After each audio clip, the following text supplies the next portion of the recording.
everyone on the panel also includes women, Yep. then for you to say that no one on the panel, and by the way, I didn't even directly say that no one on the panel has dignity. What I specifically said was that they were there for clout and they were there for views and they need this, and that me, by contrast, I put dignity before those things. Which right? means now, explicitly maybe, that they lack dignity for doing said action. That's what that means. Okay, specifically, logically speaking, what it implies is that they it's not consider an implication. the views. They it's consider. An overt wait, no. Actually, statement. Logically speaking, if we break this down, it doesn't actually mean that, and I'll explain does. why. Because here's why. Since dignity can be something subjective, for me, if the threshold for my dignity is tolerating abuse, then for me to put dignity over clout and views means that I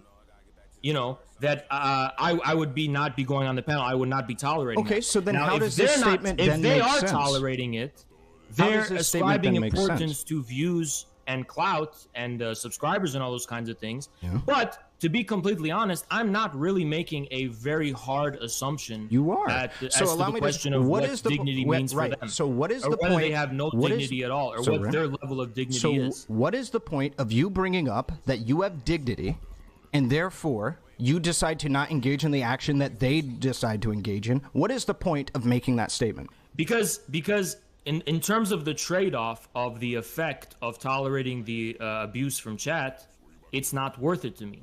Why? Because you have dignity and they not. No. Yes. Because I have my own sense of dignity. For me, that's my dignity. So then why would you say I have dignity then? Why wouldn't you then say, logically, that I guess our definitions of dignity are different, or where we draw the lines of dignity? Because it was not a point of contention in need of being addressed like it is now. Why not? Hold on. Why not? Why would it be? Because when you're challenged, because you want to avoid making blatant claims that lead to clear, abstract. What claims were I making? So you're making wide sweeping claims saying that a group of people do not have dignity, right? A group of people do not have dignity, and you do, and that's why you do not engage in specific action. The only claim that I actually made affirmatively was this, that for them, enduring the chat is worth it for views, clout, and subs. Yeah, and then you said, and for growth, it's not worth it to me because I have dignity. My Discord, not yours. Because I said, for me, dignity means everything. Yeah, and that's how I can explain my decision. And what does that mean? That's how it means. That's how I explain my decision. No, what I'm stating, or what you're stating, is that you have dignity and these people do not. No, it's not. Yes, it's not what I'm stating at all. How is it not? It's not, because dignity can be subjective. Dignity can mean different things to different people. Right.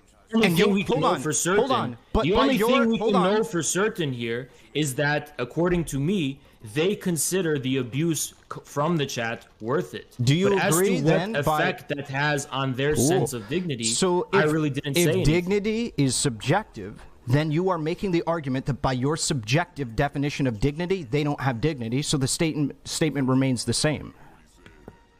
What? The statement remains the same. Hold on, wait.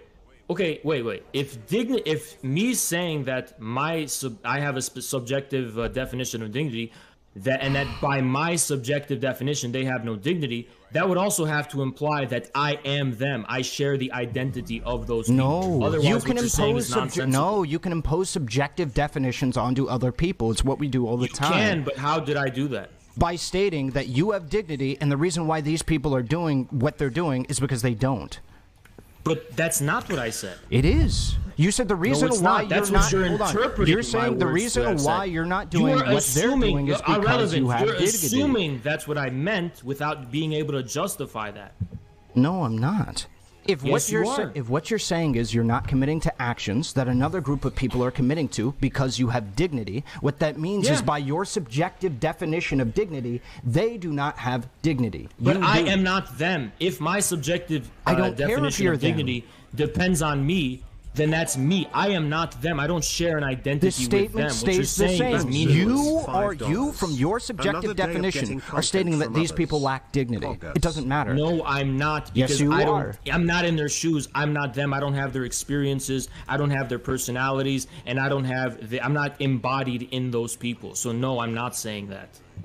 Wait, you absolutely are. You're making it from your frame of reference. You're making that claim.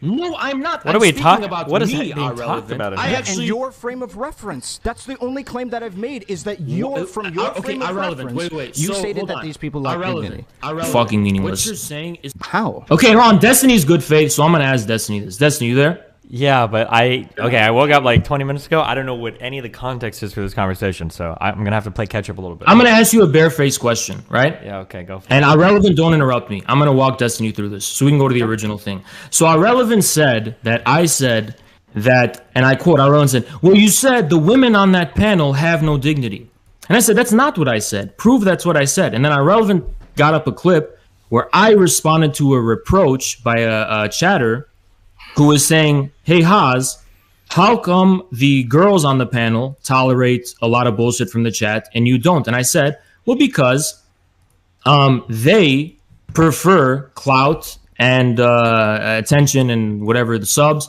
and the views, and they need it. And for me, it's not worth it because for me, dignity comes before everything." And then later in the video, to clarify, I said everyone on that panel was the same. I said it's everyone, right? So I wasn't isolating women or saying it's specifically women. I was saying the chatter was the one bringing up the girls on the chat, right? Nowhere did I imply specifically that women on the panel had no dignity. So now Ahrelevant is trying to say, he's trying to say that actually I did. His original claim was justified. Okay, wait, real quick. Don't you think this might be like unpopular with you two guys because I don't know what state of mind you're in right now, but like when I'm having a conversation with someone, now unless I'm trying to like get an own on somebody because I think they've done something fucked up, I don't think it's ever worth trying to argue about like what was said when you have the person right there to just ask them like, what did you mean? So like, for instance, if somebody like, or like instead of being like, wait, but you said that, or you said that, or you meant this, or you meant that. It's like, well, the person's right there. Just ask them. And then you can have a conversation about that. Unless they're trying to like specifically nail you on something in the past. Yeah, go for it. Well, Destiny, I'll explain the issue. So I'm accusing Ahrelevant of making a false claim of me, which was that I was making a misogynist claim. No, don't you think when I never made that claim? Hold on. Ahrelevant, shut up for a second. Destiny, if Ahrelevant says to his chat, Haas, you literally said the women on that panel have no dignity. Don't you think that there's a context to that and that in good faith, if we're interpreting this from a good faith perspective, what he's trying to say is that I'm making misogynist attacks on the women? I think that if Ahrelevant made that claim and you feel like that claim was inaccurate, I think it's fair for you to come in and try to clear that up. I think that's fair. Right. And so that's what we've done, right? And so the quote is, but these girls are always enduring that all the time. And they can take it, they can take it. Why? Because they make a trade-off, or they made a trade-off. They decided it was worth it to them for the views and for the growth, and it's not worth it to me. I have dignity. How many guys and girls were on that panel thing? It was like half and half. Yeah. Okay, so then I guess the question would be, from my point of view, is, well, why would you say these girls instead of just these people, I guess? Well, I was responding to a chatter. Who was talking about the girls. And if they were talking about the guys, I would have said the same thing. And the evidence of that is later on in the fucking VOD. I talk about girls, I said the people on the panel. Okay, well, here's a question. Do you think that girls on Twitch clout chase harder than guys on Twitch? No. Okay, then I mean, yeah, who cares then? I guess I mean, like I could see that if you get one quote, it seems like you probably are singling out the women. But I mean, if you mention the other panelists later on, I don't think it's that big of a deal personally. Isn't the real issue? Hold on. Isn't the real issue that Hassan scammed people and is in a mansion? Oh my god! I think something we can all agree on, right? Okay. Go. So the whole context for this was that I stated that this original claim happened. So I made the claim that he singled out the women and said that specifically I said women, and he was trying to play the game with the girls. The women were making a trade-off in that they lacked dignity, right? I said that he said that because he did, right? And I didn't try and make a whole spectacle out of it that he was misogynistic, even though I do agree there is an implication that is the case, but that was never my claim. Sure. Then he proceeded to say he would delete his channel if at any point I could find evidence that he said that the women on that panel lacked dignity. Sure. So if I had to guess, Because especially because I've been riled up in debates like this, if I had to guess what he meant was, if you can find a point in that debate where I singled out the women and said that, when he's thinking in his mind, like, is there a point where I specifically said it was only the women or something, rather than like, did he at one point say that? That's my guess in terms of what was going on in his head when he said that. So whether or not he made that specific statement, you think doesn't matter because it doesn't like congeal with the overall, like, everybody on this panel is a clout chaser. Yeah, maybe at one point I said the girls here are chasing clout, but I mean, the guys are too, and everyone is, right? That's my and so that's what this whole thing has been about. He has been arguing against the position that he ever said that the women themselves were. No, Destiny literally just said what I've been trying to say. Okay, wait, so Haas, so bridging here. So Haas, you did say that, right? That you did say it was the girls, but you recognize that, like, if somebody just took that one clip, they'd be like, okay, yeah, I guess that sounds kind of bad. But like, if you watch the rest of the show, I'm not just singling out the girls, right? Is that a fair assessment? Well, what I'm trying to say is I never made the statement that the women on this panel, which what he originally said was, I made the statement the women on this panel have no dignity. When in context, I did refer to girls on the panel having no dignity, but there is nothing essential about them being girls or women, as it were concerns the claim. Right? So I made that claim because when I heard it, so this is the context, right? I saw this on stream. I said, that's a pretty weird thing to say, right? And then we move on. I saw the extra context, then I moved on. He then, I guess, like, sat there on his stream, watched my entire stream for whatever fucking reason, and then proceeded to challenge me and then say that he never said that. So then I provided evidence that he did indeed say this. And then he proceeded to fight me on the idea that him making the statement didn't include the women. That he's trying to say that he never said that the women were... Sure, okay, so I mean, like, I... lack dignity. Yeah, okay, here, so let's... So I think I feel like I understand everything in, like, 2 seconds here. Not that I'm super smart, but, like, it doesn't seem like... I understand the source of disagreement. What is, like, the next part to go through? Because it seems like... So, like, Ahrelevant, you recognize that, or maybe you don't, but do you recognize that Haas wasn't intending to just single out the women there? That it included, okay, and then Haas, do you recognize that somebody could listen to, like, one clip of that and be like, oh shit, it sounds like he's just shitting on the women here? Yeah, I mean, out of context, but Ahrelevant. Okay, that's it. Yeah, cool. That's it. So we have that. So, like, I think this conflict is resolved then. I think you guys, right? No one here thinks that Haas hates women or singled out women, and everyone here agrees that, like, if you look at just, like, one part of that conversation, it can look kind of bad for Haas, right? Well, what really started this shit was that Ahrelevant covered on Monday. I just, I wasn't targeting anyone. Literally didn't target anyone. All I did, and this is what started this, right? On the stream, I was venting about a lot of things on my mind, right? I was just venting, right? To my chat. Just to my own chat. I wasn't bothering anyone. And I literally told Ahrelevant, why are you harassing me, making a spectacle of this, and dogpiling on me with your chat? I don't even know who the fuck you are. Like, why would you do that? And then he goes, oh, you were targeting people. You were targeting Zerka. And I said, no, how was I targeting Zerka? He said, you called Zerka a snake and a piece of shit. And I said, when did I call him a piece of shit and a snake? And he said, well, you didn't do that, but you said the women have no dignity. Right? That's what started this. I didn't back down on that. You stated pretty overtly that... Well, hold on. Yeah. So let me give you... So, Destiny, for context, I'll give you the full thing, right?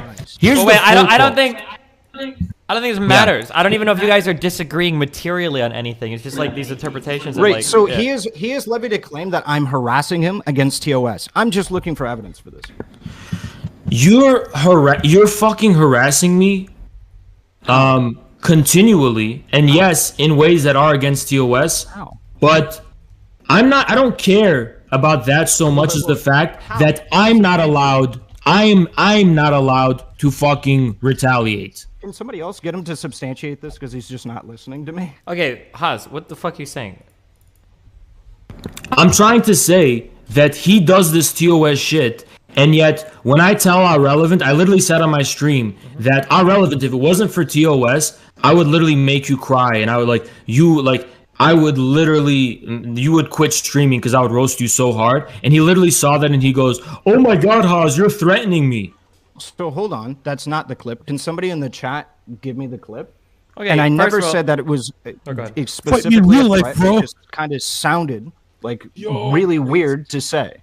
And so I'm hoping somebody in the chat can get me the specific clip because it wasn't as you described it. Well, you took it out of fucking context. You took a clip out of context without investigating it and then made a fucking legal claim against me that I fucking threatened you. I never. Yeah, you did. Threatening is not legal, by the way. It's not legal to do that. Wait, it depends on what we mean by threatening also, by the way, right? Like, I can threaten to, like, bully you on Zerka's show. That's not illegal, and that's probably not even TOS, right? But obviously by threat, he means, like, something like assault. If I did not. Okay.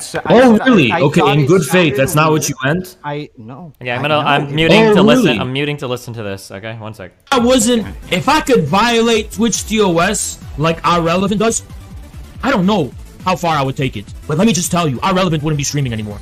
He would not stream anymore. He would never want to stream for the rest of his fucking life after getting the judgment from me, the true, authentic, and real judgment of who Ahrelevant is. If I wasn't...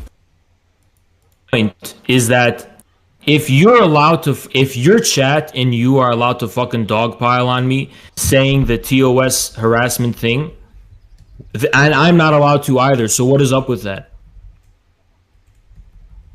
Like, I don't care about the virgin thing, but it is TOS, right? Oh shit, it is. I forgot about that. Yeah. And if Ahrelevant can do that with his chat. So yeah, it's just kind of weird. Do you see what I'm saying? Yeah. It's just kind of a weird thing to do. Am I off base on that? I mean, like, your volume's low, Ahrelevant. I'm sorry. What? What? I don't know what you guys are so mad about. I'm so lost here. But Haz, if it is, it is TOS, but Twitch usually assumes for boys like us that it's okay when we do it to each other. I don't know if anything that's happened. I'm fine with that, right? I just got to know what the rules are because I have a lot of things I want to say about Ahrelevant too that I have to hold back and I'm not allowed to say. Wait, hold on, wait. To be clear, hold on. Don't let Zerka poison you because Zerka doesn't know what the fuck you're allowed to say or not allowed to say. He has no idea. Okay, if you have things you want to say about Ahrelevant that are mean, you can say almost whatever, unless you want to call him like the N-word or something, right? Obviously, you can't do like hate speech. You can't call someone. You can't spam call someone a virgin. It's against terms, you idiot. Okay, Zerka. So what about physical appearance? Am I allowed to talk about that? I mean, you already have been. I mean, like, no, I haven't. I try to look at precedent. Okay, I have never in my life seen somebody get banned on Twitch for calling someone like an ugly nerd. Like, how many people call me short, right? How many people would be banned from this fucking platform if you get in trouble for doing that, right? So. I mean, it's probably going to depend on the reaction of the person too, and more importantly, in my opinion, the most important thing is probably going to be your chat's behavior. So, for instance, if you start going off on another streamer, and then all of your chat goes into that streamer's room and starts spamming shit, and if that streamer has a negative reaction, like they start like crying or something, then you might get fucked. But like just calling someone like an ugly nerd or something, no, you're fine. But just make sure that let me be clear about something then. To clear the air.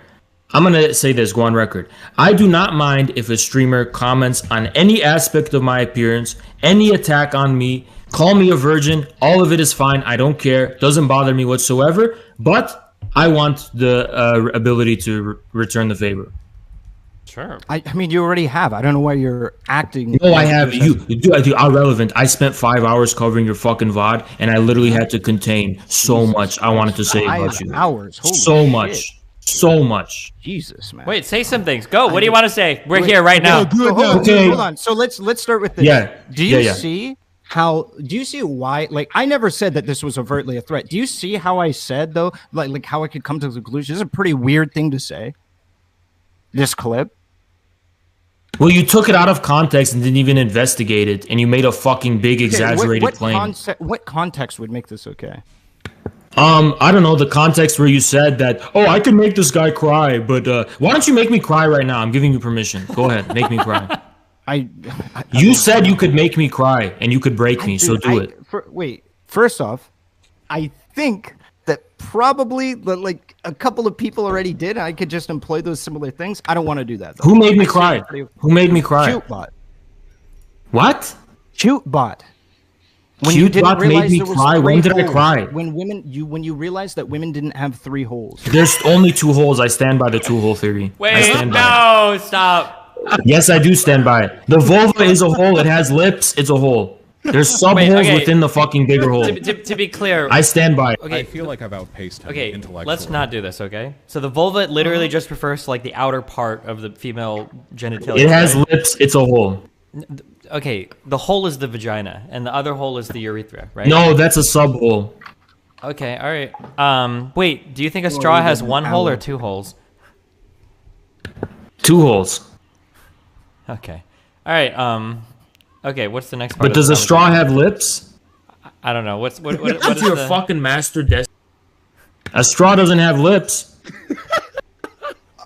Checkmate. I'm waiting for the TOS shit. Where's it? Okay. You no. Okay, listen. Now I know the rules. Hold on. Now I know the rules. Now I was wrong. I didn't know the rules. I didn't know the rules. Now I know the rules, and I can talk about your gyno. Hold up. What did you think that I said that was TOS before? You and your chat doing the virgin thing and constantly talking about that. Wait, what? And I know virgin's not allowed on Twitch apparently. Wait, I never called you a virgin. Yeah, but you kept fucking talking about it like that.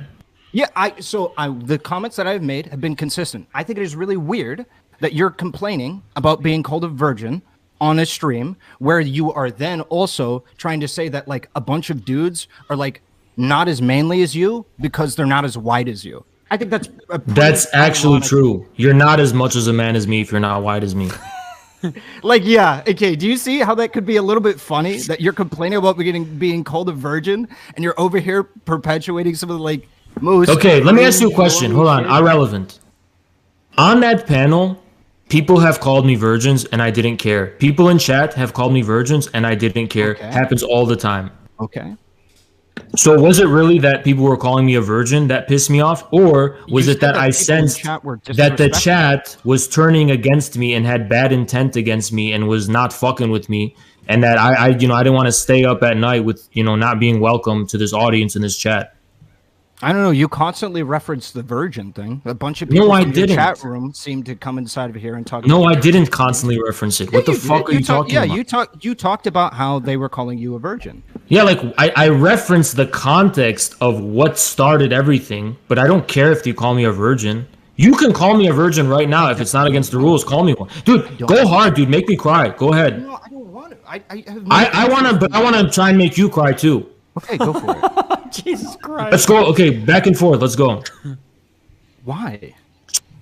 Just to be clear, this is 100% allowed, right? Yeah. I mean, in theory, it would be, yeah. I mean, like, as long as there's no, like, hate speech or, like, racial slurs or crazy shit like that, yeah. No, like, no racial, none of that, right? It should be fine. So, I mean... Okay, hold on. Ahrelevant. I want to do it this way, right? Ahrelevant. You are literally a fucking noodly looking fucking stick twig looking motherfucker shaking your fucking hands all around on your fucking stream. Can't even fucking contain your wet noodle ass fucking self like a fucking wacky inflatable arm man motherfucking looking like a fucking rat with your fucking tunnel. You looking in the fucking dark like you're fucking Harry Potter under the fucking stairs. You motherfucking Ahrelevant, you little fucking nerd little bitch. Fucking talking all this fucking shit about me. If you saw me in fucking person, you would fucking shit your fucking pants when I talk that fucking shit. You look like if the fucking wind blew, you'd start flying in the fucking air with it, you noodly question mark looking motherfucker. Motherfucker talking about height. You're only fucking 5'11" or 6 fucking foot. You're not even a fucking noticeable. You're not even a fucking thumb sticking out in a fucking crowd. Nobody would even fucking notice your fucking amateur fucking unoriginal fucking average looking ass. Don't ever fucking talk shit about me, motherfucking Ahrelevant. And if your girl saw me, she would fucking salivate at me. Your fucking girl would fucking drool at a fucking man like me compared to fucking you. And Ahrelevant, remember, the only reason I'm not fucking your girl right now is because I'm not giving her the fucking time of day. Remember that, Ahrelevant. Remember that you'll never talk to a woman in your whole fucking life that wouldn't be available to me, a superior fucking alpha male. Beta male, Ahrelevant, you better know your fucking place, Ahrelevant. Jesus Christ. Okay. I don't have any interest in doing this. It's just like, I just don't care. Is this a valid response? I just don't care. No, you're supposed to say fucking, go ahead. Yeah. Let's keep going, Ahrelevant. Let's keep going. There you go. So, like, I actually want to hear. Do you actually? So you're of the opinion that I have not harassed you? Now that I know the rules, no. Okay, cool. I just want to make that. But you are on my dick. You are on my fucking dick. You do have Haas derangement syndrome. You are obsessed. You do cover me 24/7. You don't know how to fucking know who the fuck you are. You irrelevant ass Ahrelevant. I don't even know who the fuck you are. You're fucking obsessed with me. You're a fucking leech. You're a fucking leech. You have no fucking content of your own, and you just fucking leech off my fucking content. You literally have Haas derangement syndrome, and you just fucking leech off my fucking content all day. Okay, so I get this claim every fucking day. All you do is watch Destiny. All you do is watch Vosh. All you do is watch Cherry. All you do is watch Infrared. All you do is watch this or that or that. That's all you do is debate people in your chat. Like, I get this shit every day, dude. You're not special. Subtle Hubris. I'm taking these 4 for the shuffling horror. Apparently he shuffles a lot. Houndmaster, Highwayman, and Shieldbreaker should all be good in any position, right? Destiny subreddit, fucking all over Twitter saying the only thing I ever talk about is Vosh. I have him in all of my titles. I got another person talking about this from Mike from PA. I got another person saying that I'm a Destiny waiting room and that's all I do. I'm like the Mike from PA to Assam, but from me to Destiny. Dude, you're not special. You're not special. Yeah, I am fucking special. Irrelevant, because this is literally the fucking 10th time I have to hear about you fucking spending all fucking night covering my fucking VODs talking shit.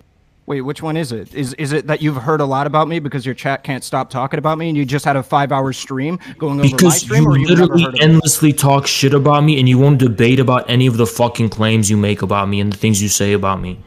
Like what? Like, I don't know, calling me a fucking Nazi. Oh, I don't know. The fucking claim you made that I dismissed sources just because they were Western when I've never fucking made that argument in my life. You have. Okay, I'll delete those are Western sources. Wait, what did I say? Western. You said that in reference to several sources that you have gotten. In what debate? So, to my knowledge, was in reference to. In what debate? Yeah, so that's what I'm going over. So in the conversation that you had with Destiny, where he was going over the, what is it, the translation? Yeah, I granted him the validity of the source. I granted him that the source is valid. And then, but wait, hold on. What did you specifically say in reference to the several other sources that were like the Associated Press or what have you that talk about this current and ongoing issue? What did you say about those?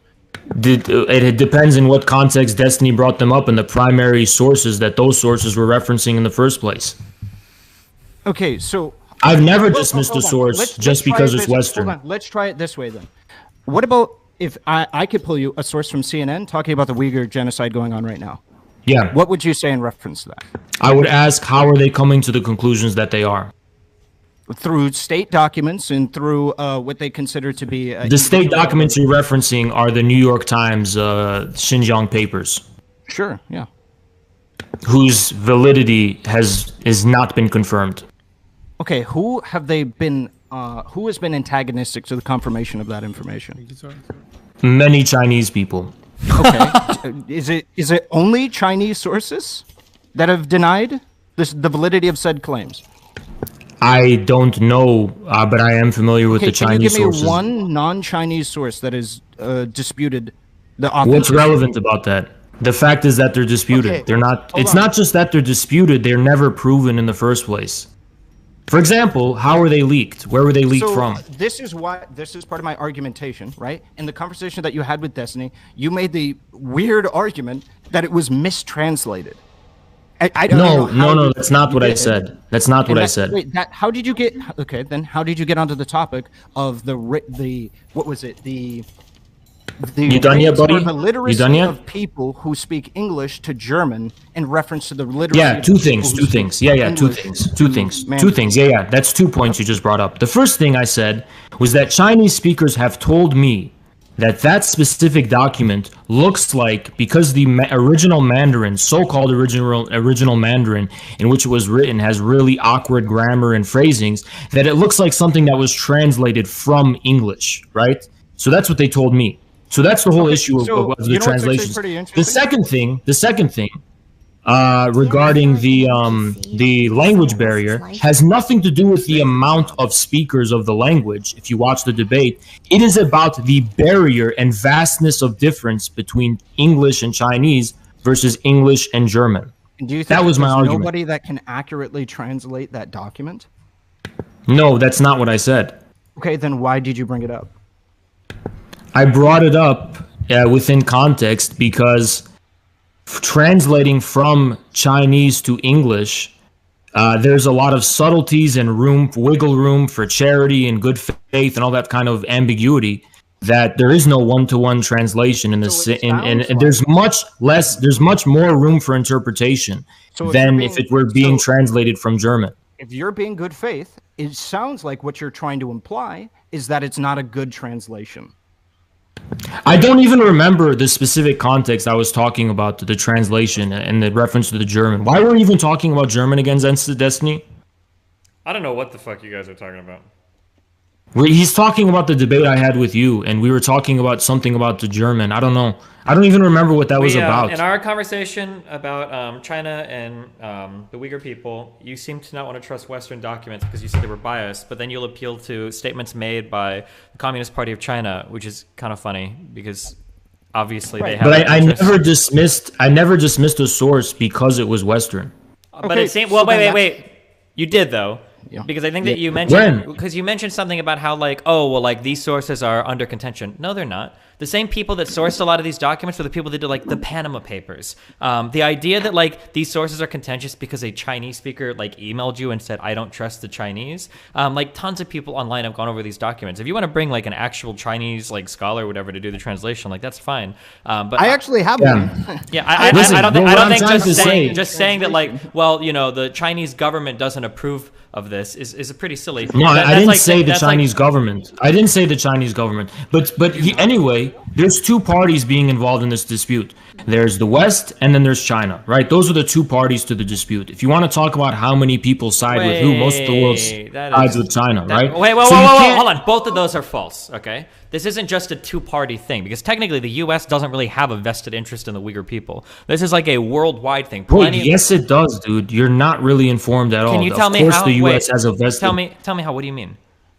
Okay, two ways, right? The first way is obviously that Central Asia, the great chessboard, the grand chessboard, Zabinar Brzezinski outlined that this is the heart of the world, the most strategically fucking important part of the entire world. Xinjiang is central to China's Belt and Road Initiative. So yes, this is from a geopolitical perspective. Obviously, the U.S. has a vested interest. Wait, stop. Hold on. I'm not going to let you just say a bunch of random shit. So that province is important. Absolutely. Not only for the Belt and Road Initiative, but because there's a ton of rare earth metals and everything that China wants to extract as well. But China already has authority, even though that is a semi-autonomous region. China already has the authority to do that. They don't have to genocide the Uyghurs to do that. Now they want to because it gives them more control over the area and they want to move in a whole bunch of Han Chinese people. But it's not like the U.S. is going to go take over that region or something, right? And even if it's destabilization. Sure.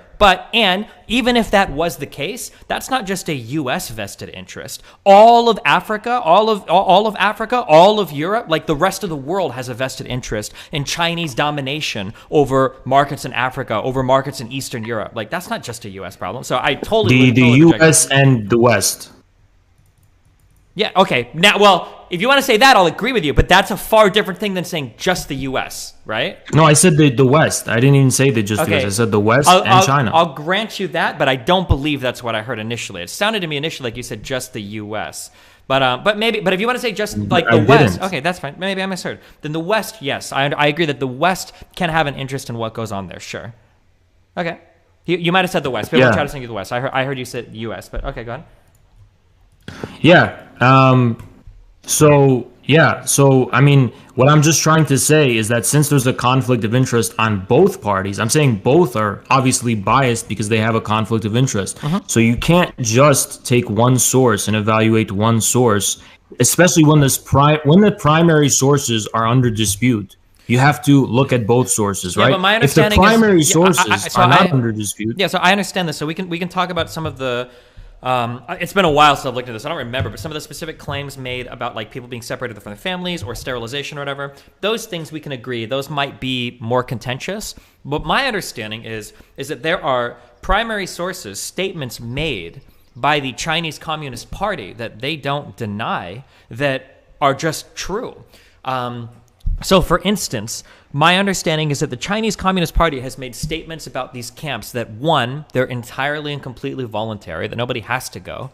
But then secondly, they've also made statements about how, like, once people are sufficiently rehabilitated, they'll be allowed to leave. Or that people aren't required to go to these things, yet they're making calls to foreign universities, Chinese students in Egypt and shit, if they're Uyghurs, they can't return home because they'll be, like, put into camps and shit.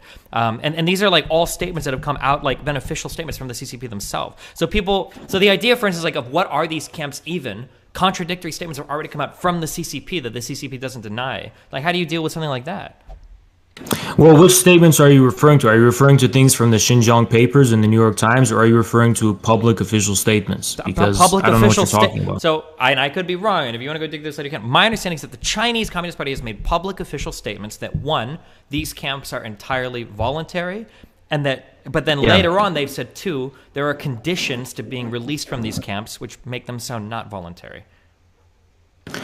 I don't know when they said the latter thing. I guess I can interpret it in a way that would be consistent with the first thing, which would be that in order to, like, get the credentials of graduating the program, you would have to, fulfill a certain amount of conditions. But then again, if they were talking about, like, in order to leave the camps, then obviously that would be inconsistent. I just have never heard that before. Okay, then here's a second question. You said most of the world sides with China. Who else sides with China in terms of how, like, the Uyghur situation is being handled? The entire Muslim world. So every Middle Eastern country... Virtually, okay. There might be an exception. It literally can't be the entire two. Muslim world, because I know, for instance, there's territorial disputes northeast of the Jamar region, north of India and east of Pakistan. I'm pretty sure China has disputes with Pakistan. You're telling me that, like, even Muslims in Pakistan are supporting how China treats the Uyghur people? Is that true? That I already know, like, off the top of my head, that sounds like not true. It's not about supporting the treatment. It's about accepting the claim that China is committing genocide. Okay, and they reject that claim. So if I look and yes, obviously Pakistan. I mean, the reason I don't talk about Pakistan is because China and Pakistan are one of the closest allies in the world. So obviously that would be a biased example. Of course, the Pakistani government does not, agrees with China on this specific issue, that the West is spinning a narrative. But even the rest of the Muslim countries who were invited to Xinjiang to see for themselves said that yes, they approve of China's practices in Xinjiang. Do you know what other Muslim countries have participated in that then, besides Pakistan? Iran, Saudi Arabia, Iraq, Syria, Egypt, pretty much all of them. Okay, I'll look these up because I haven't heard this before. Well, I mean, regardless, let me ask you a question, just like personally speaking. Even if Ahrelevant vehemently disagrees with me on this issue, do you think that really justifies having like a level of personal hostility against me? Because I mean, that kind of like that goes like all that kind of goes hand in hand with doing like online politics. Like when people have disagreements, it always gets really personal. That's like always going to be the case. But he basically, what I mean, from a moral perspective, what he's saying is that, well, I can treat him like shit because he's a piece of shit person because he is actively promoting genocide. Like how am I treating you like shit? Substantiate that. Well, wait, so you've been treating me well? No, do you think that's a dichotomy? Is treating you well or treating you like shit? I'd say that in reference to your claims, I've been treating you fairly. You know that I've even talked about... No, you haven't been treating me fairly. Wait, so you don't even know my claims about you? I say all the time... Okay, wait, Ahrelevant. Some random girl, I don't even know, and thank you whoever that was, I don't even know who she was, literally came on your stream to defend me, right? And you justified your making fun of me and making a spectacle of my fucking video because I'm a piece of shit who denies the Uyghur genocide, and like That wasn't the reason why. No, we got into the Uyghur genocide because I wanted to see their position relative to yours. That's it. No, you were justifying what you're fucking doing and saying. Cool. Just because you disagree with me about something going on. Because I was a part of that conversation and I disagree with you. All right, I had like 4 conversations that went exactly in that same vein, and they did not. None of them went like that. There was all in reference to, I wasn't making fun of you. I wasn't saying, ha ha, like you're a virgin. I wasn't making fun of you or of your depression. I wasn't making fun of your compromised mental state or anything like that. All that I made fun of was the fact that you're like upset about being called a virgin, but you also simultaneously say things like all of these beta males and shit like that, and you're talking about you're like doing the MGTOW memes. But you know I wasn't upset because I was called a virgin. Okay, so I'm just letting you know the person that you referenced as defending you said that you got upset about. That's the reason they came in, was because they were like, every single person that came in to talk with me that day were talking about how you were clearly upset. They were all saying that they were afraid you were gonna like hurt yourself. You were in a compromised mental state. Fuck, I have to look into more. Would you call this? What would you call like Pakistan? Is this like Central Asia, or what would this region of the world be? I don't know a lot of in terms of like how these people associate with each other. So apparently Pakistan, Central Asia, South Asia. Pakistan used to be more critical of China, but I guess that's changed over the past couple of years.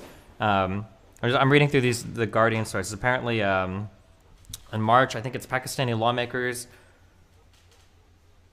demanded Chinese authorities release 50 Uyghur women married to Pakistani men who had been detained in Xinjiang on vague terrorism charges. In Kazakhstan, hundreds of Kazakh families are calling for the government to pressure China. But then apparently, as of recently, that's not the case. Apparently, Pakistan has been quiet on the Uyghur stuff.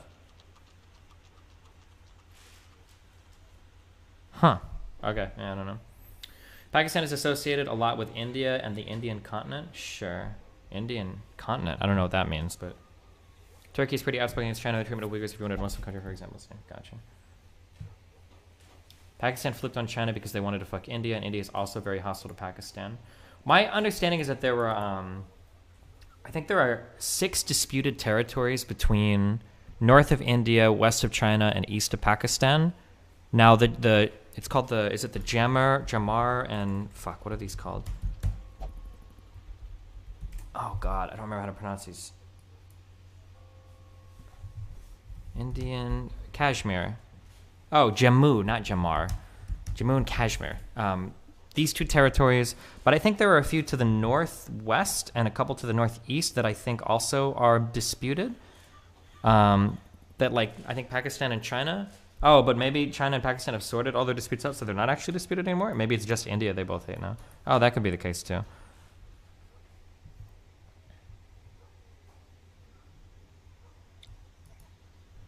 Huh. Okay, maybe we'll dig into that more later.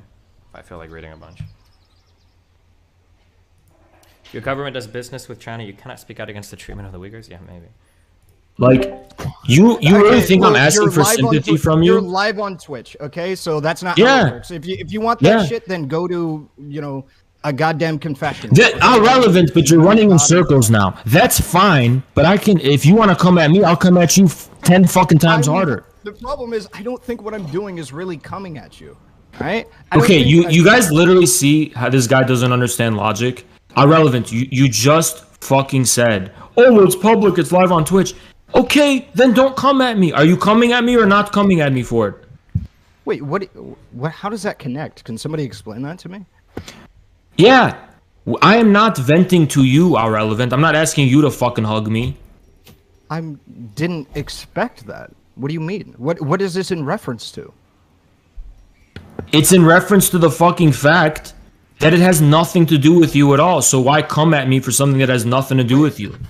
Because some streamer is talking about X, Y, and Z thing on a separate platform, like not without naming. And by the way, you did name me inside of that stream.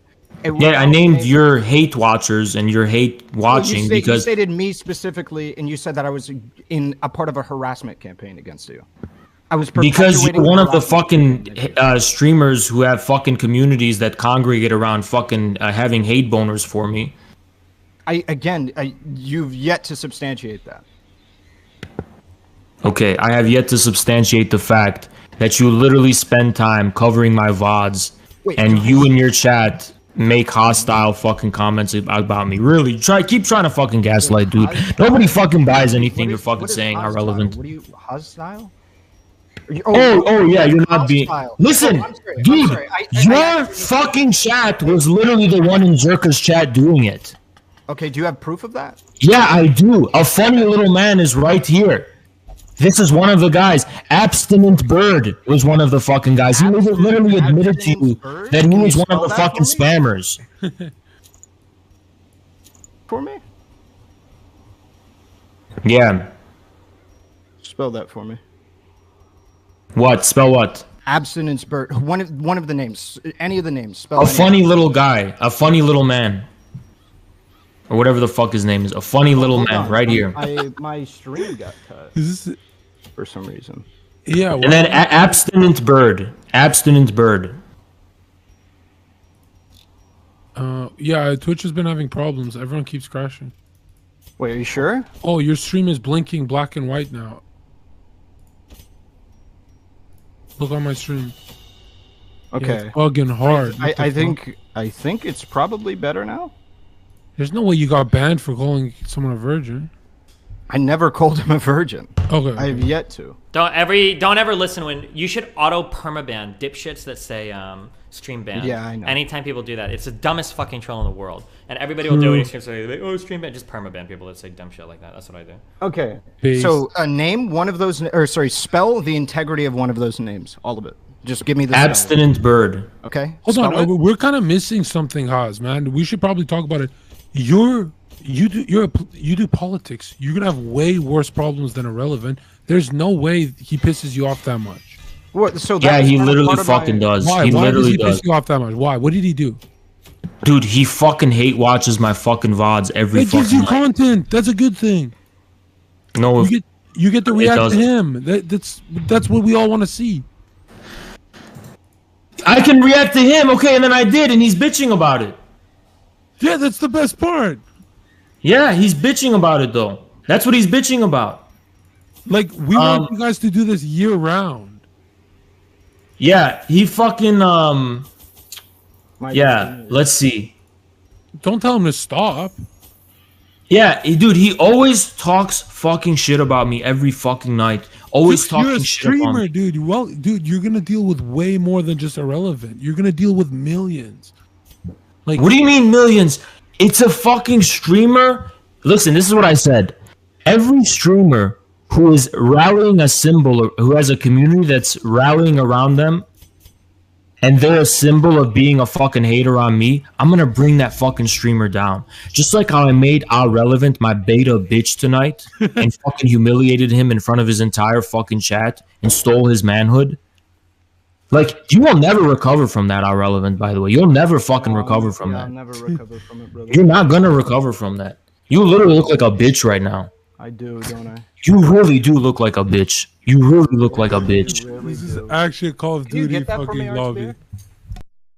Yeah.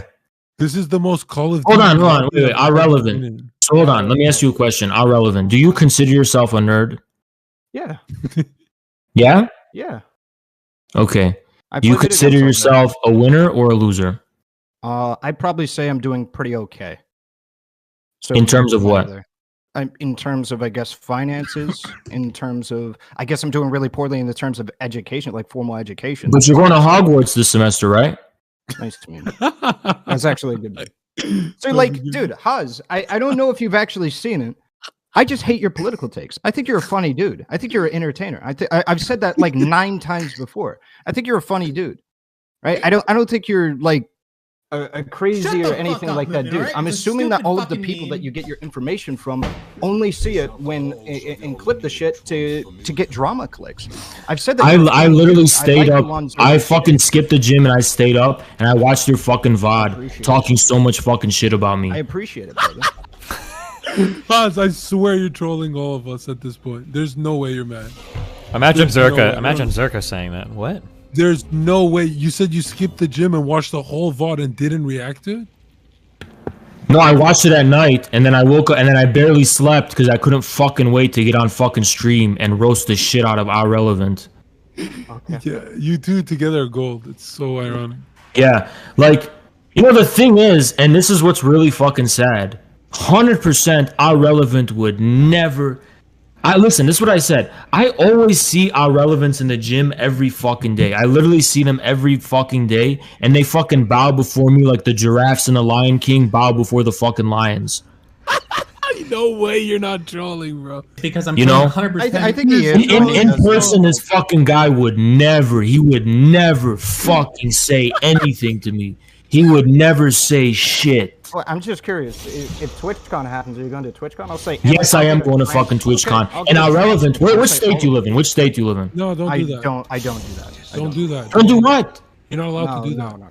I would be a little careful when you're like, where do you live? Voluntarily. I said we can meet up. I'm not gonna go if he doesn't want me to. No, okay, that's getting weird. Why? It's the internet, bro. I don't want to meet up. I should talk Canute. I don't want to fight Canute. No, I didn't say fight. What did I say fight? Who said fight? You said fight multiple times. When did I say fight? No, I don't think. I think you just said. Yeah, not in this conversation. Not in this conversation. In your VOD. No, I didn't say fight. Really? Not once. The closest thing to fight I said is we can have a sports boxing match in a gym of your choosing. Oh my god! But that's the closest thing I said to fight. Yeah, but that's not even fair. Shouldn't you guys do a debate since you're both good at that? Wait, you don't know if Ahrelevant might be good at fighting? Me physically. He talks about me physically, and I just want to see if he's gonna respect or disrespect. Have I ever made about you physically? Okay, so this is because you're a pussy. So you fucking what you do is that you sneak this, and you're like, okay, I'm not gonna talk about Infrared's height, and you can randomly bring shit up. Like, I'm not gonna talk about his height. I'm not gonna talk about you should talk about my balding. I am balding, by the way. We can use that. I'm not gonna talk about him balding. I'm not gonna talk about his height. I'm not gonna talk about his acne. By the way, what acne do I have? Wait, are you balding?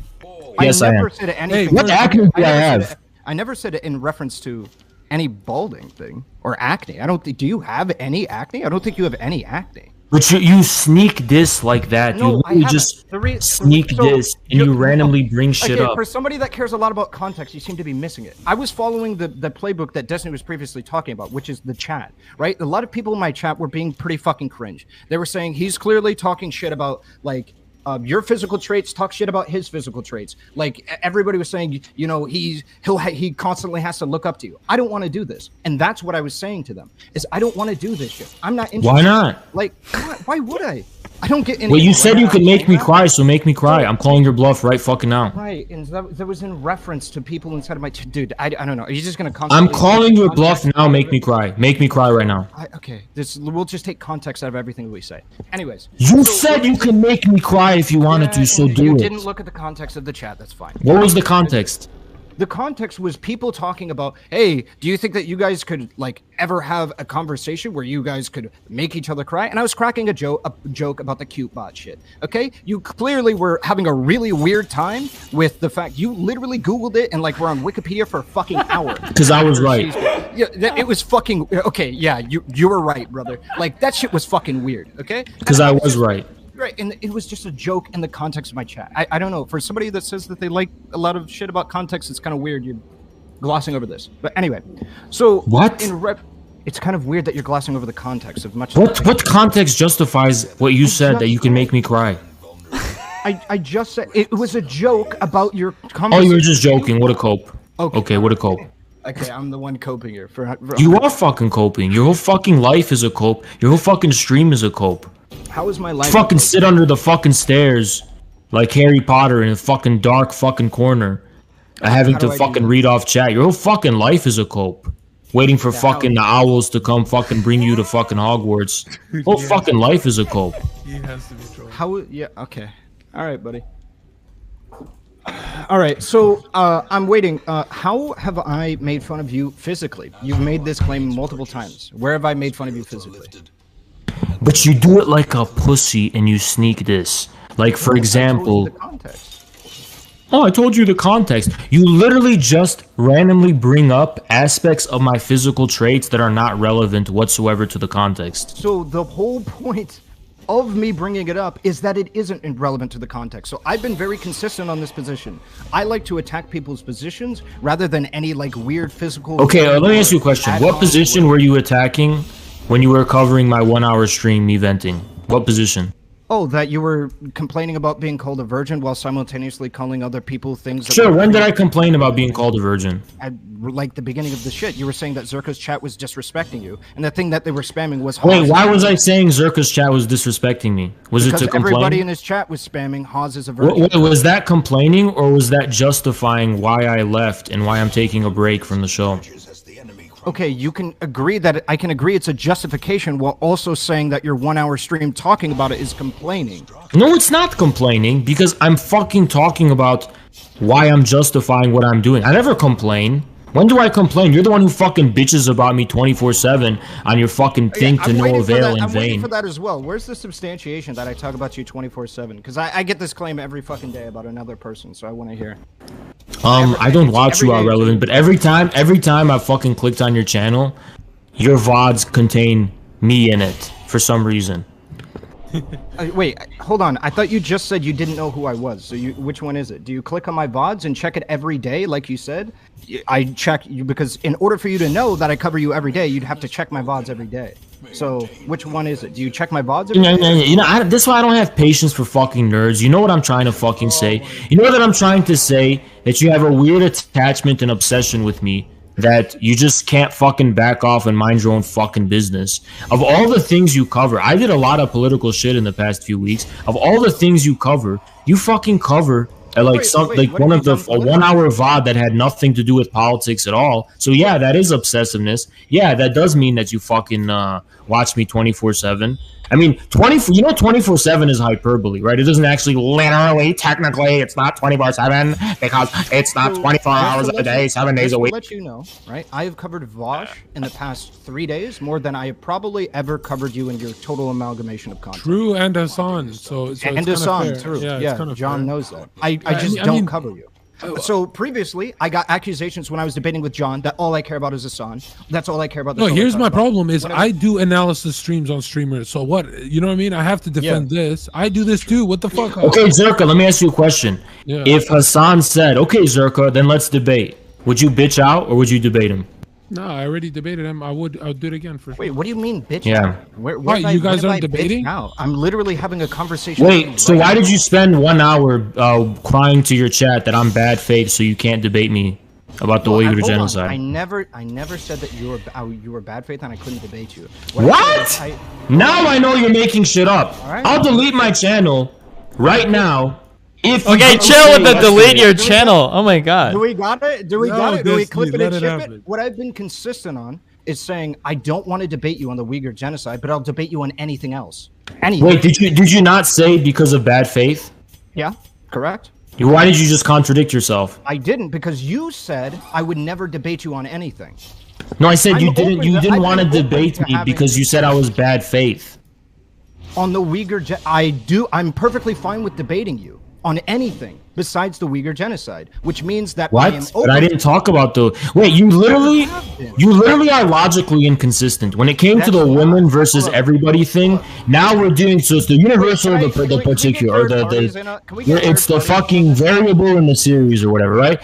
It was the women. Not everyone is women, but everyone includes women. But now you're being logically inconsistent when it comes to I will debate you on anything. Oh, but I thought you meant. You were talking about everything and not specifically the Uyghur genocide. Okay, so can we get third parties in on this? I didn't specifically say the Uyghur genocide. You're literally fucking logically inconsistent. I'm trying to get third parties in on this. If he makes the claim that I refuse to debate him because he's bad faith, and I make the claim that I refuse to debate him on one topic out of everything, one topic, and I know he's seen clips of me say this, one topic out of everything, but I'll debate him on anything else. Do you think that that's a fair representation to say that I won't debate him because he's bad faith? Yes. No, I wasn't asking you. I was asking Destiny and John. Because the Uyghur genocide is the single biggest point of contention you've consistently brought up in relation to me. No, so yes. No, it's not just that. I've stated multiple times before inside of my chat room. It was after you had your first. I think it was like the very first time I almost ever in-depth covered you. Was when you had that conversation in regards to Hassan being a fake Marxist. And I was like, You know what? I think that I could have a long-form discussion with you about why his brand of communism or socialism is better than Marxist-Leninism? Okay, let's do it right now. Okay, I think that dictatorships are unproductive for individuals to feel self-actualized in the voting process and therefore feel alienated from their collective power. Wait, so let's repeat that pile of garbage you just said. So I think dictatorships are... Go on. Okay, so I think that dictatorships are not productive because people feel alienated based on their lack of ability to create substantial change inside of their communities through voting or what have you. One-party states and dictatorships are not a good way of doing that because people feel alienated from the process of decision-making in their country. Okay, we can actually test this. How much power do people in China have to actually meaningfully change and have the government respond to their actual needs and wants and desires relative to the United States? Well, why do we have to do it specifically with just the United States? I mean, we could do it with, like, for instance, South Korea? Okay, let's do South Korea. Okay. Which one do you think has a better standard of care? Health care? South Korea is a more developed country in general. Okay. So what's the relevance of that point? You said you were willing to do it in reference to South Korea. China's a country with 1.4 billion people with huge geographical and so you said you were discrepancies. Willing to do it in reference to South Korea. I am. But South Korea having a better standard of living isn't evidence of the fact that people have more decision making or more real power relative to their government. A one-party state is going to fare when it comes towards individuals feeling like they are alienated or not alienated from being able to vote for the people. Not alienated. Why? Very easily, because the single party state is literally the Communist Party of China, whose sole mission is to do nothing but serve the Chinese people. Why could I not say the same thing about the Conservative Party in America? Because the Conservative Party does not make that its mission. Right. Like, not even officially. Right. So then why can I just make this argument about China? Well, actually, first off, they do make that. Like, every single party in America thinks that their sole mission is to make America... No, it's not. That's, if you listen to the precepts of the Republican Party in the United States, it's actually not to improve the welfare of the people and serve the people. It's to conserve and preserve the... That's propaganda rhetoric. It's not like inscribed into the. Wait a second. Wait, real quick. Let's just settle this and follow this down. What were you gonna say? What were you gonna say, Hans or Haas? Why are you stopping it? Wait, because this is because they're saying the same thing. Getting so good. Shut up. Shut the fuck up, Haas. What were you saying? Yeah, what I was saying was that the reason why is because the party that is in power within China has as its sole reason for existence and sole purpose for existing. Oh no! But you were talking about the Republican Party, so. Oh yeah. I was basically just trying to say that the Republican Party does not inscribe into the mission statement of its being to serve the people, but rather to conserve the principles of the republic and the values of the American. But isn't Constitution. in doing that? Isn't that how they serve the people? Isn't that the same thing? Correct. Yeah. I don't see how. Well, they believe it to be the case, no? They believe that inscribing conservative values is how to avoid... Like, for instance, actually, you can break bread with this. You tried to with Lauren Southern, right? You remember? Where you said that, you and a conservative could get along really well, and that you thought that conservatives would really be open to your ideas as a Marxist-Leninist, and that you guys could get along really well. So you already know this. I don't know why you're acting like you don't. Well, I actually don't think... So there's two different things we're talking about. We're talking about conservatism, expounded intellectually and abstractly and formally in the form of the Republican Party, and everyday American ordinary conservatives. And I don't think those are the two same senses of the word conservative. So when I was talking to Lauren Southern, I was talking about regular American conservatives. And by conservative, I meant Americans who are suspicious of, the kind of cultural politics of the Democrats and the extreme kind of changes and government overreach and things like that. Let's talk about those Republicans. What's stopping me from saying those Republicans have the best interest of the shit in mind? Because the Republican Party is a party. Are you referring to? Hold on, wait. The Communist Chinese Party is a party. What do you mean by that? You have to elaborate. Yeah, I know, but the Republican Party does not formally or like officially make it its sole purpose for existing just to serve the American people. They believe that it is. They just go about it in a way that you don't believe is effective for it. So they may or may not believe that, by the way, but ultimately, because for example, they may say it's not the role of government to serve the people, it's the role of individuals to serve themselves. Government just needs to be a watchdog to make sure that the negative rights of people are guaranteed and respected so that individuals can just look out for them. They could say something like that, right? But they believe and it would be just as consistent. No, they believe that any excess governmental interference would cause you to have a lower satisfaction or standard of life or standard of living. No, actually, it's not essentially about the standard of life or even the individual satisfaction. It's about like the fundamental precepts of liberty and freedom and sovereignty. Why do they things care like that. about those precepts? Because they believe it self-actualizes a higher standard of living. No, because they believe it is like a fundamental kind of like ontological part of what free humanity really is. What does it mean to be a free... And why do they care about free humanity? It's because they believe that maximizes your standard of living. No, it's not. They no way... Like, they can be objectivist Ayn Rand people and just say... no, we're not being utilitarians or even consequentialists. This is just a matter like of an axiomatic fact of like what it means to be human in the first place. Like in no way does it necessarily imply the welfare of the people whatsoever. It does imply the welfare of the people. No, it does not. I believe anything else would be at the detriment of your ability to have a good standard of living. No, not necessarily. Not necessarily, no. There's hardcore libertarians who say we don't actually care about the standard of living, we just care about freedom, and even if that comes at the expense of the standard of living, that's fine.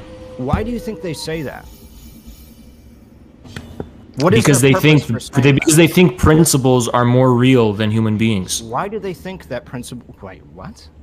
Why do you think that principles are more real than human beings? What you mean is that they believe that the principles of what they consider to be freedom is like more important in some cases than certain people's lives. And why do you think that might be the case? Why do you think that? Because I'm putting 100%. Because for them, those principles represent the truth, like of reality itself. And what does the truth do for them? It doesn't matter what the truth does. It's just a matter of what the truth is. And for them, it's in the form of those principles. So you're just wrong, right? Libertarians have been on a platform and it's been very clear that what they have established is these principles uphold the ideas of freedom that are necessary for not only our democracy, but also necessary for self-actualization and the happiness. But not all libertarians. That's not essentially libertarian, though. Most libertarians probably agree with that. But you can easily be a libertarian and not believe that. And there are libertarians who don't believe that. Can you point me to one person who says that their political ideology is to not maximize the benefits or the happiness or the productivity of the general public, and that they're just doing X, Y, and Z political policy? Because most of the mainstream, the core thinkers of the Austrian school, Hans Haberman Hoppe, whatever the fuck his name is, those people are pretty clear about that. Are you talking about? Are we talking about economics? Did you say austerity? No, the Austrian school. I know you're illiterate. Okay, I do it. Okay. Anyway, so actually, can I get a quote from these people? Unironically? I can try to Google one for you. Okay.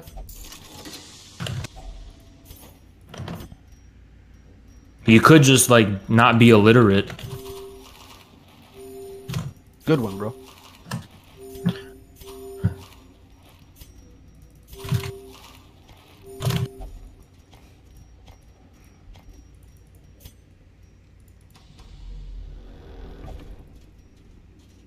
Wow, so... Austrian school, it's an economics school? Wait, is it?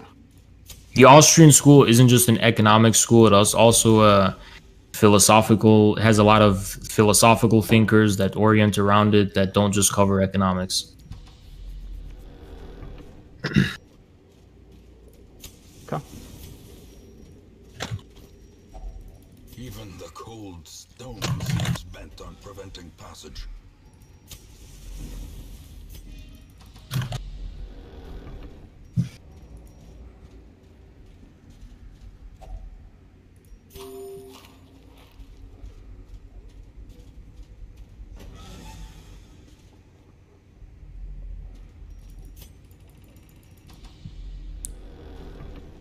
Okay, I'm Googling, and I'm just Googling Hans Hermann Hoppe standard of living, and from the first 2 pages, I mean, like, there's nothing.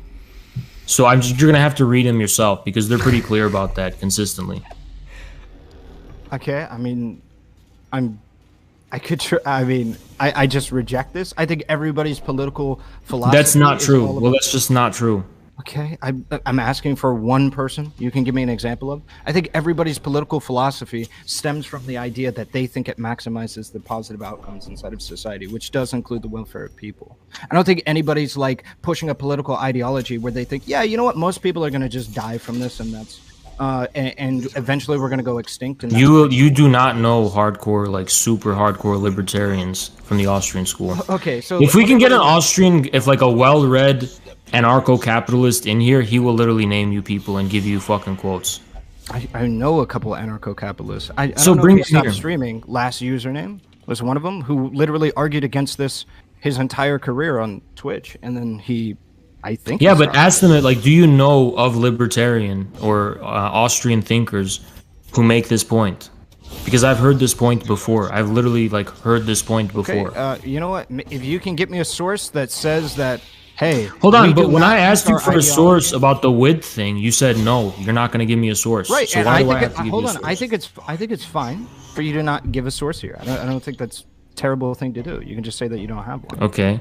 So let's just forget about the source or not, right? Okay. Why is it necessary for every single political position to have as its essential basis welfare for society and the people? In my opinion? Yeah. I mean, what else would you have? Well, you could have, for example, a political position that is contrived on the basis of abstract principles that have no regard for the welfare of humanity whatsoever. Now, as to why someone would pursue them, well, it would be because they think there is no alternative, that everything else is like a dead end or false or against the truth. Imagine a religion, for example, that demands everyone die and everyone just commit suicide. Well, and for some necessary reason. And if that religion was expounded into a political program, well, you would have a form of politics that has nothing to do with the welfare of the people at all, but it's just based on completely abstract. Is that what you think? Is that what you think the Libertarian Party is? Is a death? No, I don't think that's what it is. So that's just an extreme example I'm trying to give you. That not everyone revolves. Now, obviously, most listen. Irrelevant. Percentile. And so because we live in a political system in which parties have to gain votes based on appealing to people, almost every single party is going to try to make the case to people that they're going to improve their standard of living and their way of life. But that doesn't mean that they inscribe that as the most fundamental principle or reason for their existence in the first place. So I would typically argue, from my position, that most people believe that would be the outcome of their political system, is that the people would be better off and flourish more, even if we could take literal Nazis, for example. Even they believe this. Do you reject that? That like Hitler? The Nazis thought that they were socialists. Okay, so that's not relevant. What I'm asking you it is relevant because obviously the Nazis are an example of that, because they literally claimed that they were socialists, and they literally claimed that they wanted to make a social economy that benefited the German people. So I don't know what you're trying to say here. So what I'm trying to say is very simple. Do you or do you not believe that the Nazi Party or the Third Reich proceeded to try and with their goal was to maximize the well-being of all people, and at the expense of 6 million Jewish people and, other... Well, then it's not all people, obviously. First of all, they claimed it was for the German people, specifically in the form of the war policy. Right. So it's not like the Nazi Germany was like a developmentalist state that focused on uplifting the German people. They focused on aggression against other countries. Wait, do you think that like China doesn't aggress on other countries? The linchpin of the China's Communist Party and the China's economy is not war. Okay, I never said the linchpin. I asked you a very simple question. Do they aggress on other countries? What's relevant about that? Okay, I just don't know why, because you previously just stated. No, I mean, I don't think they do, but what's relevant about that? So you don't think China aggresses on any other country? No. Really? No, I don't. Okay, what do you think about their trade relations with like many African countries? Do you think that's a good deal? With like that's the worst example of aggression. Yeah, are you fucking kidding? Do you think that these are good deals, or do you think that many of these countries don't have a way to pay these debts back and get entrapped in debt? Well, the only thing we would have to see is what would happen if they default, and some of them have defaulted, and China has forgiven their loans and restructured the loans, and cut. Like China works with countries that default and can't pay back their debts, so. Like you just lost on that point. And how is that aggression though? But how is that aggressive? I don't get it. How is that a form of aggression? Because it's a form of passive imperialism. Okay, but wait. There's no military involved. There's no politics involved. It's just an economic deal. How is that a form of aggression? Wait, can I ask? I just want to ask one question just for this comment because I'm super curious. Would you say the same thing? Would you say the same thing about the IMF, Haas? No. Why? Because the IMF, when it comes to giving out its loans and it comes to dealing with countries that default on those loans, the IMF doesn't address the fundamental infrastructural and base economic foundations of the finance. Wait, has China ever done that? Like, yes, they have. Actually, yes, they have. China builds infrastructure and attempts to engage in the development of these countries. Wait. When you say build infrastructure and engage in the development of these countries, you're talking specifically only about ports that also serve the interests of China, right? No, not exclusively ports. There's a train in Kenya that China built. There's many other. Wait, is that train used for shipping like goods and services? I don't know specifically. Kesney is Mr. Reaching. Are you saying that China exercises soft power compared to the neocon conservatives that go in the Middle East and shit? China forms deals with sovereign states without violating their sovereignty at all. How the fuck did Zerka know that? What the fuck? That's pretty good. It's not aggression. That's not bad, actually. Nice. Okay, so... yeah, okay, so then what about its relation with, like, for instance, Hong Kong? Okay, but... You have to understand from the Chinese perspective, Hong Kong is part of the country of China. There's one country, two systems. That's what they say. Okay, so I'm just curious if anything that happens there you would consider as anything more than, or anything similar to like passive imperialism. Is there Hong Kong is literally part of China. Okay, do you think that like perhaps waiting for maybe a little bit more of an opportune moment rather than like just kind of going in there a little bit earlier than when they're set to be conjoined as one country should be like probably a priority? Wait, when did they go in there? I mean, like on the Hong Kong protests? I don't remember the exact Those were dealt with by the Hong Kong police. So wait, there was no Chinese actors? I don't know, but it was primarily dealt with by the Hong Kong police. Okay, so you think that every single person that was being, that had any aggression towards them in Hong Kong, that any individual who was inside of that region was not aggravated or assaulted by any individual with Chinese affiliation? No more than protesters within the United States during Black Lives Matter in Ferguson. That's not what I asked. That unrest. That's not what I asked. Well, I'm basically saying that if they feel discontented, it's not like a Nazi aggression against foreign countries. It's internal to one country. I never said it was a Nazi aggression. Just okay. Well, okay. How did Hong Kong stop being part of China, by the way, in history? What do you mean? Like, Hong Kong historically was just China, right? How did it stop being that? I have no idea. Really? Yeah. I have no idea. So before Hong Kong was returned to China, what was Hong Kong? What do you mean? I don't know. You are okay. So you are the guy who talks about China, but you didn't know that Hong Kong was a British colony? No. Okay. And so what right did Britain have to steal Hong Kong from China? Like Britain is in Europe, okay. And so, sure. China's in China. Yep. So what right did Hong Kong have to steal What right did Britain have to just go to China halfway across the world and say, actually, this is our shit? I never said that they had a right to do that. Okay. So I don't understand why there's confusion about who Hong Kong belongs to. It's not about who Hong Kong belongs to. It's about whether or not there's aggression in the region against the local populace. The populace being part of China. Okay, if that was the case, do you think that there's any aggravated aggression in Hong Kong in comparison to any other region in China? Hong Kong, there was a huge level of civil unrest in Hong Kong. Why do you think that was? If it's just like there's the official reason and then there's the underlying reason. So there's two reasons, right? I'll go over them.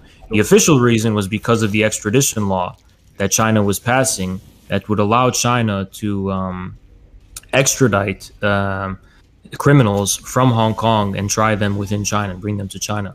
The second reason, and that just goes to show you how hands-off China has been to Hong Kong, even though it's part of its country. It's unheard of that you can't extradite criminals. Like, you can even extradite American criminals from Europe and UK, right? No, and the second reason was that they can block that. Just to be clear, you can block extradition from the UK to the US.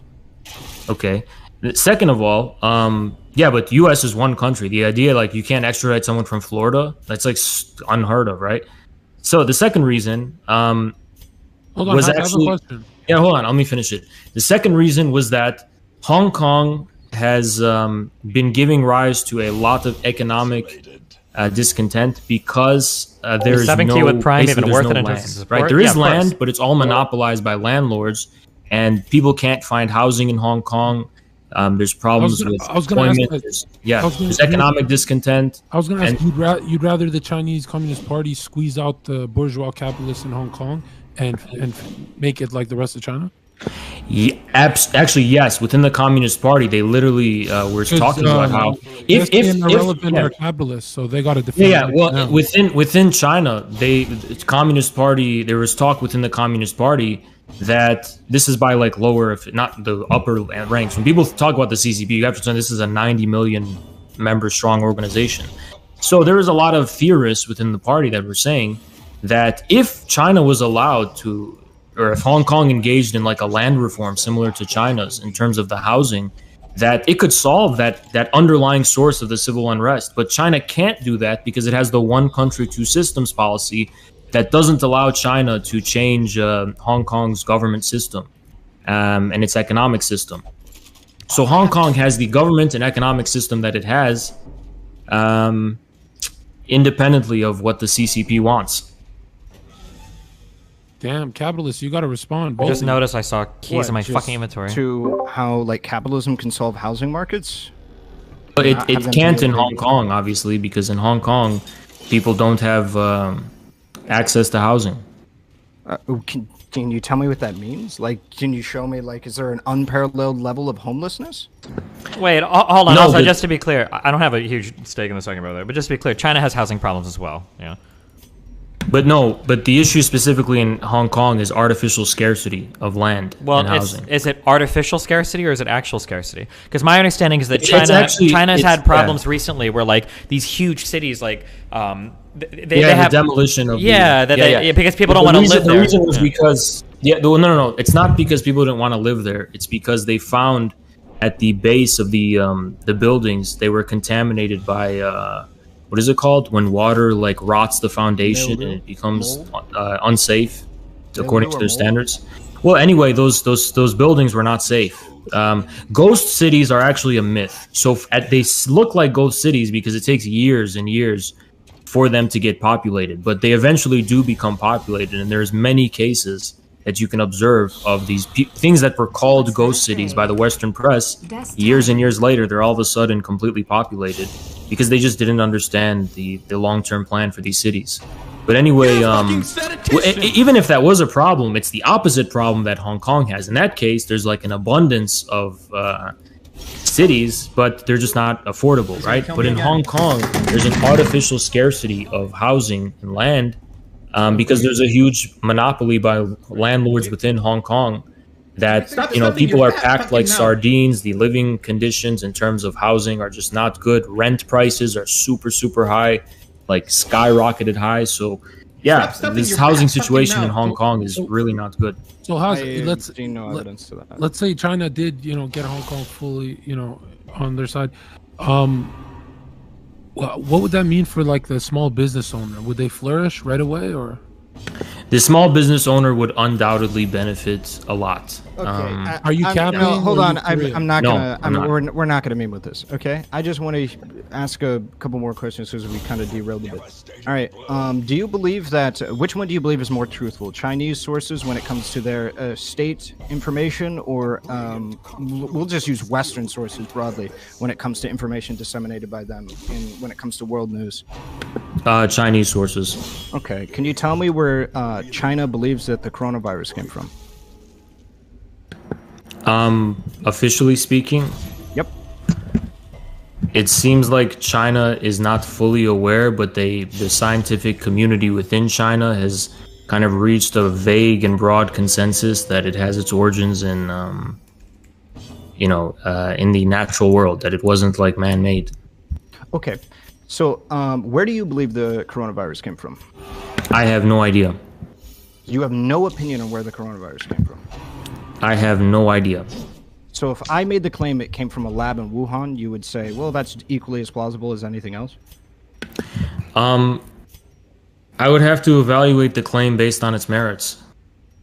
Okay. If I made that claim, then evaluate the claim on its merits. Okay, why do you think it came from Wuhan? No, I'm just, let's say that I make that claim. What do you think about Trump that? said so. Yeah. Well, I have to know why you're this is a making the claim, right? If I don't know something and you make a claim, I have to know why you're making it. Well, let's just say that I think that there's Chinese evidence or documentation that shows that to be the case. Okay, well, I need to see the same thing you're looking at if you want me to arrive at the same conclusion as you. Okay. Yeah, I think that's fair. Okay, so what about the Chinese officials that are stating that the coronavirus came from U.S. troops instead of a base in Maryland? Yeah, I mean, that's Do you interesting. deny that they exist?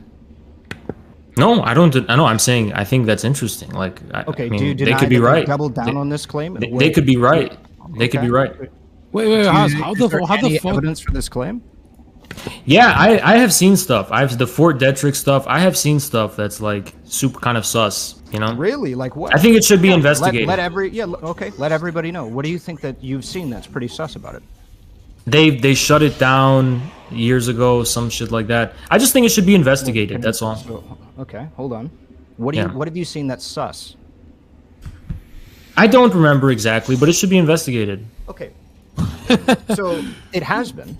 I remember reading about it. I don't remember what I read, but I do remember reading about it and coming to the conclusion that it's interesting and it deserves more of my attention. So which one do you?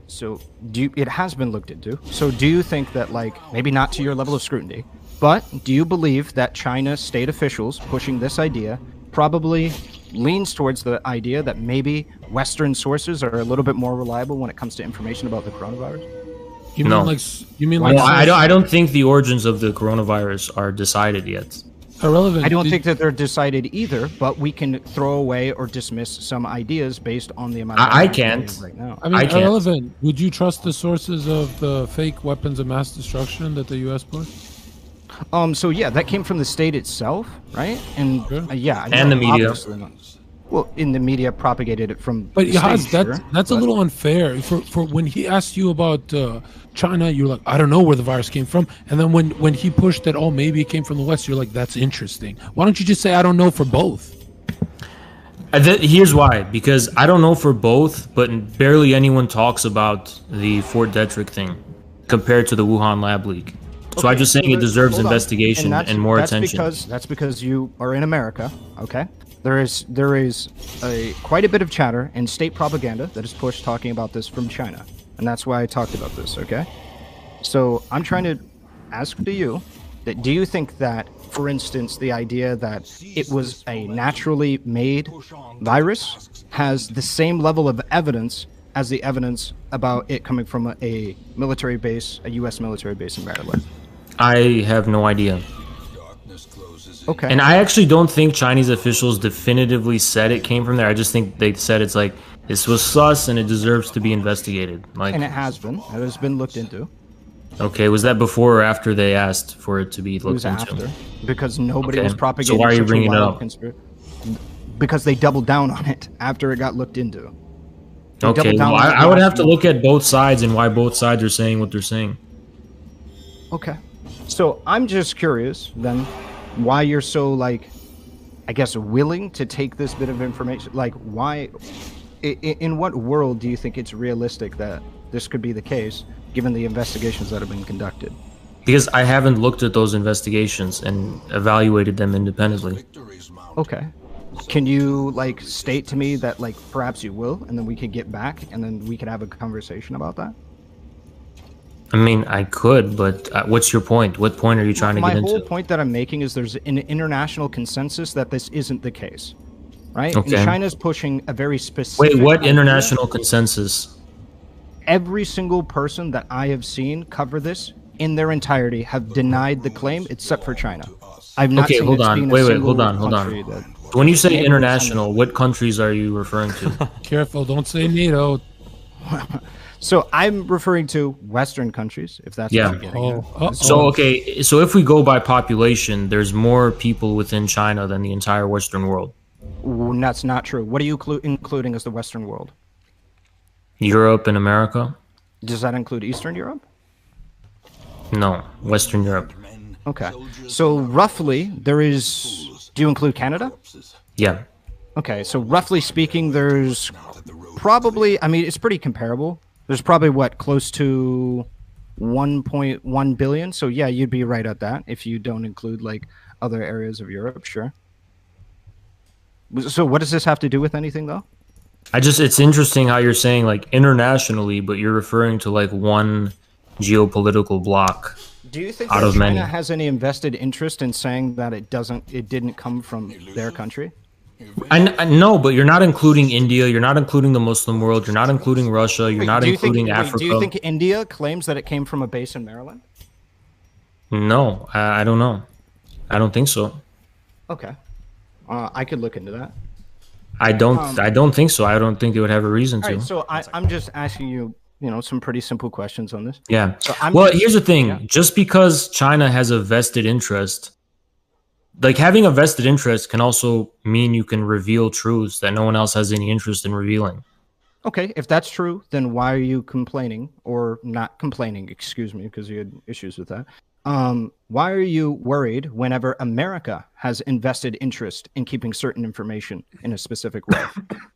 But yeah, I mean, if you're trying to talk about, like, why am I worried about Western biases and sources? Because, as I've said, I've never dismissed a source just because it was Western.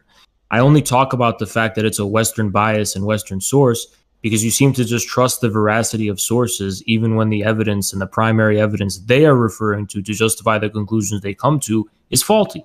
Can you give me an example of the West, by and large, lying about a given claim and then China making an accurate claim? In weapons of mass destruction in Iraq. Of the West? Yeah, weapons of mass destruction in Iraq. Okay. Sure. I don't know about the validity to that specific claim. Do you have any other one? Okay. What's going on? How about the journalists that are killed inside of China as a result of what they post? Okay, which ones?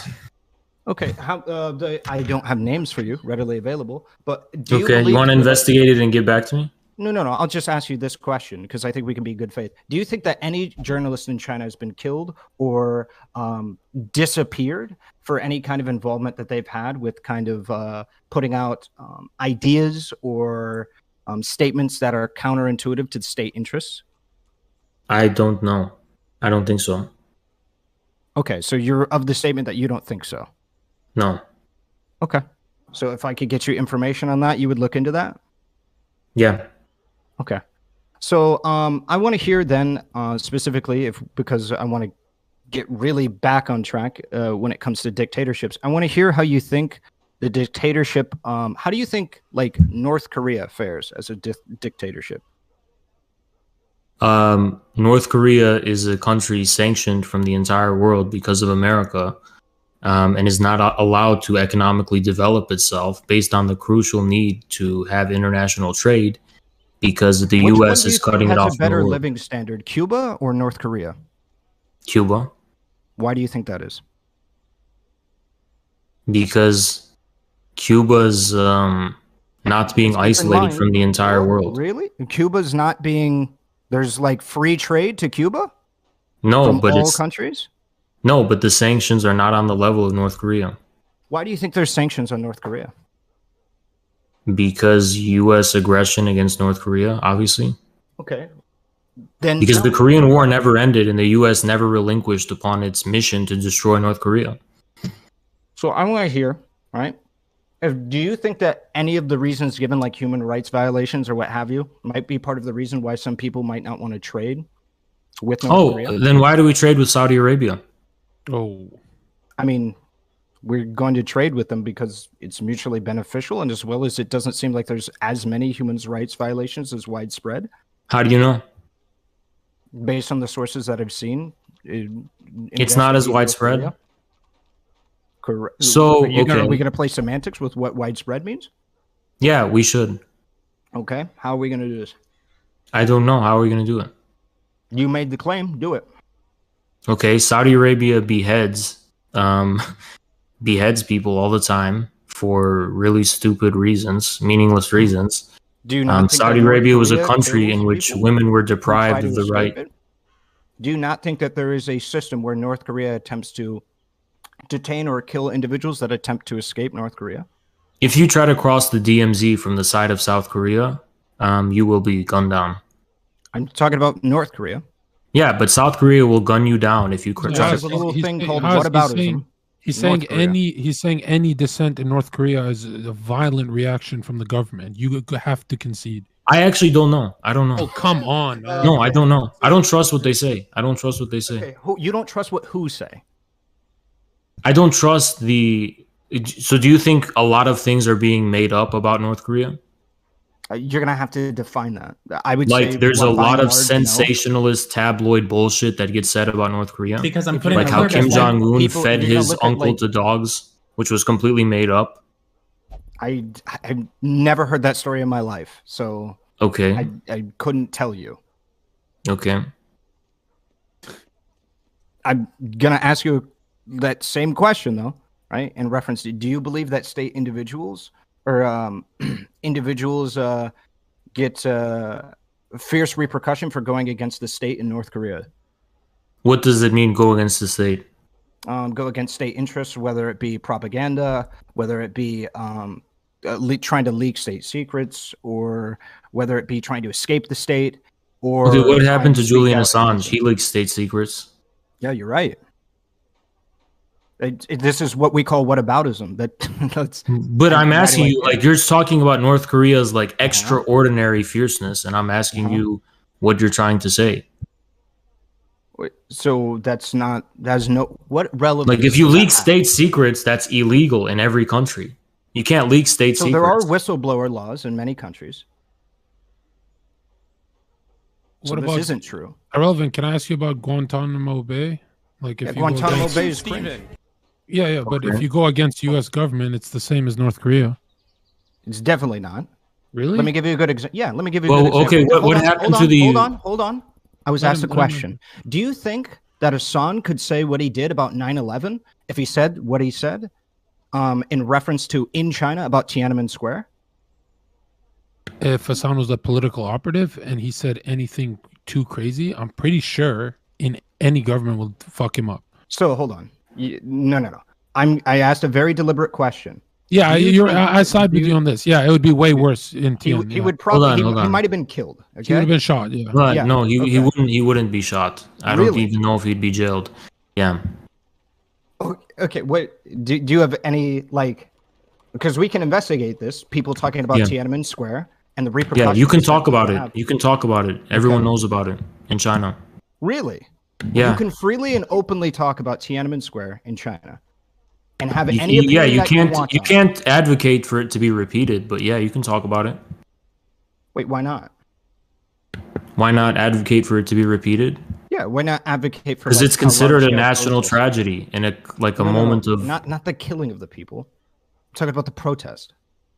But the whole thing is considered a national tragedy in which China could have followed the fate. So does 9/11. So yeah, but it's considered a huge national tragedy in which China was close or could have or was threatened by the possibility of following the fate of Eastern Europe and the Soviet Union of completely collapsing. And they saw what happened to the Soviet Union. And the Chinese people overwhelmingly say, thank God we didn't go down that path. So I just want to hear from you, right? Do you think that we have the same protections in America to say the things that we do against the state as you would in China for saying the things against the state? No, we have free speech laws here, and that's pretty clear. Okay. If that's the case, then do you not think that it's kind of an improvement that we have free speech laws? No, not necessarily. Okay, so what free speech laws are you against? Well, I'm not against free speech laws, but I'll put it in the words of a Czech resistance fighter in the 1970s who was an anti-communist, so this was not a biased source. He said, now, in communist countries, we're not allowed to say what's on our mind, but we all know the truth, right? We all know the truth. No one's deceived or being lied to, and, like, the propaganda doesn't work on us, right? We all know the truth, and we can, like, understand the truth. We have access to information, and we can do that, right? In the West, everyone thinks that what mainstream sources and the government says is true. There's no ability to have a critical distance with the state. Paradoxically, China's relationship to political speech and statehood allows citizens to actually have a more critical relationship. Really? You really believe that? You really believe that? Yeah, Chinese citizens are much more critical about... So I have multiple different articles from multiple different sources talking about people getting detained for like criticizing the handling of coronavirus from the Chinese government. Do you want me to send those to you? Yeah, send them right now. Okay. But what if someone said, even if the Western nations were fed all this misinformation and stuff like that by media and stuff, even if they're fed all this junk, isn't the distribution of power a lot softer in a democratic system and way more hardcore in a communist system? What do you mean? Like you compared North Korea with Saudi Arabia, I'd say Saudi Arabia is way more relaxed. Yeah, because Saudi Arabia isn't isolated from the world. Okay. Oh, so you're saying that to protect from any foreign policy that... No, I know North Korea's isolation was a result of being cut off from the world by U.S. sanctions. I agree. Okay. So I'm curious, what about North Korea's treatment of their people and the crimes against their people is necessary? You'd have to be specific. Okay, so let's say let's keep on track. The ability for you to protest against the government. Do you agree or disagree that you have less of an ability to protest against the government in North Korea than you do in America? I would assume no, but I don't know. I ultimately don't know. Okay. I'd be surprised if you did, but I don't know. Why do you think that is? Why do you think you're not allowed to protest as much? Yeah, well, because the U.S. is still a kind of liberal democracy, which has not arrived at like a determinate, specific position. Like its government doesn't take a partial, specific position in terms of like the future of the country. Like it just claims to be completely neutral, negative freedoms, formalistic state. Whereas communist states are communist states, so they're choosing a specific path. And if you don't just have a blank check to, have the right to do whatever you want. You have to assume responsibility and say, okay, we want to do a different path, right? If you want to assume responsibility for wanting an entirely different path, effectively saying you want to overthrow the government and have a completely different system, then you can do that, but you also have to face the consequences of doing that. Now, do you think if what you want to protest is something within the system that can like be changed within the system, you're free to do that, right? Really? Okay. Yeah, you are, especially in countries like China. Yeah. Okay, so can you give us an example? Yeah, I can. The 996 culture, the work culture within China. So there's a heavily big culture of working 9 hours 9 a.m. to 9 p.m., 6 hours a day. And there was a huge amount of backlash and protest of this from the Chinese populace. And finally, the Chinese government decided to crack down on the 996 culture and pass laws reversing it. Okay. Well, so that's an example. What we're talking about an internal issue. We're talking about like the treatment of certain people, right? Or I was thinking of severe political change. I mean, yeah, exactly. What differs your ideology from fascist ideology about security and everyone knows their responsibility? When I say everyone knows their responsibility, I'm trying to say you don't just have a blank check, because like there has to be a reason why you're protesting or you're voicing your speech. Like, what is the reason for what you're saying? If the reason for what you're saying is I want to overthrow the state entirely and eliminate the sovereignty and the whatever of the state. No, that's a little extreme. I mean, other parties uprising. Can there be an AOC in China? I really doubt it. But to do what? Like, you have to meat and potatoes. It doesn't matter. I'm saying can they do it? Well, that's the thing. In communist states, it does matter. What do you want specifically is what matters. Yes, systemic political change. Okay, to do what? Okay, what if they want to turn the progressive wheel a bit on some social issues? Can they do that? Yeah, they can. Oh, give us an example, like something severe, not something small. You want to know the truth is that the majority of the Chinese people are pretty conservative, so it really doesn't happen. Right. So, okay. So let me give you an example. What if in the Chinese Communist Party, I wanted there to be strict term limits? Let's say I wanted to institute the same exact governmental system as in the US. Do you think I could do that? No, that would be too extreme. But term limits, yes, you could literally push for that and see. Okay, what about multi-party? What about multiple parties? China does have multiple parties. More diverse. It does have multiple parties.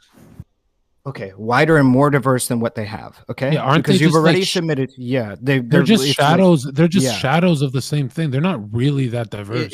That's like saying multiple people run against Putin. Okay, this is just dude. You can't have 100-year system and say there's multiple parties. Which you mean to say is multiple parties that can rule the state. Exactly. Right? Yeah. No. Yeah. Sure. You would have to. No. So within China, right? A party is like the linchpin of the entire political system. Okay. So if you're going to replace the Chinese Communist Party, you're effectively going to overthrow the whole government. Okay. And otherwise, right? Why do you want another? What can this other party do that the Communist Party can't do? I mean, we've given several examples so far. Apparently, please name one. I don't think you've named one. We did, so giving more accountability. You've just named more things that beg the question. Like you're naming more political rights, but political rights to do what and fulfill what aim? I want to know. Let's say China wanted more immigrants, right, and more global trade, right? If there's a party that's all for immigrants and more people coming to China, there's no way they come close to power. There's I know you're gonna say the Chinese people are conservative, but is that because of their system? Zerka, if the Chinese people wanted more immigrants and wanted more global trade and were very adamant and vocal about this, they would get it. Okay, what about the firewall?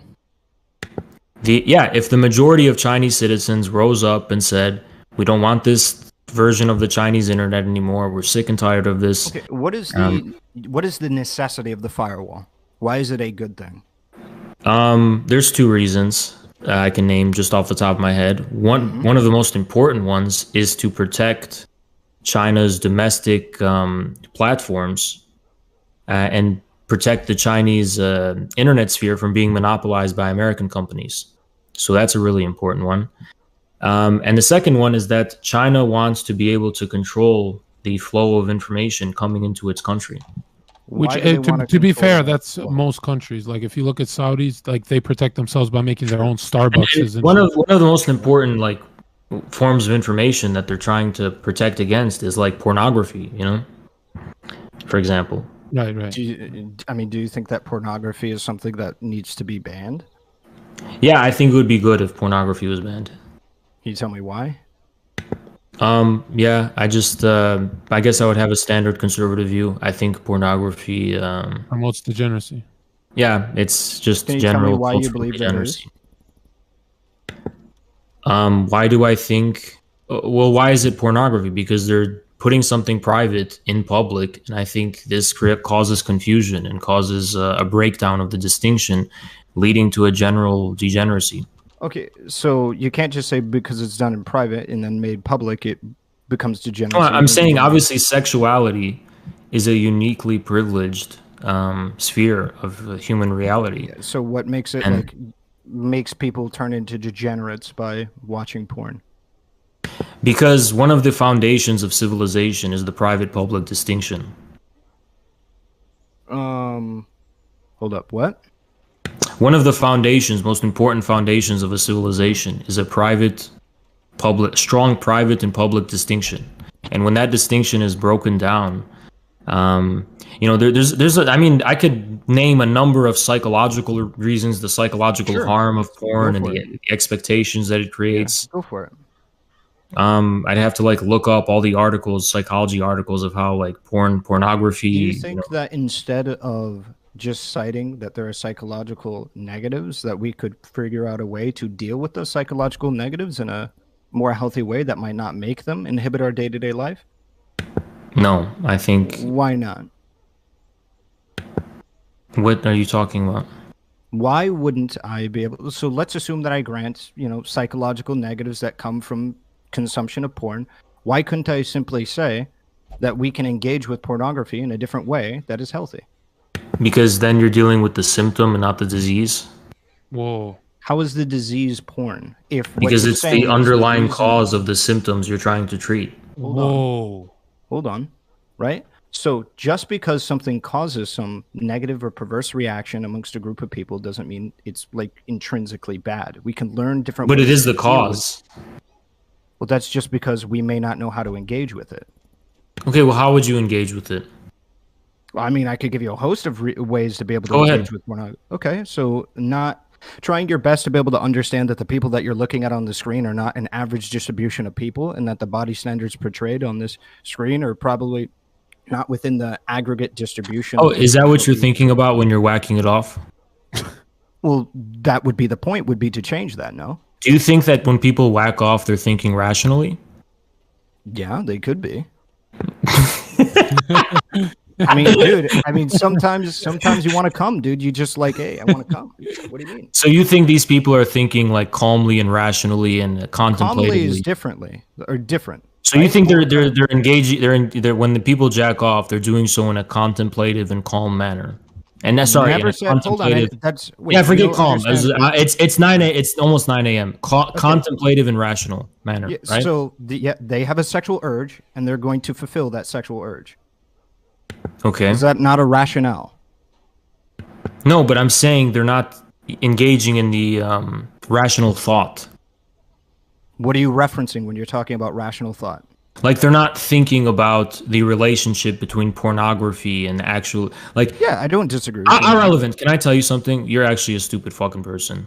Okay. I don't know if this didn't prove to your chat how utterly fucking brain dead you really fucking are. I think a lot of literally trying to say that the issue of pornography can be addressed. The people are like, hey man, when you're jacking off, just remember that the people you're seeing on screen don't represent the average. That is the most surface level treatment of the issue I've ever. That's literally telling someone okay, here's how we're gonna solve racism, guys. Stop being racist. Just stop seeing skin color, and we'll solve the problem. That's the most stupid fucking thing I've ever heard. As a matter of fact, I was actually going to pair it over to that. Do you not think that things like racism or bigotry can be addressed in a similar way? It's not that we should get rid of X group of people, that we should find ways to better engage with different kinds of people that is more healthy and productive. But hold on, that would imply that the cause of racism is merely the presence of other people, but that's not true. I would believe that to be the case. How do you think that there's? I think you're a racist then. What? I think you're a racist. How can I be racist to black people if black people don't exist? But that doesn't mean that's the essential cause. Just because they exist doesn't mean that's the cause. Because what that means is that merely by existing, black people are causing racism. No. What it means is that our treatment or the way that we view black people are causing the issue. Right? I don't agree with you. You're baking in a conclusion. I don't agree with you that pornography will always be intrinsically Oh, you're bad. saying black people existing is what causes racism, right? Against black people, correct. If they did not exist, we wouldn't be racist towards black people because they wouldn't exist. Hold on. That doesn't mean it's a cause. Just because if they didn't exist, there would be no racism, doesn't mean their existence means it's the cause. You really aren't good at logic, The cause is that they are different people, and whenever different people are around other people, we draw connections and categorize these people. That's actually not the source of racism. The source of racism has its roots in the transatlantic slave trade. Actually, that's just not true. Yeah, it is true. So there was no racism before American slavery, is what you're telling me. Yeah, if we understand racism in the modern sense of the word, yes. Okay, so if you're going to define racism as like the vague prejudice people have toward outsiders, obviously not. Okay, so then can you tell me why they brought over the slaves if racism didn't exist? What brought them to the conclusion that maybe this specific group of people were worthwhile to bring over as slaves? Can you tell me what that was? If it didn't exist before. Well, yeah, the reason is because the slave trade had already started beforehand. Okay, what I'm talking about before the slave trade. No, I'm saying the slave trade had already started within Africa with regard to the Middle East. And the reason for that was because many of these African tribes were more kind of isolated and were not as developed as some of the like surrounding African kingdoms. So this made it, and like there's the kingdom of Zanzibar and the Swahili cultures. So these kingdoms who were more organized and had bigger militaries and just in general were easily able to capture these people that they considered inferior because they had a different kind of way of life that they considered more primitive. They captured these people, rounded them up, and basically sold them to slavery. And this was kind of like the Islamic slave trade, right? So why did Europeans, when Europeans arrived on the African continent, they took over from this slave trade and put a new twist on it and basically created it. I mean, basically, like that's the origins of it. So what you're saying to me is I couldn't find at any point in history earlier than the transatlantic slave trade of a group of people discriminating against another group of people based on their skin color? Not at a general level, no, because again, even during the Islamic slave trade, slave owners could be black and slaves could be white. So it's not really about race in the modern sense of the word at all. So if that's the case, in your mind, right, that it's not about discriminating against like the certain colors of specific people, why was there people inside of the West that were, or more specifically Europe, that we're talking about like swarthy people and what have you, like their definition of what at what year? What year were you talking about? So the aristocracy, right? Like when? What year? I mean, early 1500s.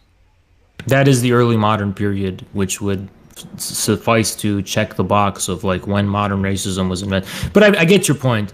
Maybe darker skinned people, darker skinned people in general within a population have been discriminated against because it was associated with being outside and working. Yeah. And aristocrats are inside and they don't work. So having a tan is a sign of being like a peasant. Do you think there was any racism between like... That's not racism though. That's just... Do you think there was any racism against like Jewish people prior to these times, like in BC? I wouldn't define it as racism, no. Really? Why do you think they were targeting specifically Jewish people? Because of their religion and culture and things like that. So they were not targeting anybody that didn't practice the Jewish faith? No. Really? What do you mean? They were obviously targeting other people too.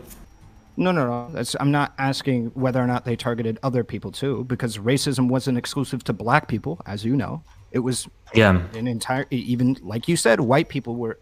There was no modern conception of race back then. It was completely meaningless. Right. So so do you think you could be good faith when I say racism, and especially when I define it as discrimination based on somebody's skin color?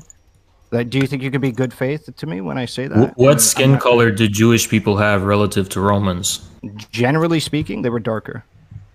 Not necessarily, no. Romans. Yeah. No, they weren't. I can't tell. Is this a meme?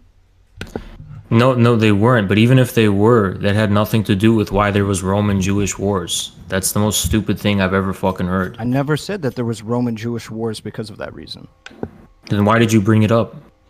I brought it up because there's been a prosecution of Jewish people based on the way that they look there has been prosecution on the Jewish people and active assaults on the Jewish people just based on how they look and not in reference to their politics or religion. Okay, and you're saying this was when? Throughout many years in BC to AD. I mean, like thousands of years. Last 6,000 years. Can you name some? Okay. I could name, like, what are you looking for? A specific year or a specific war, or what are you looking for? Anything within that, before the modern period. What do you consider the modern period? The early modern period, let's just say the 1400s. Okay. Yeah, we could go with the Romans. Okay, so you think the Romans discriminated against Jews because of their appearance? Well, no, they discriminated against Jews. So, like, this is a thing, right? They discriminated against Jewish people for another reason that they've talked about, but they use appearance to be able to disseminate whether or not you fall into this category that they believe is the case. So it's similar to, like, the war on crime. They think that, like, well, you know, black people cause more crime, right, widely speaking, because they have a certain culture. And so in order to get rid of that culture, we must get rid of all people that look like this. Okay, but you realize when people are talking about racism, they're referring to the essentiality of race, right? Right. And do you think that when we essentialize that Jewish people have a specific way of doing things or a specific way of living life or self-actualizing and going based off of their physical characteristics is probably a form of race essentialization, because your physical characteristics has no barometer on your political beliefs or what have you, or even your religious beliefs? The Jewish people were not strikingly different than other Mediterranean people in terms of their physical appearance. So no, what you're saying is nonsensical. So just to be clear, you don't believe that the Roman people or any people at the time believed that you could disseminate a Jewish individual from any other individual in, let's say, Europe or the Middle East? What I said, and I'll repeat it, is that Jewish people did not strikingly look different than other Mediterranean people. They don't have to, okay? So what I'm asking you is pretty simple. Do you believe that the people at the time could disseminate what they believe to be a difference in a race? Meaning, like, this person is Jewish, this person is not Jewish. Or do you believe all people were not able to do that at the time? You could obviously differentiate who is Jewish, but on the basis of appearance alone, no. So you believe there was no group of people that could disseminate what a Jewish person looked like at the time? There is no scripture or text that said this is what a Jewish person looks like at that time. I mean, there could have been, but what's the relevance? The relevance would be that they used this to be able to prosecute Jewish people. No, I don't think they could have. How could they not have? Because Jews don't look that different from other people in the Mediterranean. It's simple as that. There's a lot of people that don't look that different than like if a Jew was disguising themselves as like a Roman, they could probably get away with it. Wait, do you know that there was a lot of Jewish people in World War II that just said, I'm not Jewish, and like the Third Reich just let them out? Okay. So my whole point is you don't need to have every single person. But hold on. But wait. But the Third Reich was explicitly basing its hostility toward Jews on the basis of their intrinsic and essentially inherent racial qualities and whatever. Whereas we can both agree that that wasn't the case in the case of the Romans. Well, so, right. So if you want to talk, you can. But so, however, this is pretty. Would you say that black people had that when it came to the war on drugs? Had what? had a similar process of it not being about their race. It was about the culture, let's say. Well, the reason why black people would say it's a form of racism is because it has its origins in the transatlantic slave trade and slavery and Jim Crow, which was based on the essentiality of race. If Jim Crow and slavery never happened, that what happened to black people in the war on drugs would not be racist. There would be no war on drugs, so to speak, and black people would not even be here. Well, your hypothetical is meaningless. Okay, so it's definitely something that can happen. There's a war on drugs. No, it's not. Look, without the crucial history, there is no context to the war on drugs and black people. Do you think that there was a disproportionate targeting of Hispanic people as well during the war on drugs? Yeah. Okay. Do you believe that Hispanic people were disproportionately affected during this transatlantic slave trade? But those are different situations. I thought you said just a second ago that it had to be people that came from the transatlantic slave trade, and that you can't even fathom. Yeah, please play it back. And when did I say that? When did I say that? You just said that the transatlantic slave trade is necessary for the conditions for the drug war to happen. I give you a group of individuals. Because black people are disproportionately targeted by the war on drugs. I gave you a group of individuals that were targeted during the war on drugs that were not, by and large, victims of the transatlantic slave trade.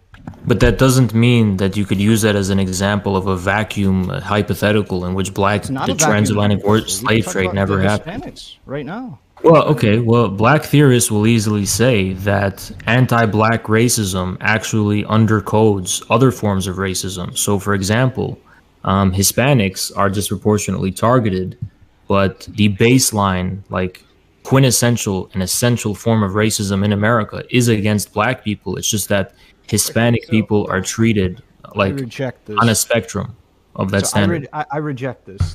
This idea that the quintessential racism is against black people. Can you substantiate that at all? Well, I'm saying that's what a lot of black theorists, that it's called anti-blackness theory. I mean, you can read about it. Frank Wilderson and those theorists. I'd like to consider myself pretty well read on black issues. So what exactly are you trying to say is disseminated, or trying to say is brought out or extrapolated by many black thinkers? I just want to hear. But the basic idea is that racism in general, that blackness is like what is fundamental. Okay, hold on. Sorry, I don't care about this. I'm subtle hubris. I'm taking these four in this position. I think we can do this. I want what supplies do I need for the first Darkest Dungeon? Well, I'm not Frank Wilderson, and you'd have to talk to anti-black theorists. I don't. Okay, so you just made a claim about anti-black theorists just a moment ago, right? And so I'm just curious. I mean, I'm sure you have an answer. Well, it would be an example of how the persecution of Hispanic people is intertwined with the facts of history that I just mentioned. Now, that's not the only example of it, but if you want another example of the fact, the war on drugs was justified on the basis of drugs being peddled in overwhelmingly black communities in the first place. What does this have to do with anything? Well, just because Hispanics were also disproportionately victims of it doesn't mean that they exist in isolation and in a vacuum, divorced from the crucial and necessary context of the history of the transatlantic slave trade, Jim Crow, and all that other kind of stuff. What about the Japanese, camps during World War II? Sure. What did that have to do with black people? Nothing. Okay, so we can agree that there are concepts of racism and white people pushing certain ideas of racism that are independent of blackness, correct? If what you're asking me to do is play the devil's advocate for anti-black people who theorize of anti-blackness, I could say that. No, I'm just talking about what they would say, and it's a pretty easy response, would be that the fundamental paradigm of white supremacy was defined on the basis of the encounter and enslavement of black people, which they would then apply to other groups. So that whiteness was fundamentally defined by the details and facts of the history of the transatlantic slave trade, which was then turned around and applied to other people. So to put what you're saying shortly, I don't know why you're doing this in such a long form. Wait, you can swap out SB's blight trinket for more accuracy. Enemies here have lower blight resist, and you want to use pierce on the... Seen as bad, and what? Okay, so that's what you're talking about. I don't know why you're You're doing this. So in reference to that, I just want to hear, why do you think, in theory, if everything that you've stated is consistent, why do you think there was Japanese internment camps? Because the fundamental whiteness that was differentiated from Japanese people because of their otherness, their general otherness from Western culture and white culture, was defined by the transatlantic slave trade. So you think if the transatlantic slave trade did not exist, we wouldn't have had internment camps for Japanese people? Definitely not. Definitely not. Really? Do you have any substantiation for that whatsoever? Yeah, there would be no United States in the first place. Yeah. What? How? What basis are you saying that with? Because slavery was a fundamental part of the development of the New World and the colonies. So, do you think that black people are the only people that can be enslaved? What if we enslaved all of the Native Americans instead of? They tried to do that, but they were killed off by disease. So they were intentionally killed by disease for the explicit purpose of genociding them. So instead of leading with that genocide, why not instead of doing that to black people, you would do that to Native American people? I told you, they literally did that at first, and they stopped doing it because it wasn't economical. So, no, it's just not that simple, but okay. We can talk about Hispanic people then, if that's something that you're not familiar with the Native Americans. We can talk about Hispanic people. All right, why not Hispanic people? Hispanic people are literally just Spanish people who mixed with the indigenous population in America. Why not enslave them? Fuck, how long are they going to go? I want to do this Darkest Dungeon run, guys. Who's going to enslave them? White people? Who are white people? The colonizers that came to North America that then proceeded to genocide the Native Americans and establish. So you're saying? Okay, we're gonna run this dungeon. Okay, get it. So you're saying they would, for whatever reason, British people would come to North America or French people, and they're gonna breed Spaniards with indigenous people and then enslave their offspring? That sounds ridiculous. Well, no, don't be obtuse. It's not the. Do you even know what Hispanic people are? The only people. It wasn't only that they all just went to enslave North Hispanic people. Like what? Do you even know about the Spanish Empire and the caste system of the Spanish Empire? Like the Spanish Empire did not treat indigenous people the same way. Sure, buddy. Do you think that there was no people in South America at this time? What do I think? What? There were no people in South America at this time. There was not a single soul in South America. There were indigenous South American people. Yeah. So why not enslave them? They literally did. Right. So why not enslave them by and large? And could have established the United States. They did, and it wasn't. Hold on. Why the United States could never have done that because Spain was in control of. Yeah, why not trade? And second of all, it was not economical for them to be enslaved. How? Because they were dying. There's many reasons people speculate, but they were dying from disease and things like that. Like it was just. It seemed to survive pretty fine. Well, it doesn't make economic sense to import African slaves when you can just enslave the local population. There's a reason why they imported slaves from Africa. No, okay, so I'm not talking about just the local population of North America. Yeah, I'm talking about South America. Okay, cool. And so, yeah, you could do... The Spanish did enslave them. The Spanish did enslave them. Okay, yes, I'm aware of that. Yeah, and it wasn't sustainable. So I'm just trying to understand how you're getting to the conclusion that racism would not exist if black people weren't enslaved. That's it. How Japanese internment camps would have never existed if black people were not enslaved. I don't know about racism, but I can 100% for sure say that Japanese internment camps obviously would not have existed. No. I see. Can you just tell me why? Because there would be no United States that would have gone to war with Japan in the first place. It's fucking stupid. So just to be clear, you don't think the United States could have been created without black people specifically being slaves? Absolutely not. There would be no way for the history to culminate in the United States without slavery. Can you tell me why you think that is? Yeah, sure. The transatlantic slave trade was the linchpin of the New World's economy. Yeah, it was a really big. Do you think that there was no way that their economy could have survived without those slaves? You know, Ahrelevant, Maybe. I hate to interrupt you, but you're making an alt-right argument right now. How?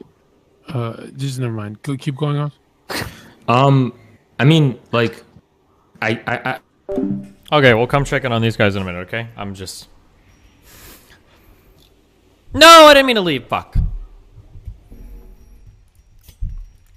I don't know where that argument is going, alright? Alright. What did I need to bring to this dungeon again?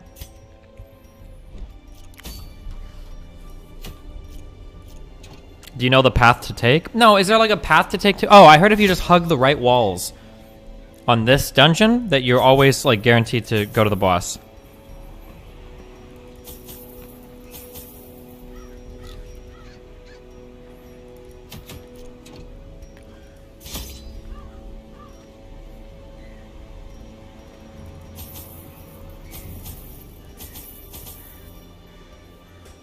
Bandages, food, herbs, holy water.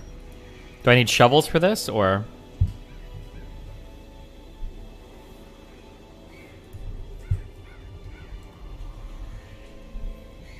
This is the path you take. Okay, so it is always go right, basically, I think. Oh, and torches.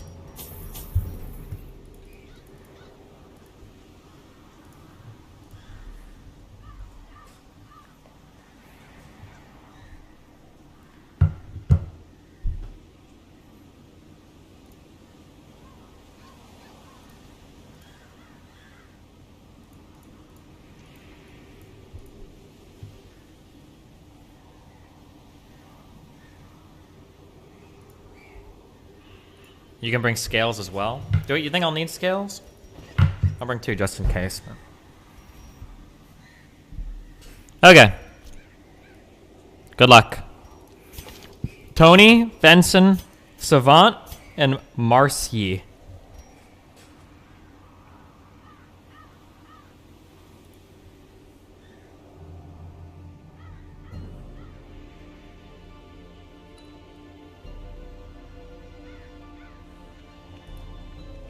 Good luck. This is the first, like, darkest dungeon run I've ever tried in this game. Stars are right, and the manor sits at the very epicenter of cosmic unrest. Cultists rally to their twisted idols, and great gongs sound in anticipation of the coming sacrifices. You're a genius, dude! Life-laden shadows pulse to the unrelenting rhythm of a beating heart.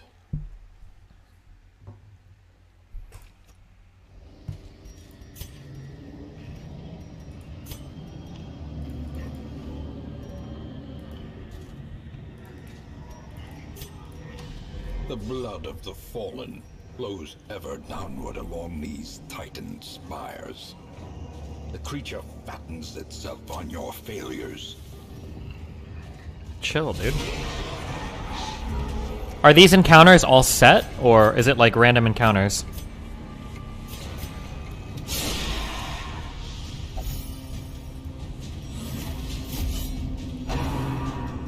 They're all set.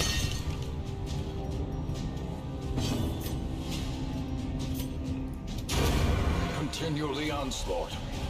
Destroy them all.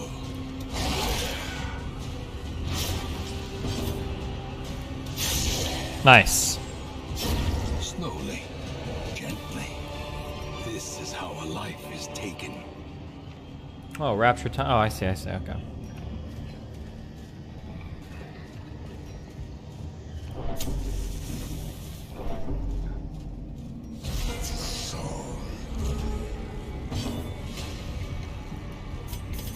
The enemies you just fought can't damage you. Perfect distress heal over it. Can't damage it. They must be able to do something, no?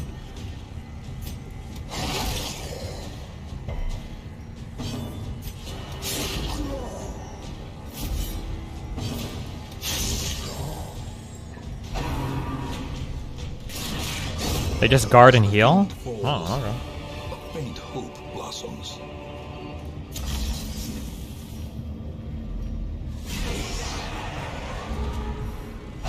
Are there reinforcements called in the darkest dungeon? Or can you infinitely heal?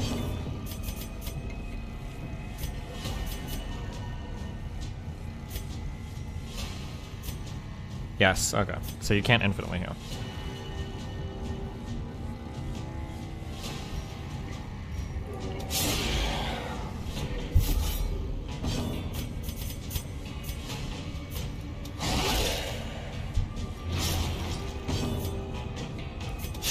Confidence surges as the enemy crumbles.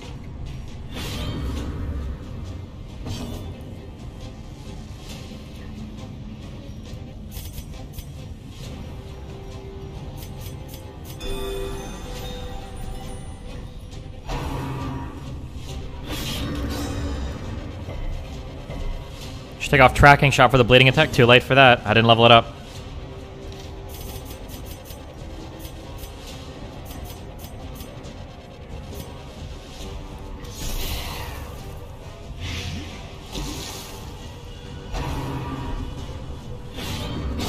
Their formation is broken.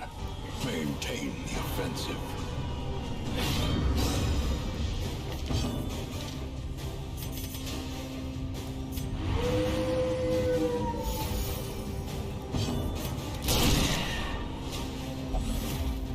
The blood quickens.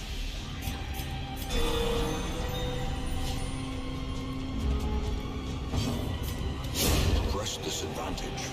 Give them no quarter.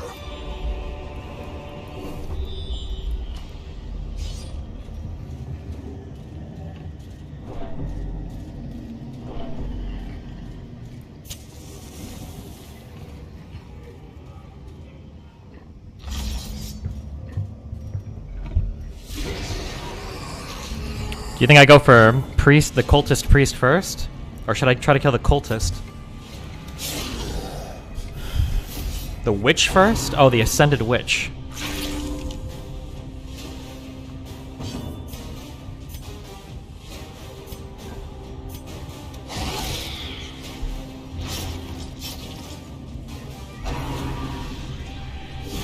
Ew.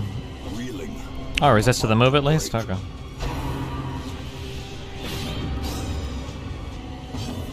A lot of misses in here. Not cool.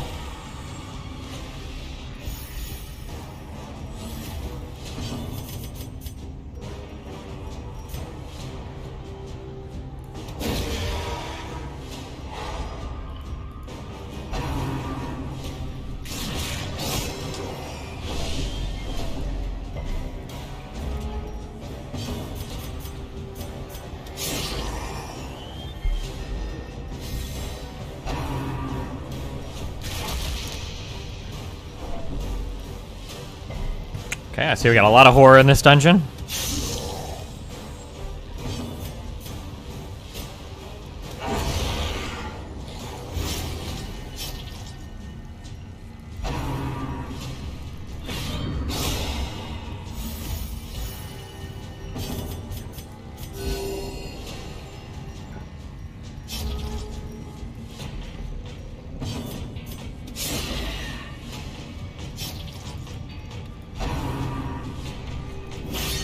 Nice.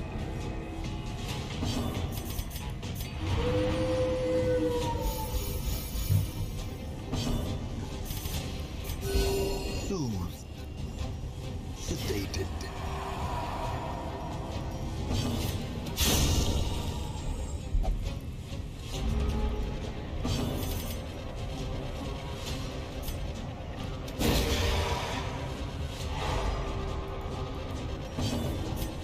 Don't kill him. Okay.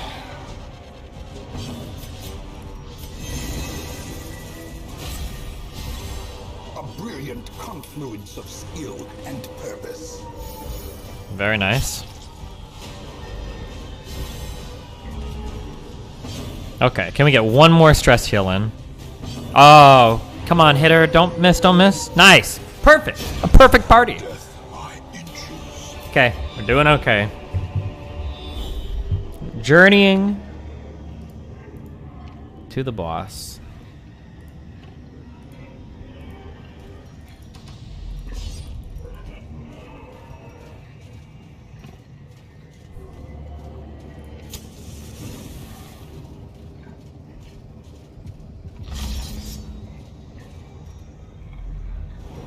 Three priests next.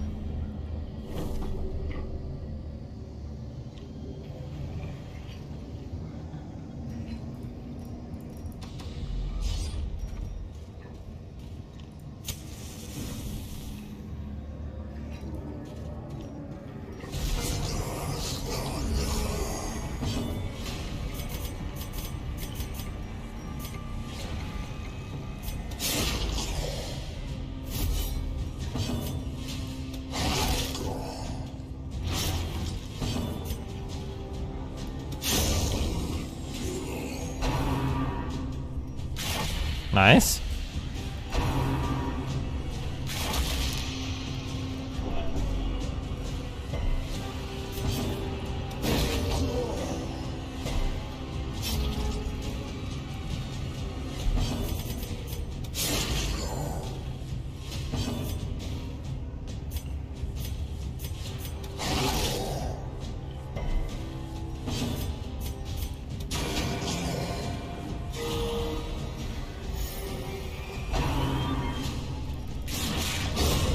The ground quakes.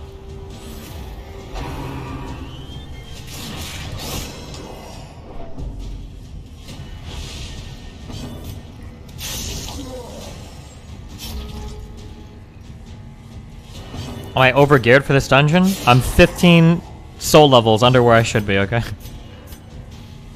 Oof. I'm gonna stall one turn. Hopefully this isn't too greedy. We'll do one stress heal, and then one group heal. Okay.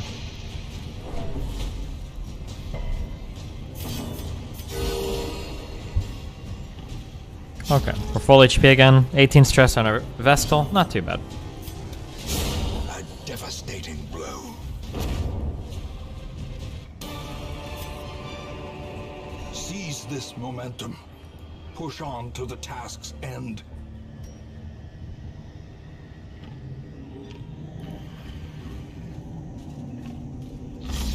Two Raptures, a Brawler, and a Priest.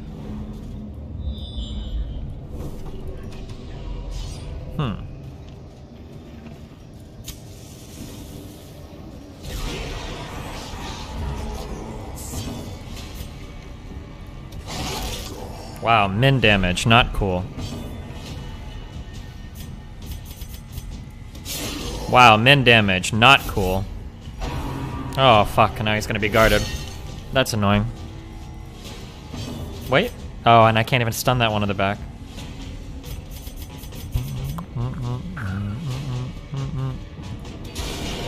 Good crit.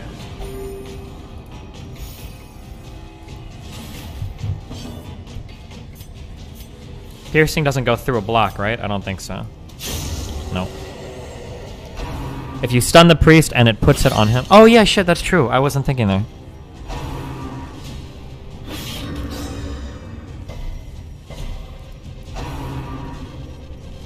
Man, my Vestal's getting like stress targeted. I don't have like a stress targeting ability. It's a little annoying.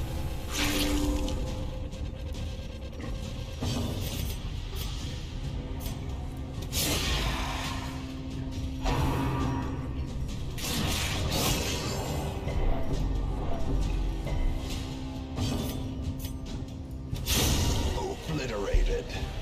You can forever stall and heal with the doggo on Rapture. Inspiration. I don't think you can forever stall because they'll call for reinforcements. The rules are still in play.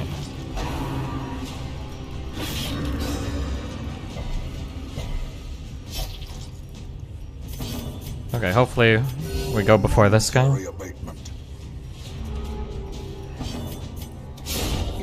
Nice.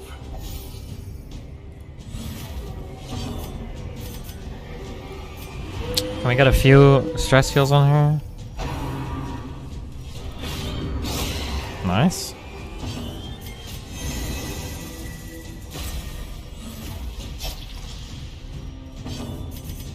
The wounds of war can be healed, but never hidden. Oh, no, I didn't want that crit, but whatever. Foolish horrors, brought low and driven into the. I have so many bandages. I might as well use one. It's okay. You can camp in the next room or wait a little. Yeah, so I see it. It recommends camping here? Oh no, it camps in the next room. Do I really need to though? I feel like I can keep going. I feel like I'll just camp right before the boss fight. I don't know what that malignant growth mob is, but it should be fine.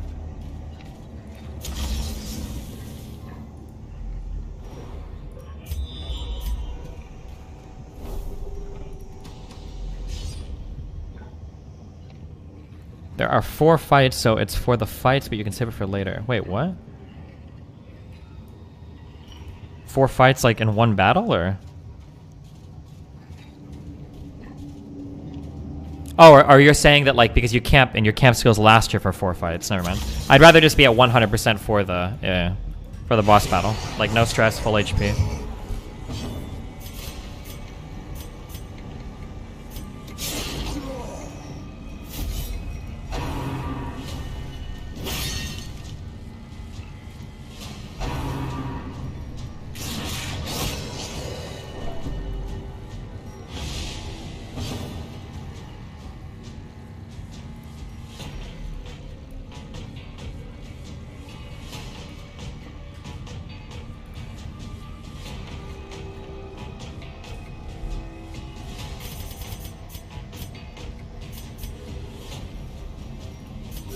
The wounds of war can be healed, but never hidden. I guess every single stress ability is just gonna go to my Vestal, huh? That's how we're gonna do this one? Alright, dudes.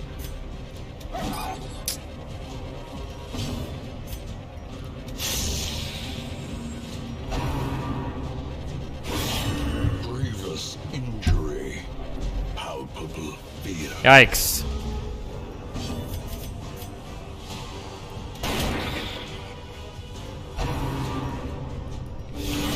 Unnerved, unbalanced. Masterfully executed.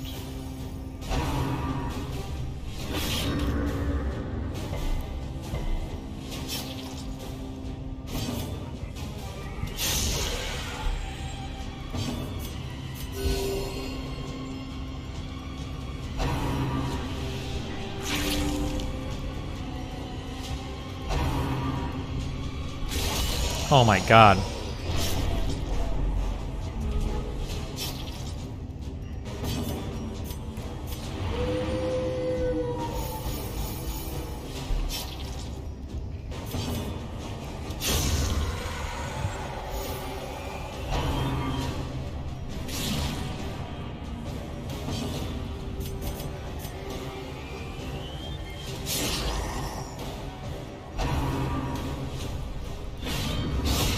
Powerful blow.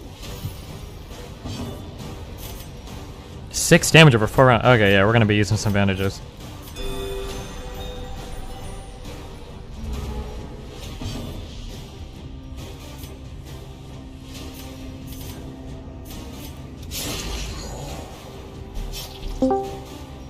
Hello?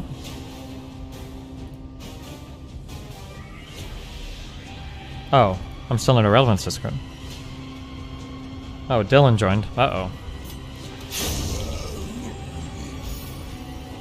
It's getting wacky in there.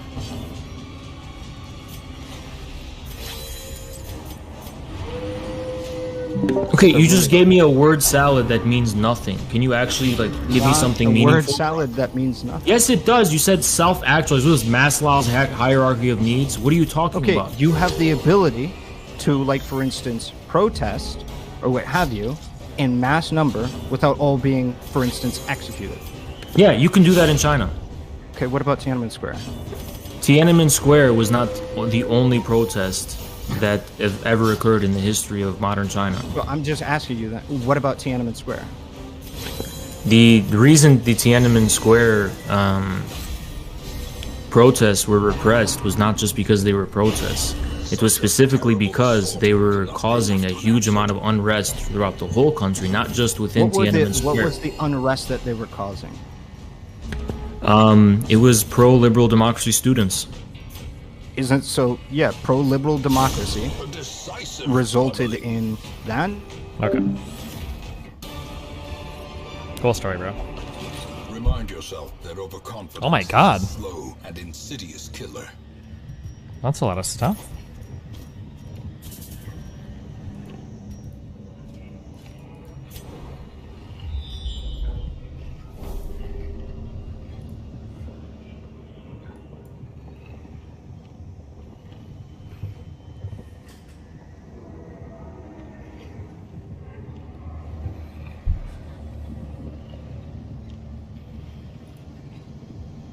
Okay, one more fight we do.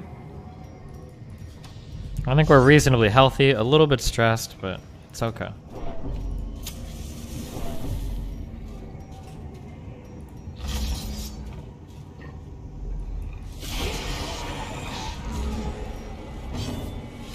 Does this malignant growth thing need to die? It's new, so I'm assuming it does.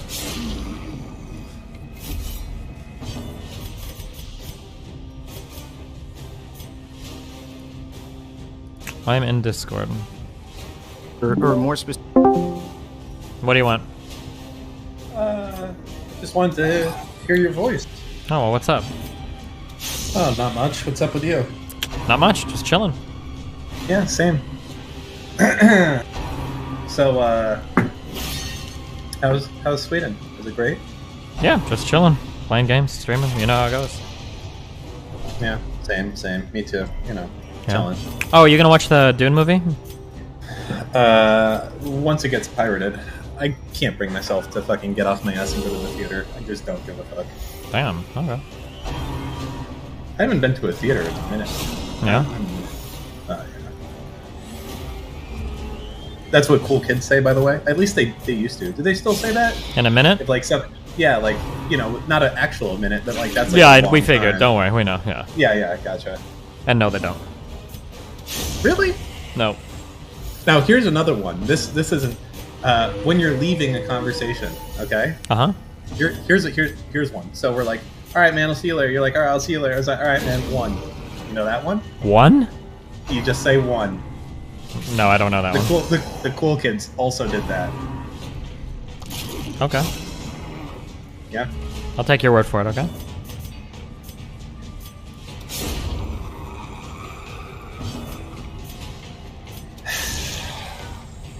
You know, like, your chat has never even seen, like, Austin Powers. You know, like, they weren't even born when that shit came out. How fucked is that? It's pretty fucked. That is pretty... Are you mocking me right now? I'm not gonna lie, I don't remember Austin Powers at all. Wait, really? Like, Mini-Me and... Mini-Me and the... like, vaguely. I was really young when I watched that shit. I feel so fucking old.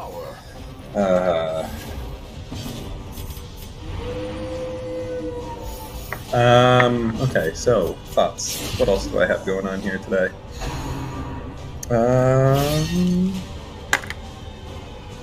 Any thoughts from your side? What about you? You must have some questions for me. I've just been playing games and stuff. Not much going on, you know? Really? Like, I'm sure that, like, you've been thinking, like, some things that you wanted to ask me. And you're like, oh, no, I've been curious about this part of Dan's life. Wonder what happened there. I'll ask him someday. Anything fun or new on the horizon with Redact? We found an Android developer. Okay. A few actually. Yeah. So, praise be. So it's like Thanos' stones. Everything is coming together. And did a partnership with a big agency that does stuff with a lot of like NFL, NHL, etc. So that'll be cool to see. But yeah, you know, it's going well. The big thing I want to work on now. I won't go on too long about it. Very quickly, move on. The big thing I want to move on to build is an affiliate system. Yeah. Where people can get paid for referring people. Is it hard to build that out when you don't have when you're not generating money at all yet, or? Well, it's not hard to build it out. Or that's I mean, like when I say what are the values? Like, how do you even decide what to pay somebody for a download or whatever? Yeah. I don't know. So one thing we're gonna hopefully launch very soon is this ability to remove yourself from like all these other sites, like shit that you don't. It's different. Like, you know, Redact right now deletes data from stuff you've created, like messages and shit. Yeah. But there's a lot of other sites that put your shit on there, like you know, like whitepages.com and stuff. So I think we'll have a paid service. They'll automatically delete your shit from like 100+ sites. We'll see. But not much new there. Just a lot of work. You know, this is like a startup that was actually born, you know, like in Twitch, right? Because I think I talked about it for the first time on here. I don't know, it must have been like a year ago, right? Yeah, maybe, yeah.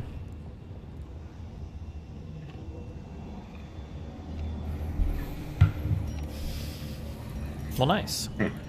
Yeah. Coming up to some of the final battles in this game, Dan. I know you're excited for me. Thank you, thank you. Is this like, is it like Slay the Spire in that like you die and you start a new run, or how long have you been on this run? Probably like 30, no, probably like 40 hours. It's not like Slay the Spire, no. Okay, so it's much longer than going. Oh yeah.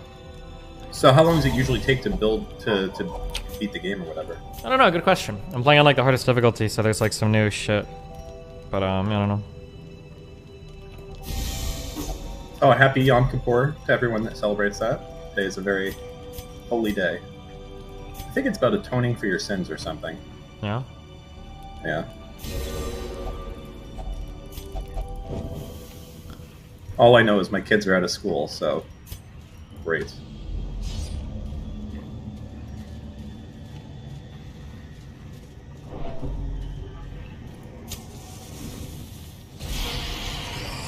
Oh man, no, don't fuck me with stress, please. Not right before the boss.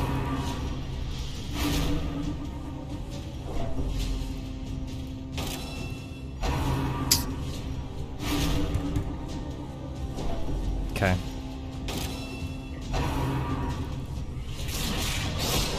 A singular strike. I listened to a little bit of the infrared versus Ahrelevant thing. Yeah. What's your take on all that nonsense? I don't know. They're both of their ways of arguing are a little bit, I think, get lost in the weeds a lot, so it's hard for me to stay focused or care that much about the conversations. I've noticed, maybe it's just like recently, but it seems like all these guys are like so obsessed with this alpha male status. I don't fucking get it. Well, it feels like that recently because Zerka and Haas have been like a big part of kind of the rotation recently, and those two guys are definitely like super obsessed with it. Yeah. Nice. Why though? Like, why does it matter? I mean, if you have like a lack of confidence, then you can. That alpha male shit is like, it looks like it's like an unconfident. It's an unconfident person's idea of what a confident person looks like, I guess is what I should say. Yeah. So, do you feel like these guys actually believe that, or is it a show at this point? I think it's like a fake it till you make it. If they act that way, maybe they'll like manifest it or something. I don't know.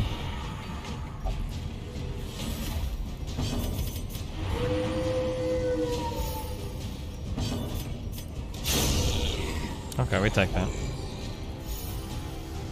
It's a copium system, yes, mechanism. This expedition at least promises. Should I go in? Should I use 4 holy waters right before I go in? Before you buy the boss, change hound skill so you can do something in rank 1 if you get shovel there. I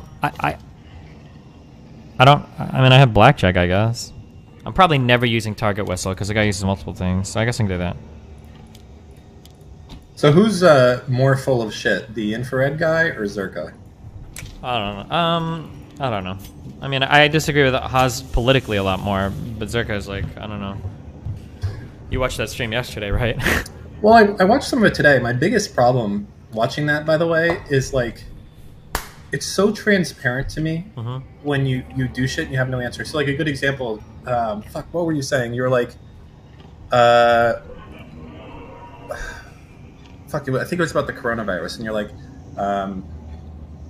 what would you say if China said the coronavirus started in a military base or something in Georgia? Yeah. He was like, yeah, I'd have to look into that. And it's like, you know right away that he doesn't believe that. Because no one believes fucking outlandish shit just because someone says something. It's ridiculous. But I just hate how, and it's not just that, it's every side. Everyone is so absolutely tied to their candidate or their political spectrum. They're not even willing to like bend in the fucking slightest that, hey, of course it didn't start at a fucking military base in fucking Georgia. That's absolutely ridiculous. Why would you ever fucking think that was the case? You know, show me any evidence for this whatsoever. But they don't. Why? Oh, yeah, So I mean, just, yeah, that's just super biased, right? Okay, give me like 2 minutes, okay? Oh wait, fuck! I should have used all my holy waters. Maybe it doesn't matter that much. Okay, don't worry about the priest. I'm not gonna worry about the priest.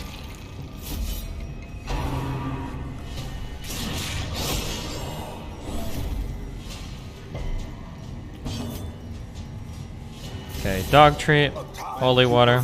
Beyond one's limits.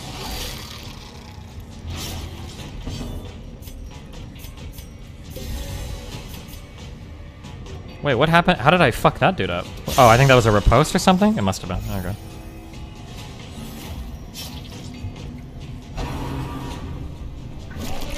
Oh man, the misses are coming in. 148, I'm never stunning that guy. We're just gonna keep everybody healthy. Or I could go for an attack, I guess. No. Ah, such a wasted crit.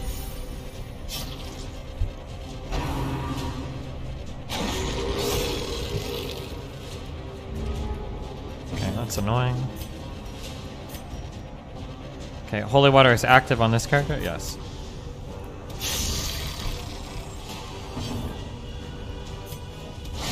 Oh no, wait, this is gonna be way easier than I thought it would be.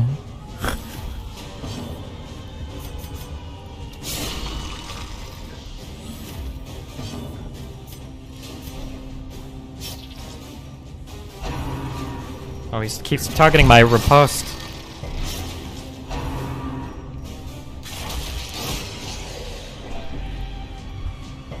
This boss is an easier shambler? What? I kept reading this boss is a harder shambler.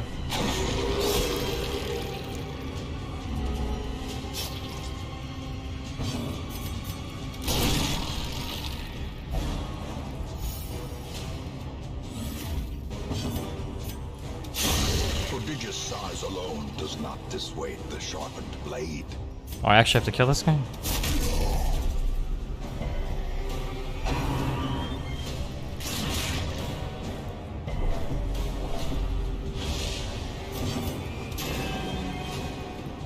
Alright, I'm done. Okay. Oh wait, actually, this guy might give a little speech. Hold on. A trifling victory. Is there anything worth getting in this dungeon, like that I could backtrack for or explore, or am I just done? You're done? Done. Okay.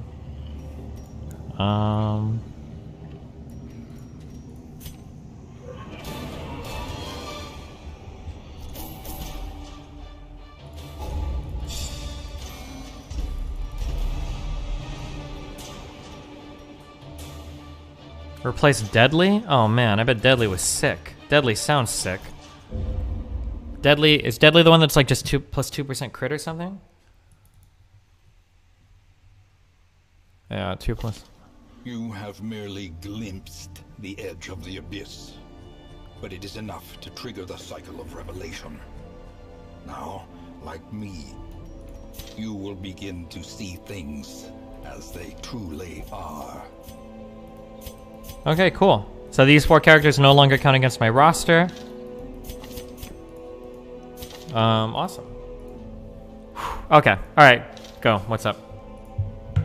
I feel like I'm second fiddle to your game. No, it's just these are like the last fucking fights of the game. Shut the fuck. We've been doing this for like 2 weeks. Okay, what's up? I'm trying to think what else. Have you looked into something called the QSBS? QSBS? No idea.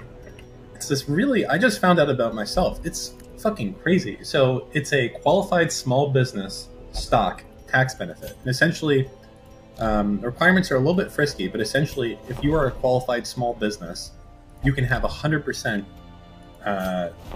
tax, not credit. Like you'll pay no tax when you sell your company at all. 0. What is a qualified business? Anything under $50 million, it's a corporation that's in a few industries, but technology is one of them. Mm-hmm.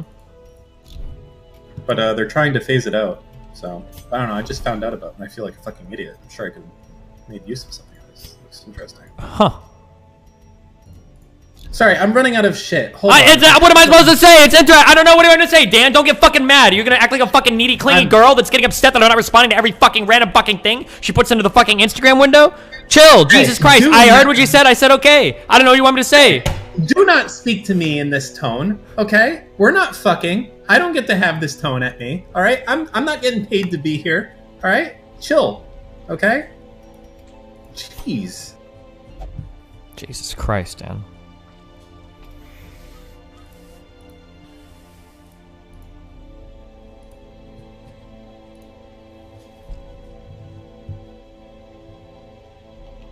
Now you can sell your entire brand to a teenager named Destiny without paying taxes. True. Okay.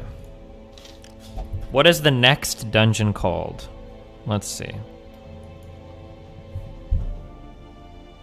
Lighting the Way.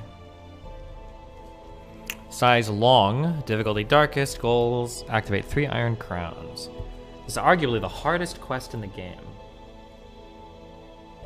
You can expect bleed, blight, debuffs, and the 3 altars that you need to activate are guarded by mini-bosses. The Templar Impaler, the Templar Warlord. Templars are not only tough and hard-hitting with 2 actions return, but their Revelation attack, which they're always guaranteed using their first action, hits like a truck.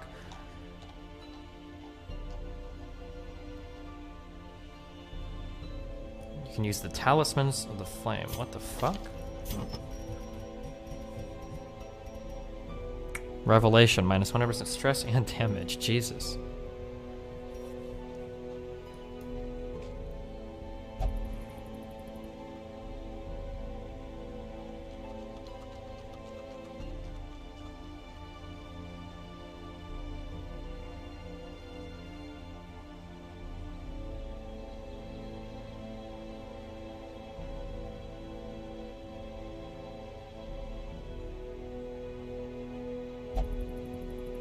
What's on the agenda for today, Dan?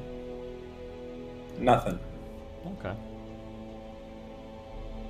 Actually, hold on, let me check. Calendar.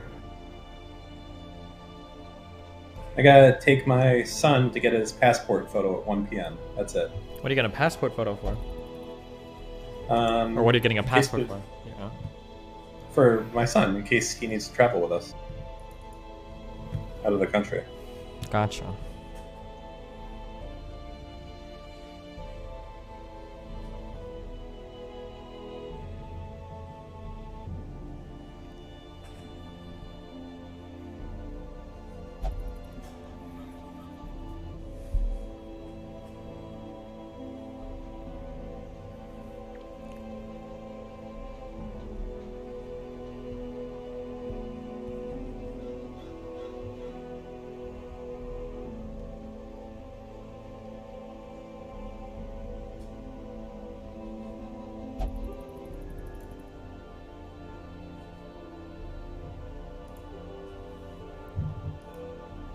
Jesus.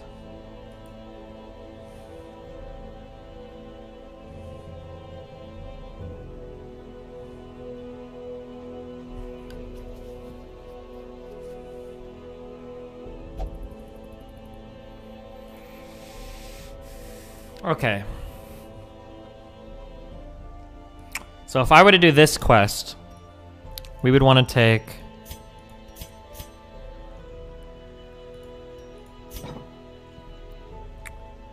Houndmasters. Wait, they don't shuffle you around at all, huh? So they don't shuffle. I like Houndmaster because I get damage, so I don't like Jester as much. Jester has a little bit of damage. So we can do Man-at-Arms, Jester, Vestal, and a Bounty Hunter? You know that fucking dog in that game? The one that howls? Sounds like a fucking power tool. Ooh, or like a... that thing? Yeah, exactly. Does not sound like a fucking dog. Fuck it's like a power tool or an automatic door opening or something.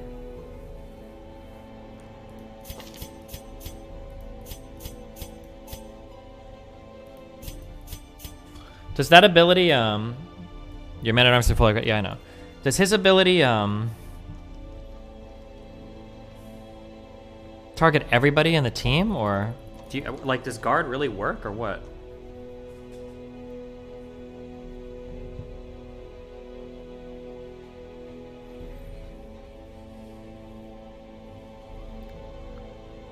What ability? I don't know. He has, like, a revelation ability. It can target anyone, but only it's one at a time. How can you see who it's going to target? Like, how do you know who to guard? Or do you just spam guard every single time? Oh, no. His guard lasts multiple turns. Never mind.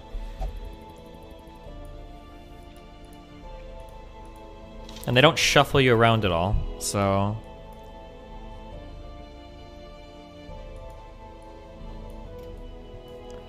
Okay, so we've got Bounty Hunter is going to be my DPS. Lots of damage. Wait, what the fuck is this character? Oh. That was glitched for a second, right? They had like a horrible face there.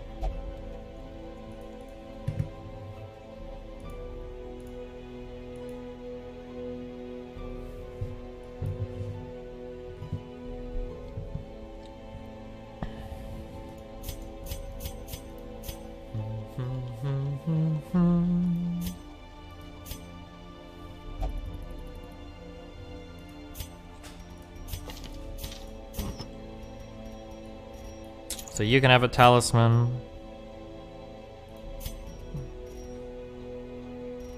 You know, I wonder if I'm going to go through my entire life waking up 2 hours later every day. Like, I feel like I must. Like, it's not going away. It's been this way for, Jesus, like 20 years now. No, not 20 years. Almost 20 years. Like, is this it? Am I going to be, like, 50 years old waking up at fucking 9 p.m.? What the fuck? I mean, you gotta use the sun, Dan. That's what I did. That's the only thing that ever worked. I do. No, it doesn't help. Well.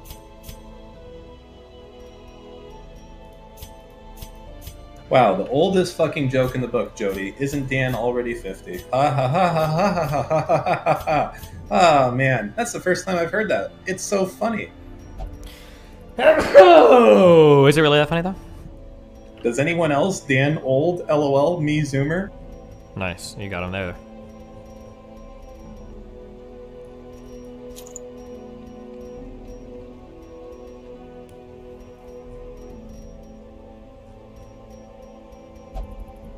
Where does the idea come from that I'm this fucking old to begin with? Like, they've seen photos of me. I don't look like I'm that old, do I? I don't think so, Dan. I think I look my age or younger. If I shave completely, I'll look like I'm late 20s, early 30s, for sure.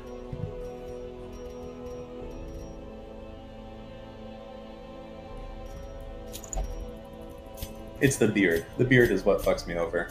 Oh yeah? But I like having a beard though.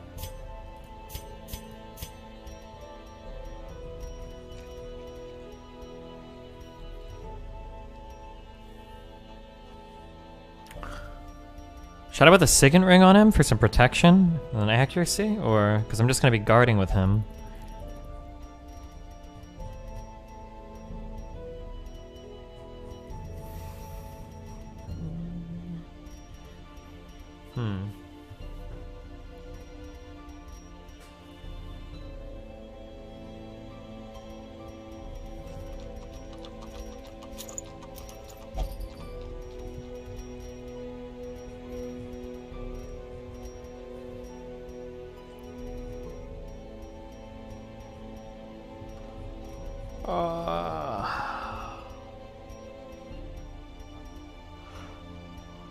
I just put lots of protection on him. 25%. The thing below the signet ring is ready. Oh, this thing? Yeah, I think I'll just do this.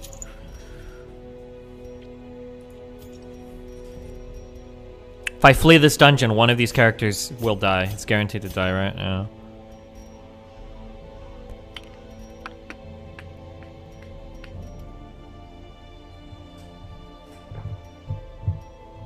The Revelation still deals 8 stress, that's not 100%.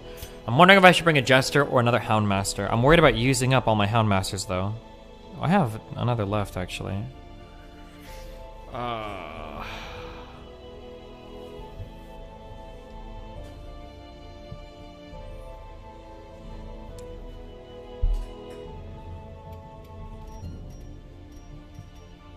Why don't you like the Jester? The Houndmaster does so much more damage. Jester's a better stress heal and buffer. The Houndmaster does so much more damage. This is probably okay, though. We'll do this. These 4 are fun.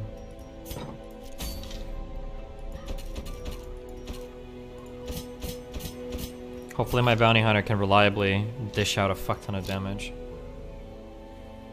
It's a great mission for Houndmaster. You can also use him in the next mission. Well, but whoever I use in this mission is only going to be... That's it, right? They can't go in any more Darkest Dungeons.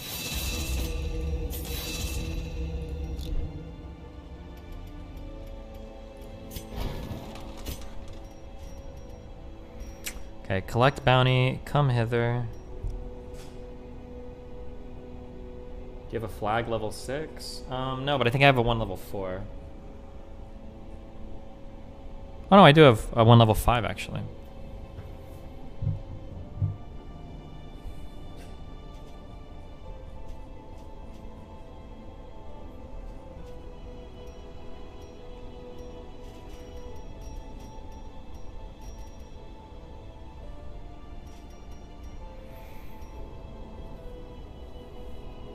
Should you not have Mark for a boss because you can't hook?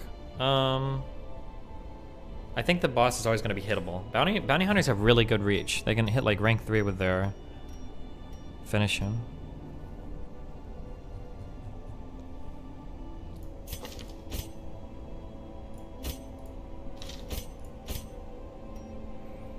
Okay, he's going to be spamming his guard. This is a buff for the entire team.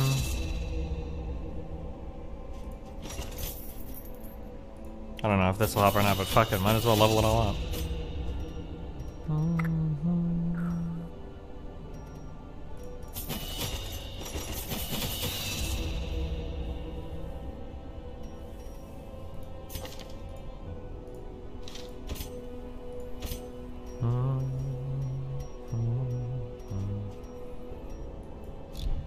Okay. So let's see, this guy's gonna be using maybe Crush, never Bellow. So he's gonna be guarding.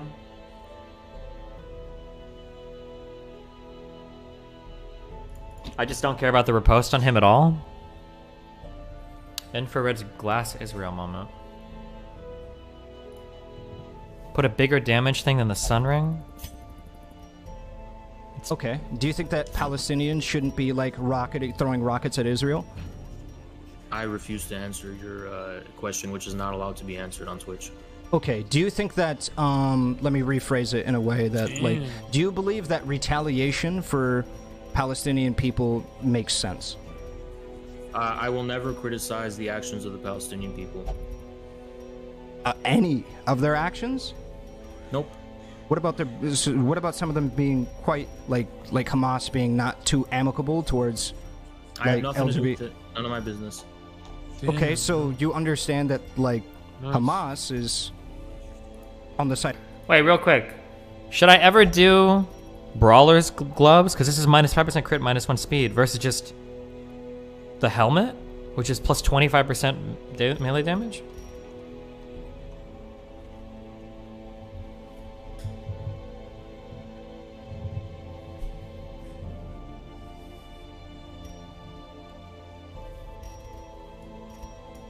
Yeah, okay.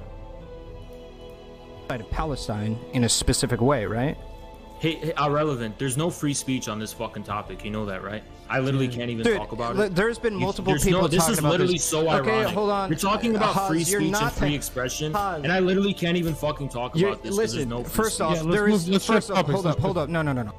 Okay. Do you think that Palestinians shouldn't be like throwing rockets at Israel?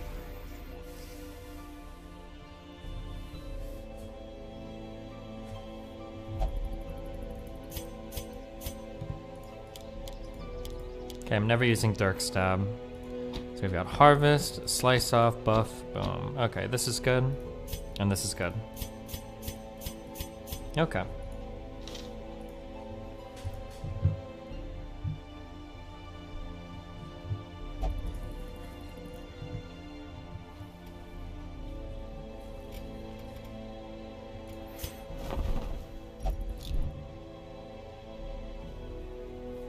Okay, I'm gonna be guarding.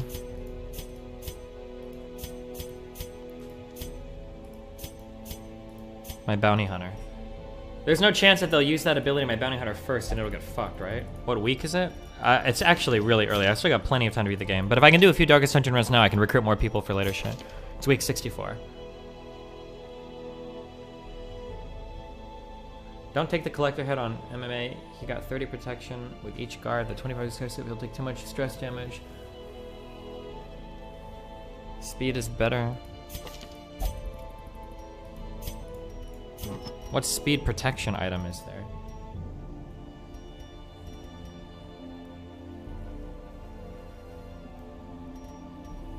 The 25 is excessive.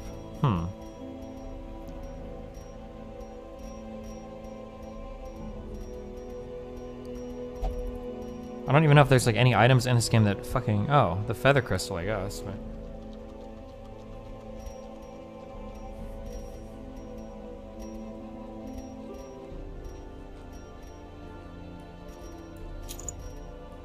Why would HP be better than protection? Protection is just higher effective HP, isn't it? And I'm healing a set amount, no? You're a fucking statistician! Do you love little anime girls? What is this garbage fucking trinket? I have a general trinket called Life Crystal, which is 20% max HP and -1 speed. Or there's a very specific Man-at-Arms only trinket that's only 15% max HP and -2 speed.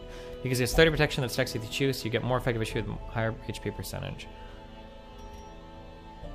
Huh. I don't know if that's true, but okay.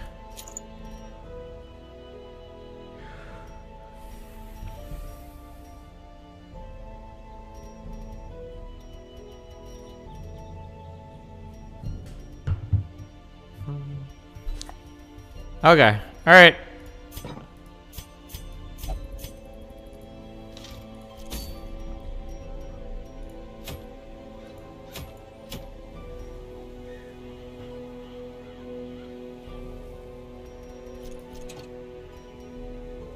Oh wait, I didn't check my camp skills. True. Are there ambushes in here when you sleep at night? Chat, look at his mod. Look at his mods he does. I don't have any mods, I just have skins. No ambushes at night, I don't have to worry about those.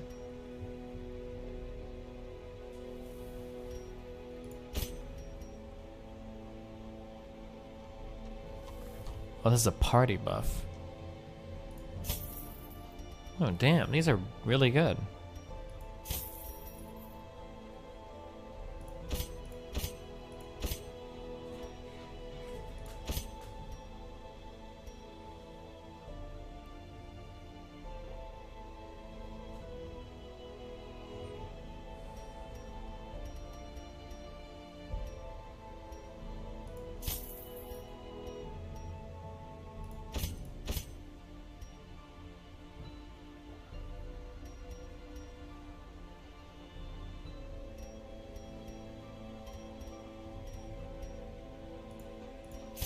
Can you switch which camping skills you have equipped once you're in a dungeon, or can you only do that out of the dungeon?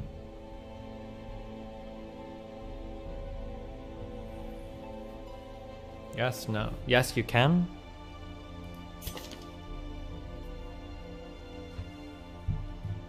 You can change them just like skills. Okay.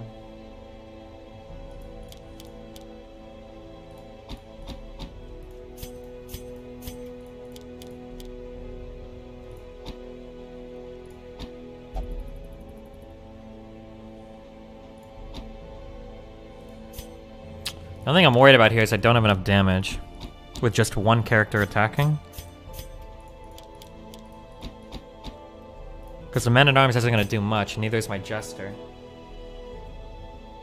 Fuck! I feel like instead of a Jester, I feel like I might... No, fuck it. The Bounty Hunter. You need to do... The Bounty Hunter... The Bounty Hunter needs to do a lot of shit, alright?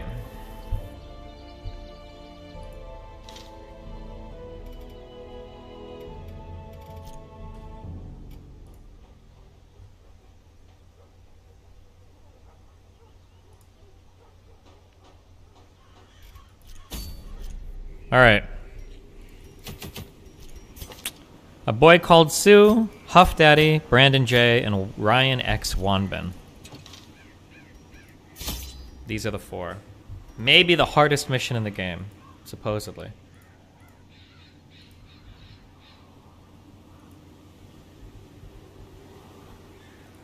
You said back in college you could stay up and work hard for hours and hours, but your body just respond well to caffeine. You're just doing it with no energy drinks. Yeah, you know, if I need to stay up, I can do it. It just sucks. What am I, where's the map for this dungeon? Oh, here we go.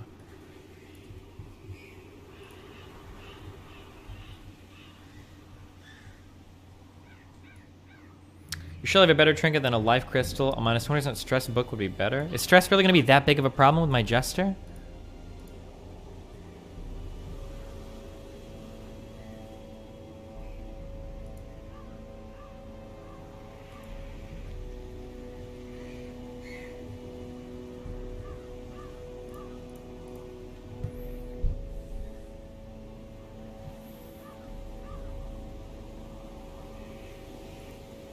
I feel like I've outpaced him intellectually.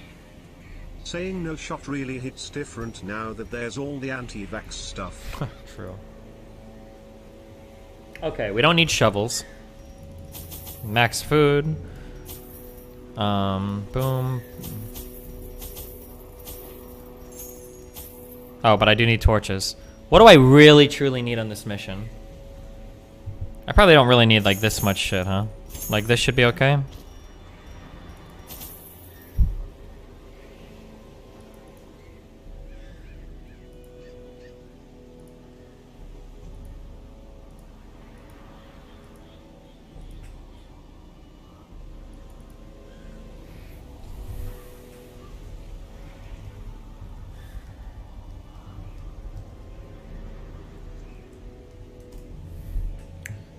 Take all the bandages and anti-venom.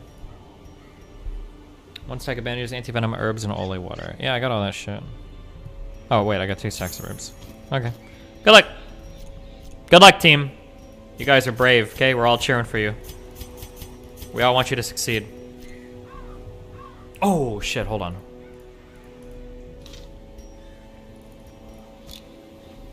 Wait, you have more slots? Well, wait, am I gonna get any loot at all, or...? How do you take a whole stack at once? Shift left click.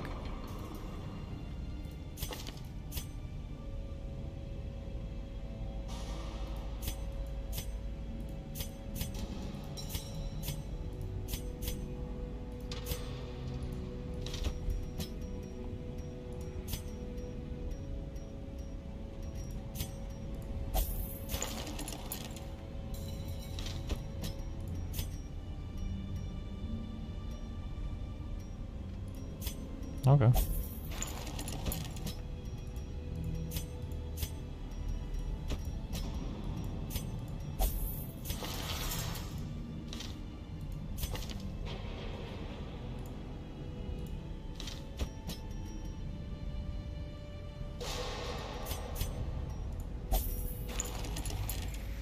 It's final mission. Who cares about loot?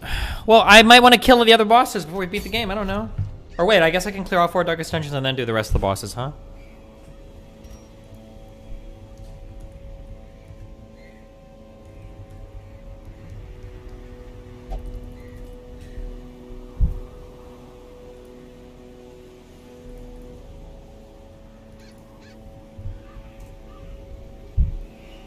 There's no loot, dude. Oh, no loot at all. Okay, well, fuck it.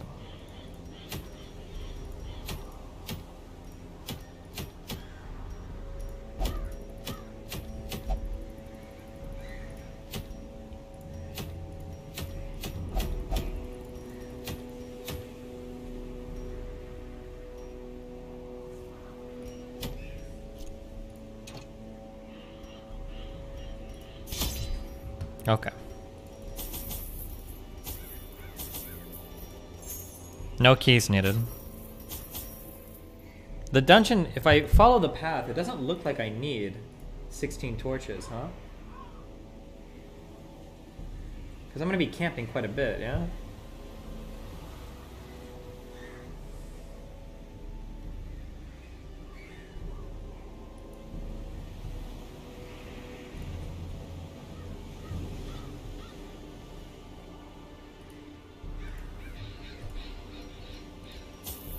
Okay, fuck it. Alright, good luck. Good luck. Good luck. You guys are the brave ones, okay? The thing has no name, or it needs no language. Nevertheless, those who would submit to its wordless will are rewarded in a fashion. The creature's blessings are as repulsive as they are robust. Twisted, half-human monstrosities stalk the flesh-ridden halls, protecting their gestating god.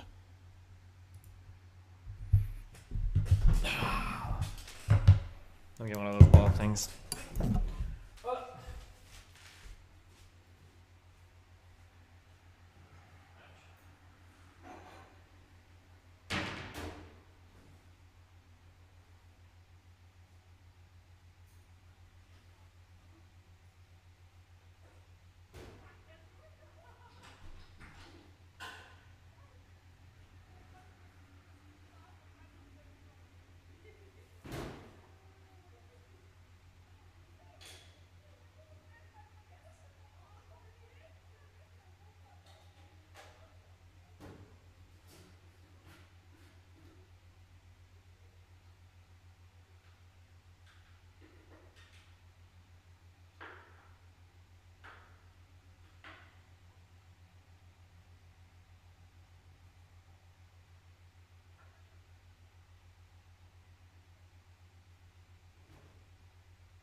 Go to the bottom left one first and camp before that boss, and use your buff. Then that way your buffs last the boss on top. I thought about doing the right one first and then going to the bottom left, because the right one is supposed to be the hardest, right? Don't I want to do him? Because there's 2 of them. Don't I want to do both of them just right when my people are the healthiest and the most capable? Because I could go to the bottom right one, camp right before him, and then I go to the bottom left one with my camp still active. Yeah?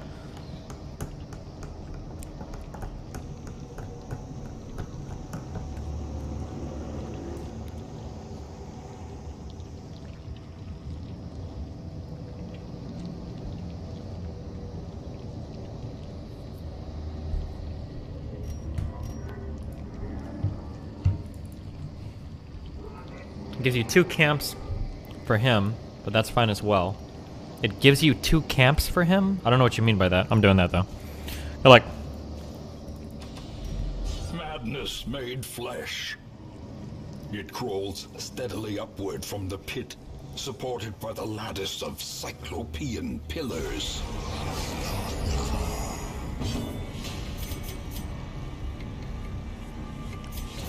Okay, priest still. Well struck.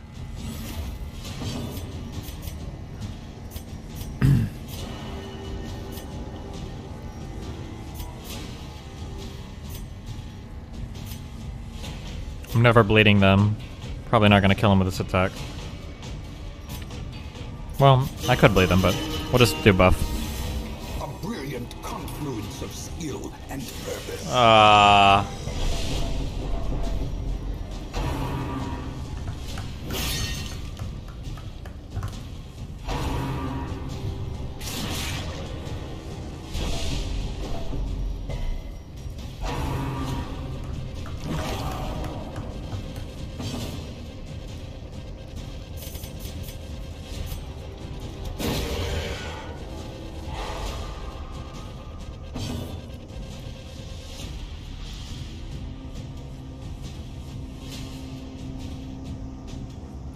Do I want to talk to your mom? Prismatic. Yeah, if your mom wants to talk, I'll do it.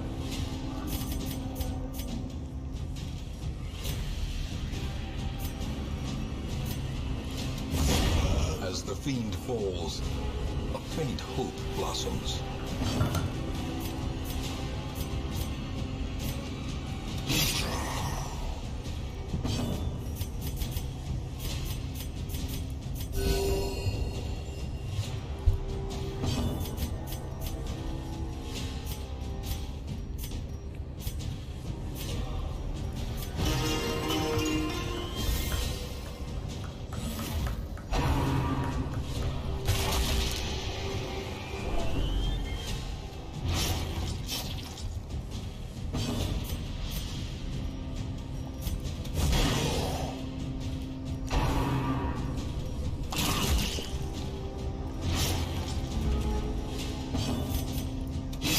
Really?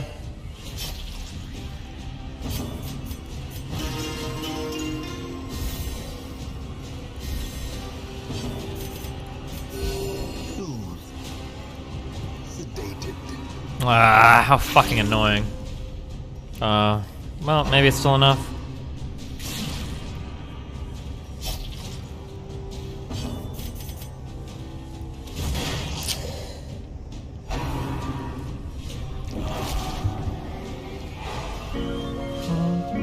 Fuck, he's gonna get another turn, I think. Dead. Tiny. Only Chan, you are a sussy backer, you wins. Never mind. Everyone jump as high as you can. Okay, heal, stress relief. Let's go.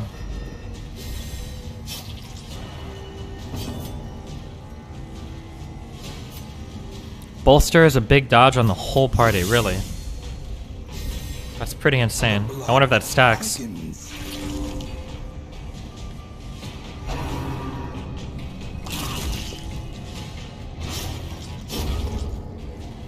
Oh, it's 1 time per battle. Gotcha.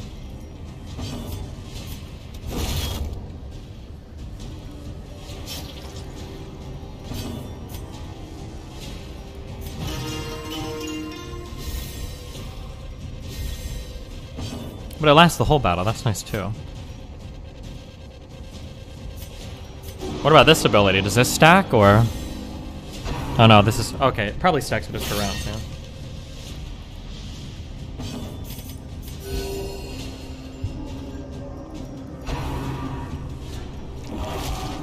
Good one, dude.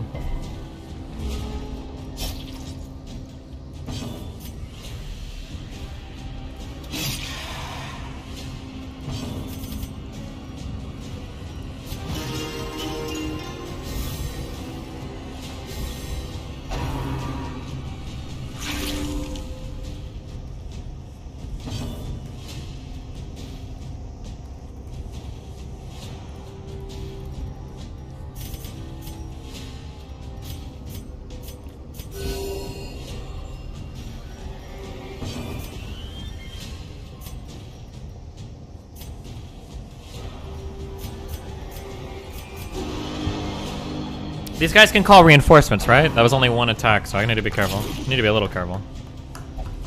Yeah. Oh, come on, dude. Chill.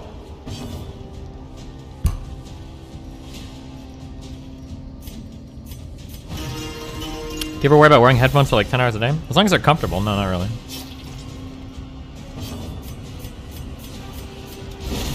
Decimated.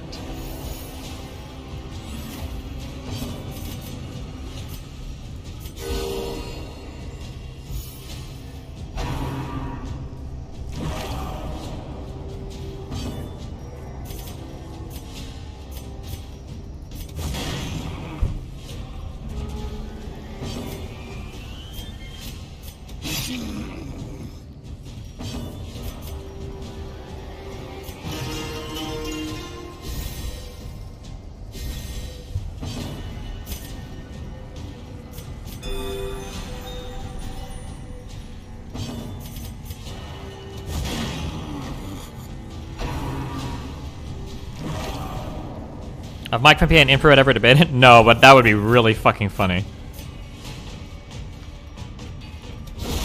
Continue the onslaught. Destroy. Okay. This is good. 6 stress, 3 stress.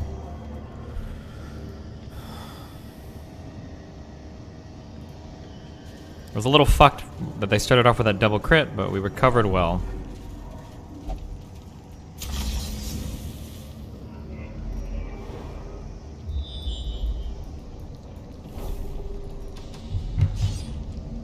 Going down. In Radiance, may we find victory.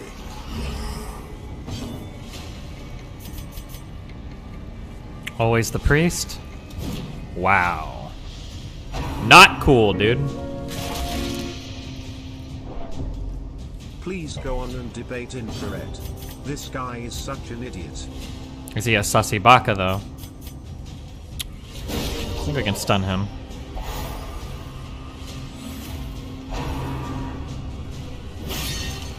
Annoying, but okay. Got our buffs going.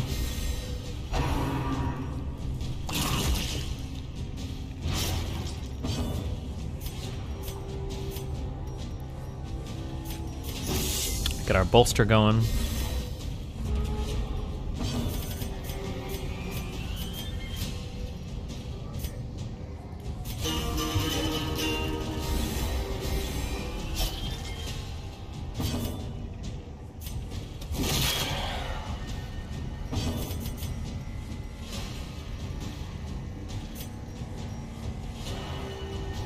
Damn, dude, this is actually so much crit stacking. If we...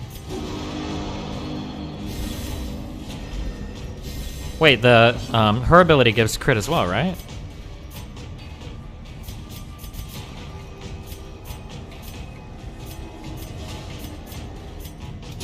Press disadvantage. Give them no quarter.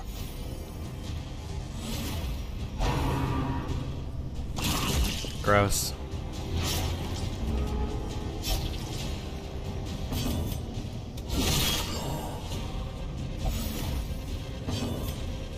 Yeah, it does.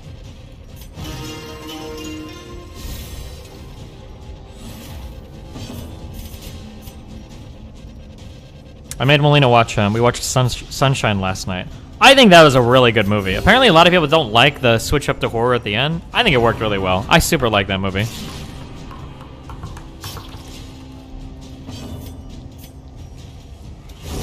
Their formation is broken. Maintain the offensive.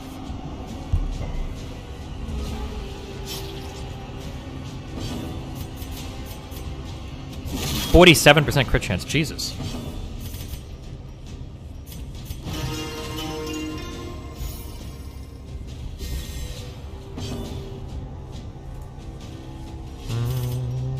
You're a genius, dude! Thanks. Bro, this dumbass mod really grasping at straws. I know this was you, Don Angel, you dumb loser. Tiny PP mods always be abusing whatever little power they have in life, Lamau. Wow.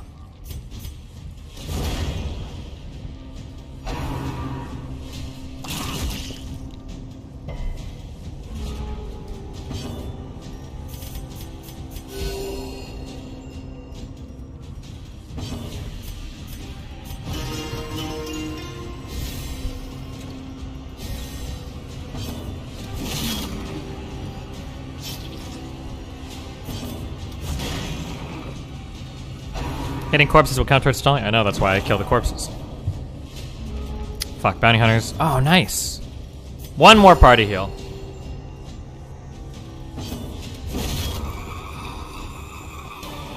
Okay, okay. Pretty healthy, doing okay. Victories mount. So too will resistance. Alright. Whew. Adam Halperin, $5. What is your favorite movie of all time? Pan's Labyrinth. Alright. Huddled together. Full HP, no stress. Okay, we're perfect. Alright. We've got planned takedown.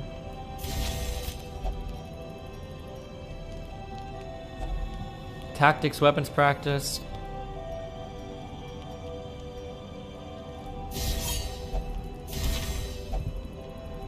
And some 2-cost stress healing / HP healing. Okay, and this I don't have any more, so. Alright, good luck. The match is struck. Good luck. We have... My bounty hunter has to be able to do this. Do I use holy waters for this? Chat, can you hear it? It is almost here. Can you feel it? One more step. Come.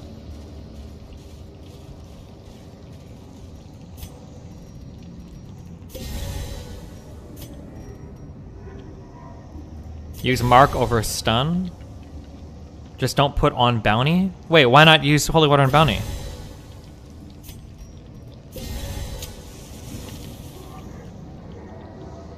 I could use mark over come. I don't even have it leveled. No. Okay, we're just going in. Good luck. Okay. Should be guarding bounty perma. Sure, but still. Good luck. Oh, and they're gonna do that. Okay. Okay. Can I please guard? Nope.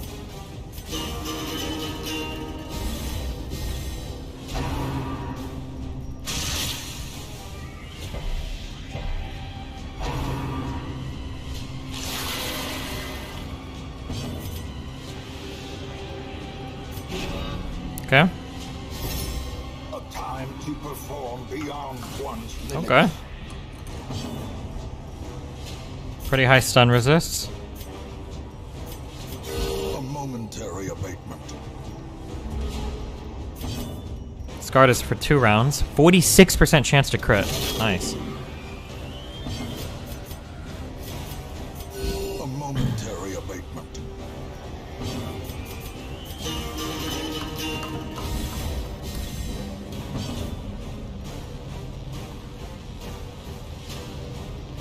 Bolster.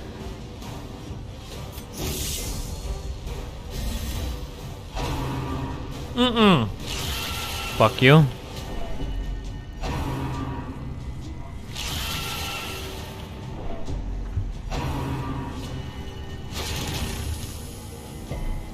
Good resisting.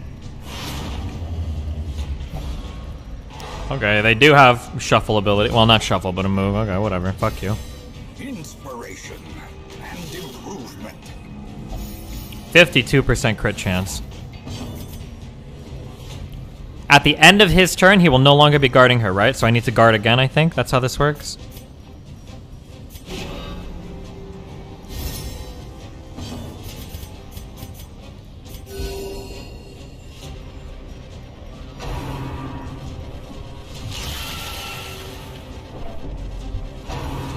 Okay.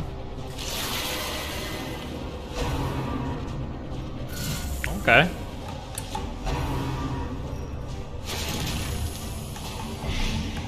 Okay, got a little bit of blight going on here.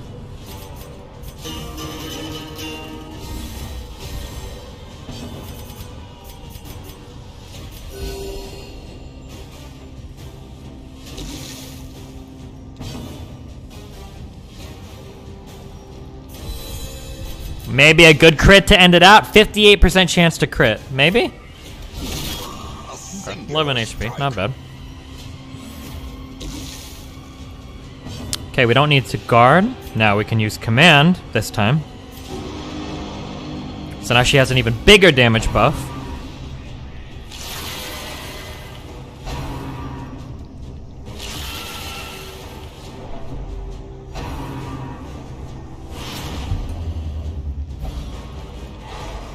That's a little scary, but okay.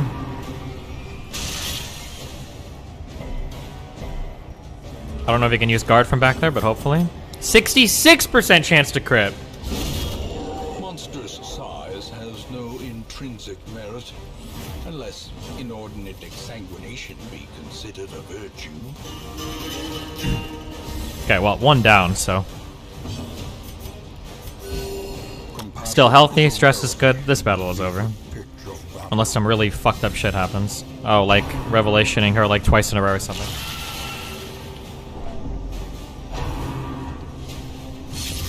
But I don't think they can do it twice in a row, so. 66% chance to crit. Jesus!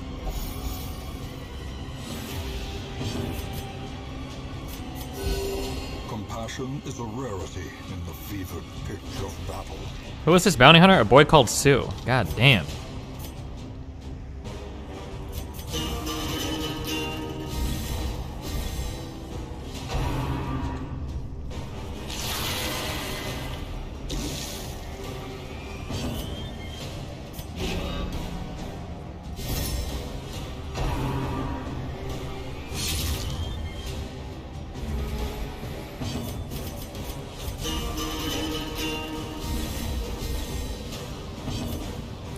%72% chance to crit. A devastating blow.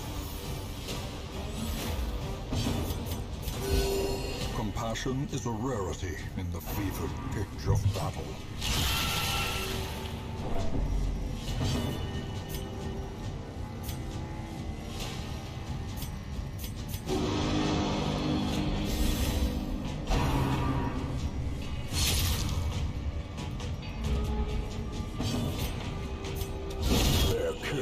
Champion falls. Okay. Success so clearly in view. Or is it merely a trick of the light?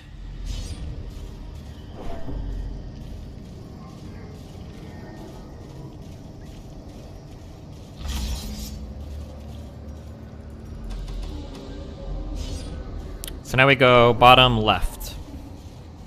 That should be the hardest fight in here, I think. Or maybe people are saying in the game, but that thing from the stars just fucked me so hard before. I don't know about that.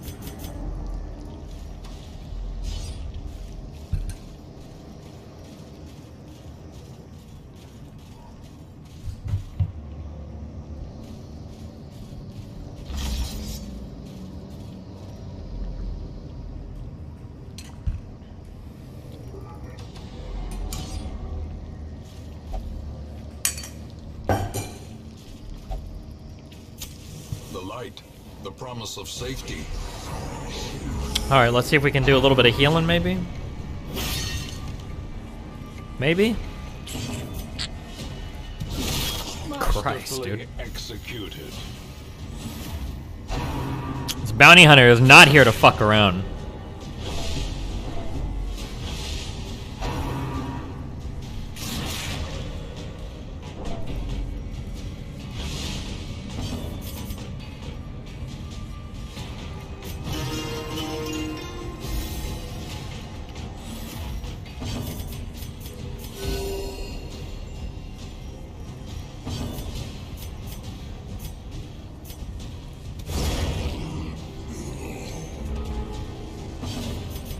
I bought Darkest Dungeon recently. Do you have any idea where I can get some info on how to survive the early game? I mean, like, check the subreddit and just play a bit. I don't know. I died a lot. Like, I played this game for like 100 hours, like, years ago when it was in early access.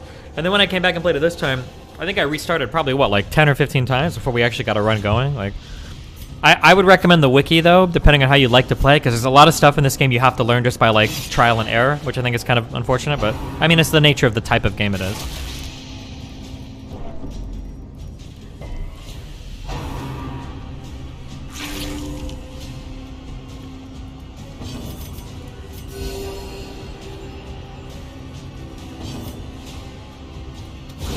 Nice. Decisive pummeling.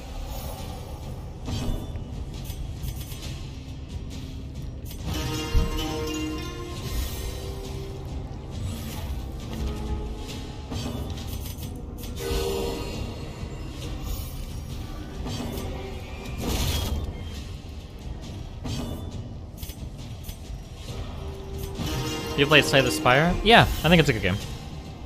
You're a fucking statistician. A really good game if you're like traveling or something too, like low requirements and everything. Pretty fun, I think.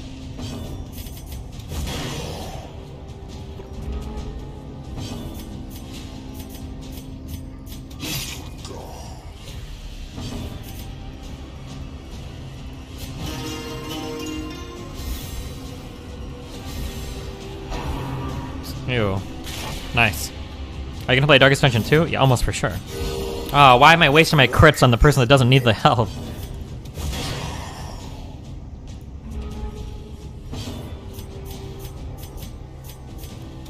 Impressive.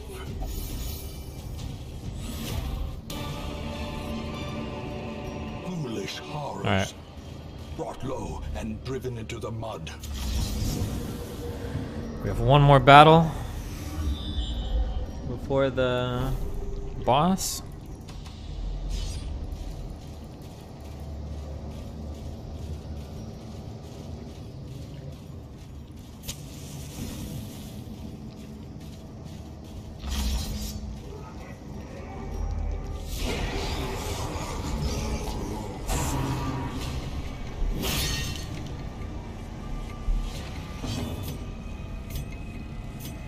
I encountered the Collector my last run. I got absolutely demolished. I think the Collector is maybe... No. But I was going to say, the Collector is one of the biggest RNG mindfucks. Because if he gets like 2 Highwaymen and they double crit, you're fucked.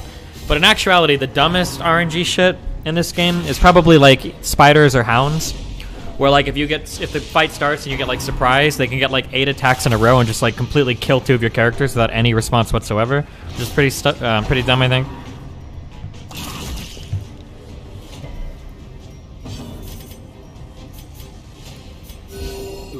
Of war can be healed, but never hidden.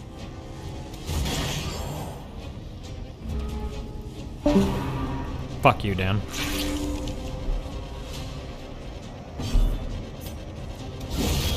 The ground quakes.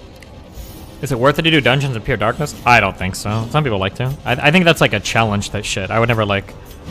I found it was way better because, well, it depends on the difficulty you play on. In my opinion, on the hardest difficulties, it's really hard to manage all the stress, and the little bit more you get in rewards isn't worth how much stress fucked you get.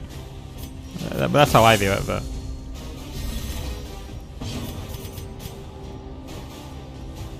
The wounds of war can be healed, but never hidden.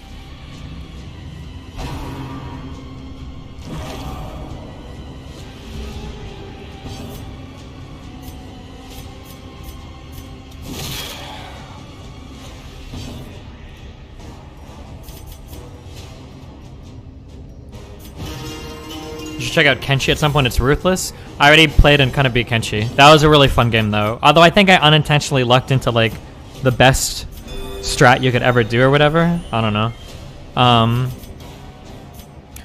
The stress is actually not that bad. Afflictions are nearly always not a problem, and heart attacks are also easy to deal with. Okay, maybe for you, Kalkas, and not for me. But also, it depends on the difficulty you play on too, I imagine. Or maybe I was just bad early on. I don't know.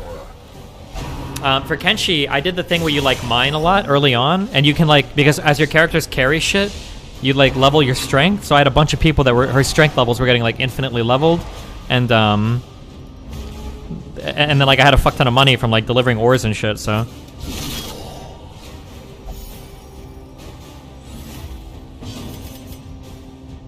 So the game, it was pretty easy moded, I think, from all that. The base building and everything is fun too, but...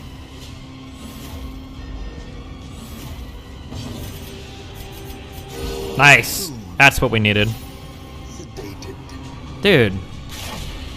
Not cool.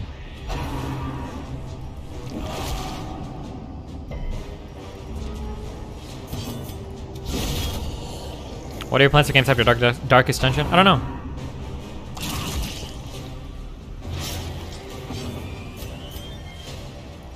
In development, no clue when it's being released. Kenshi 2 kind of feels like vaporware, I'm not gonna lie. I shouldn't say that though, it's not like it's been out. Well, when did Kenshi 1 come out?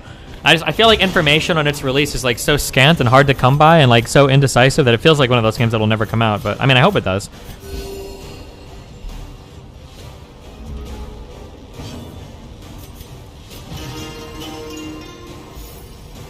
You're gonna try that vampire base building game? It's called Rise of V. Never heard of it before. It sounds interesting, but...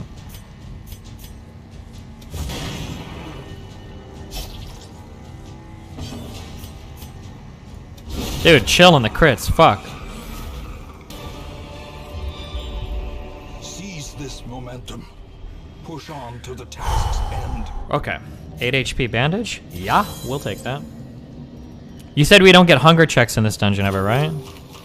I can probably eat some food. I don't know why an android is hungry, but... Alright.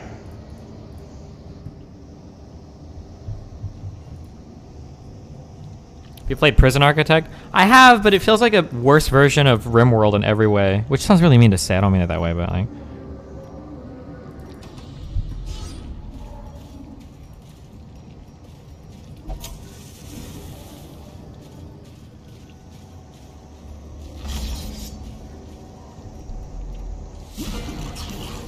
I liked it. I thought it was fine. I just like, it feels like RimWorld has way more, RimWorld had way more complexity. Okay.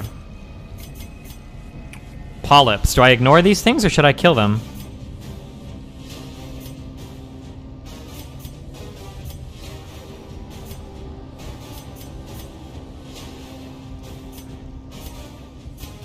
You can ignore them, kill them. I'm gonna kill them. Eradicated.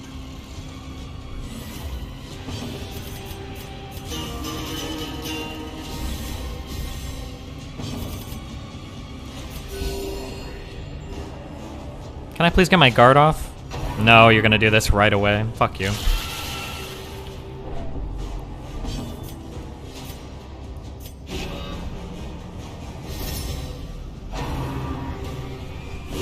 Jesus. Oh, and there goes my guard too.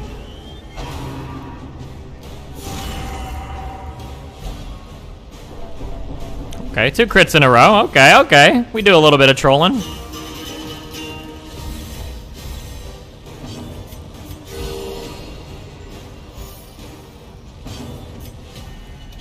We can crit as well.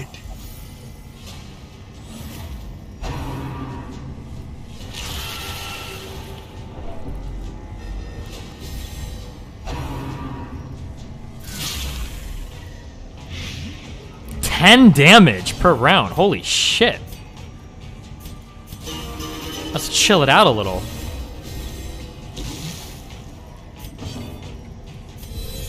Oh, I didn't use any of my holy waters here. Whoops.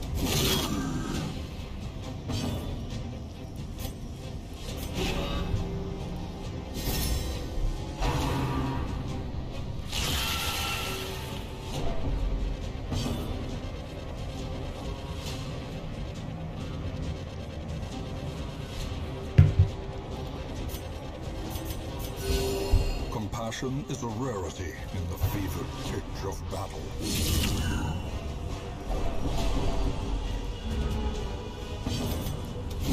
Okay, we're starting to stack up the stress.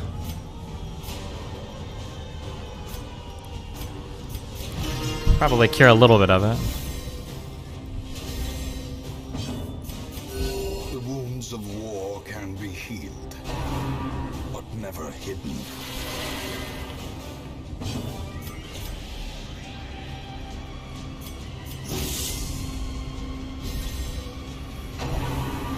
Let's dodge that. Thank you.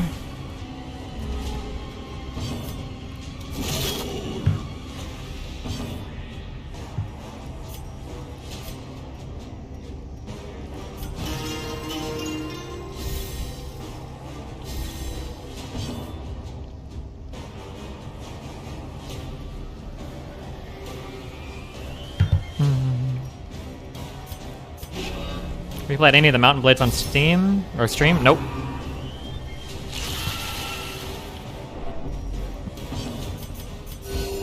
Compassion is a rarity. You have? Wait, have I? Oh, I might have gotten sponsored to play one a long time ago. Oh, was that the one where you like control your army while you're also like fighting on the map or whatever as a person? I thought that game was actually pretty fun. Nobody believed me because it was a sponsored stream, but was it Bannerlord? Yeah, I thought it was okay. I thought it was an interesting concept. I don't know if I would play it a ton, but I thought it was okay. Nope, you didn't beat the tutorial. Oh, never mind. You're talking about the one where you have like... Never mind, I think it was something different. Never mind, it's a different game than the one I'm thinking of.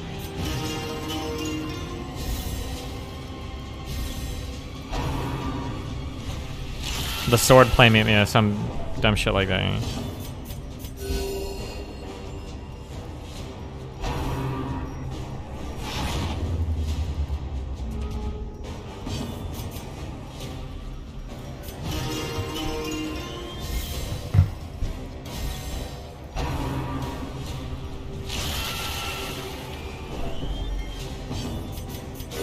Nice crit.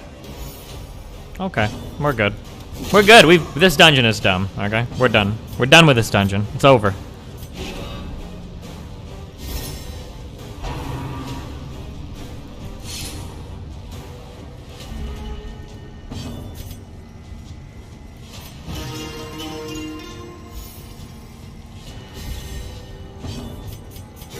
Oh. Compassion is a rarity in the fevered. Full HP, entire party. Feels good.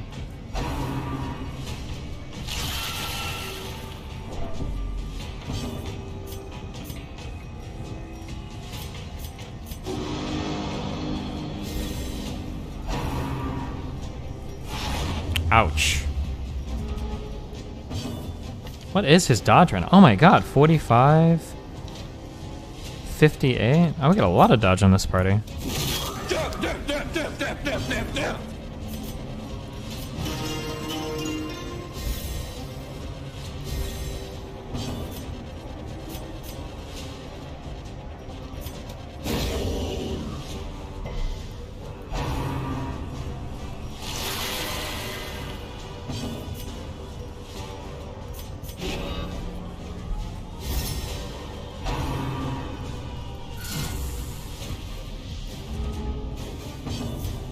See ya. The bigger the beast, the greater the glory. Perfectly healthy. Triumphant pride precipitates a dizzying fall.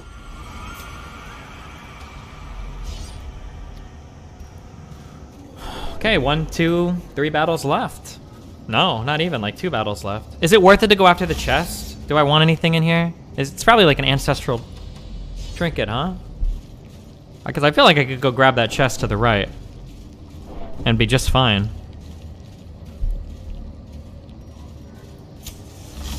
Is this the darkest dungeon? This actually is the darkest dungeon.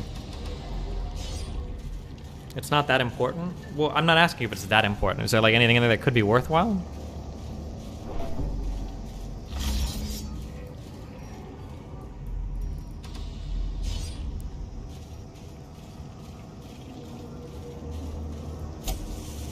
Is lit. The path is clear. We require only the strength to follow it. you say they announced Darkest Dungeon 2 to come out October 26th? Kind of. That's like for some early access memory, right?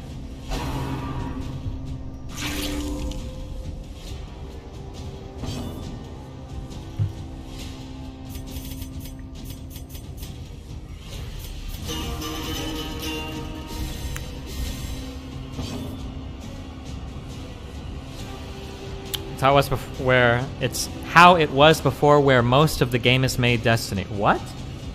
It's how it was before where most of the game is made. Oh, like you're saying most of the content's gonna be released October 26th? Oh, maybe. What a sentence.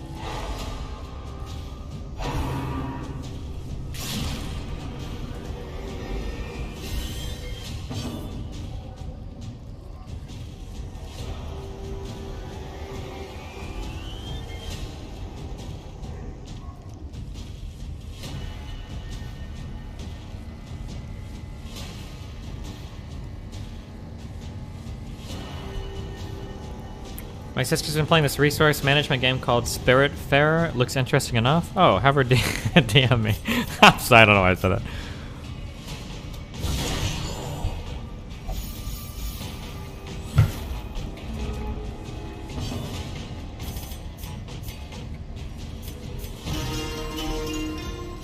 She's 12, she's 12, she's 12. Nice, good one. I just wanted to give her tips, bro. You're the one making it weird. God damn. A boy called Sue is just absolutely tearing this dungeon up. A modern day Tyrael McGarry over here, okay? Only the true fans will understand that reference. Tip, tip, tip, tip, tip.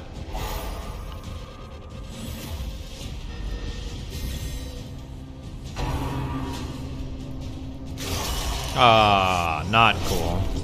You're fucking the whole party up.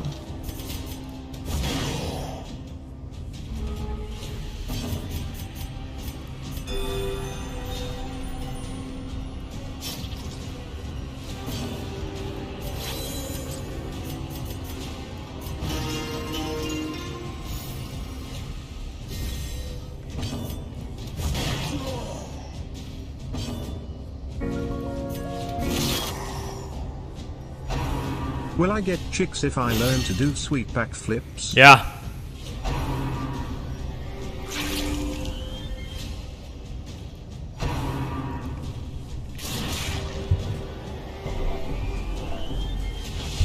Is it just for a guy or a girl? What? It's obvious. They have long hair. It's a girl. Guys can't have long hair.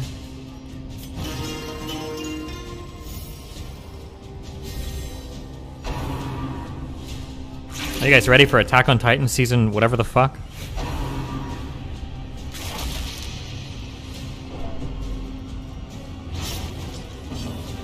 For the beautiful dove.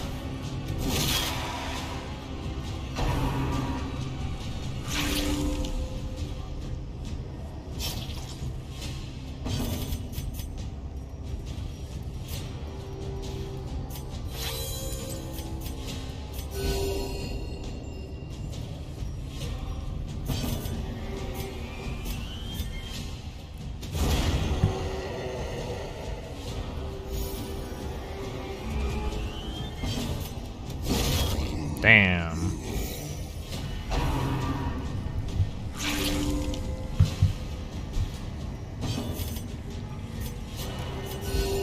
I'm watching, I have to leave pretty soon, by the way. I'm watching Dune tonight. I need to see it early so I can spoil all of it for all of you guys on Twitter. My dream.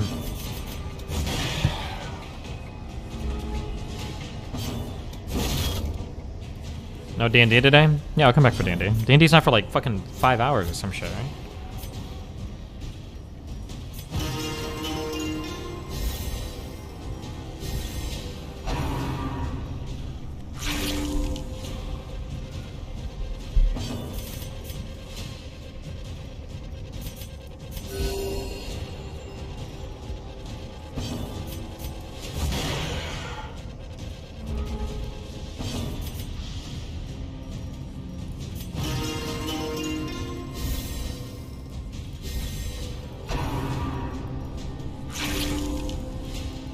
Is this really all this guy does is heal himself?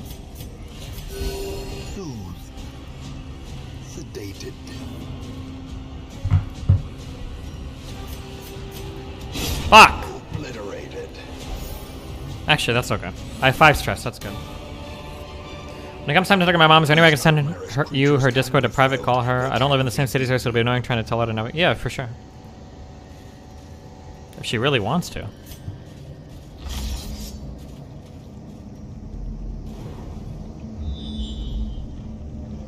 Okay, I'm gonna go grab this trinket. Fuck you.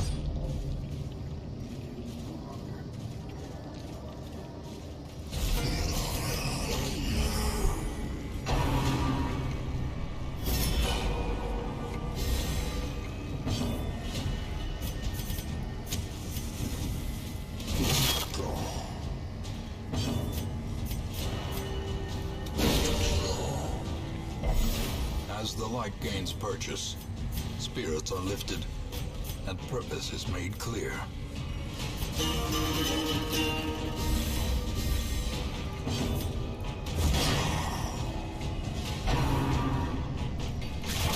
She said she'd put you in the fetal position after listening to your vaccine-hesitant dad video. Alright, well, we'll see.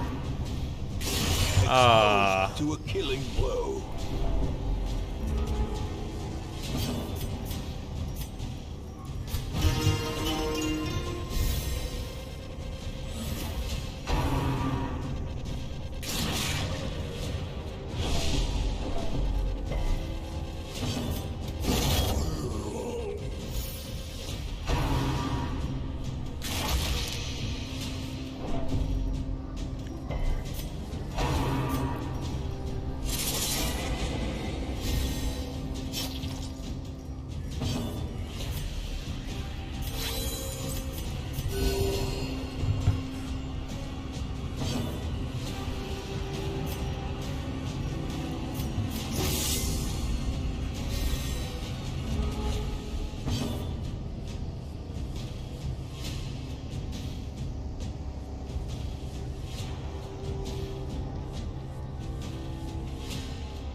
Okay, can you die, please? Oh my god.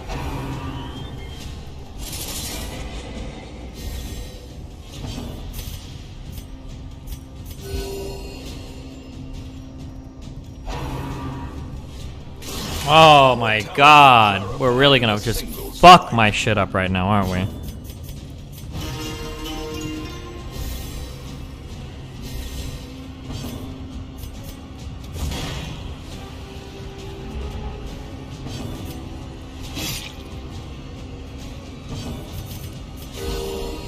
Surgical precision.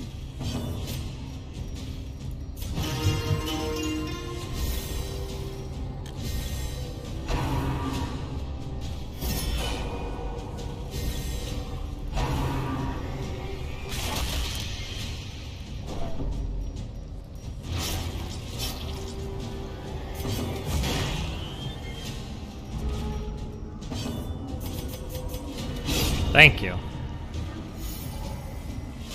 You're gonna see Dune? I thought it wasn't coming out till October. Apparently it releases a month early in Europe, so.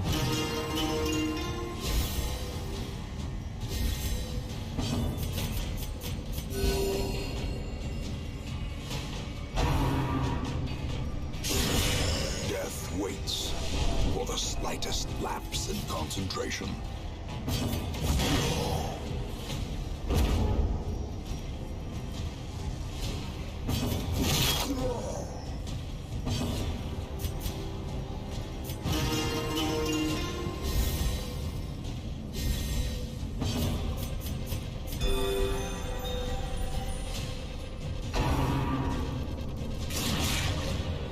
Now's your chance to show VPN. Oh fuck, I did the VPN yesterday or 2 days ago with Adriana. Does anybody have the link to that?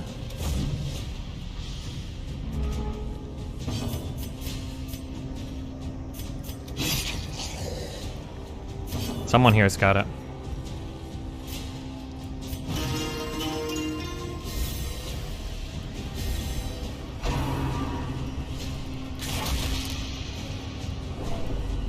I thought you got the link yesterday? I got the link to the one I did before that, I think. But then I did another one yesterday.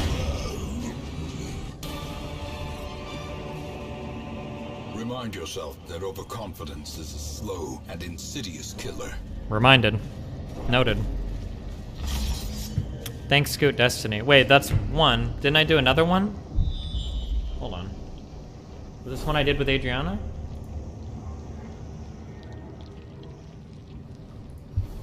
I have never. Really? Oh wait, I thought I did one the night before. Fuck, which one did I send to my sponsor people? Hold on. Yeah? Let me know what you think about this statement I'm about to say. Oh god. People date. Wait, what? Did you link me random shit? Chest dip shit? Why? Okay. Hold on. Something else? Hold on. Hey, have you ever traveled overseas before, Adrian? Oh, I don't think I did do another Something plug else? yesterday. Hold on, yeah? Fuck. Alright.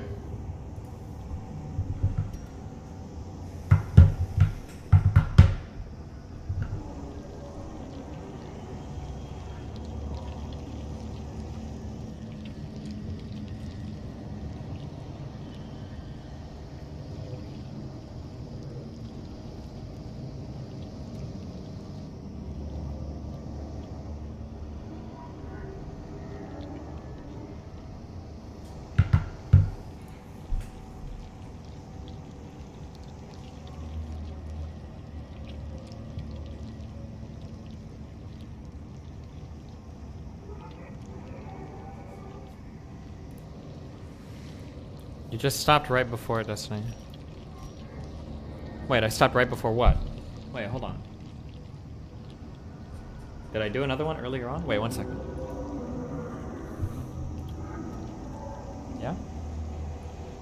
Let me know what you think about this statement I'm about to say. Oh god. People date or talk to, and this isn't about you. I actually thought this about somebody else in particular, but you just kind of applied to it. Fans, because it strokes their ego rather than going for somebody. I feel like if you're trying to do the most opposite like way to like be anti-stroking your ego, it'd be to try to date someone who hates you but getting them to like you. So it's kind of like the villain to lover's arc. Jesus. Stop. Wait, you know Kane in my DGG chat?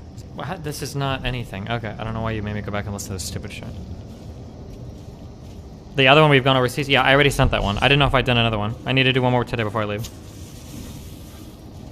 I'm supposed to be doing 2 per week.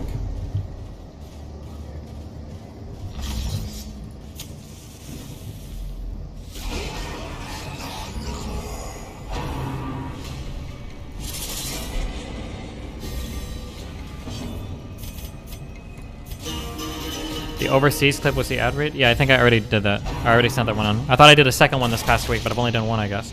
How long is the sponsor for? I think end of next month, I think. But I should be doing 2 plugs per week.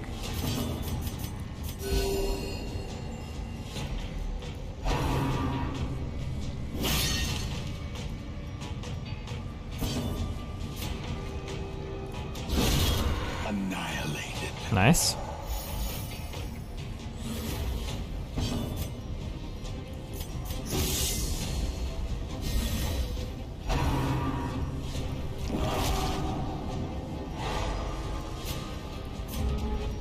Okay, that's all my damage, but whatever.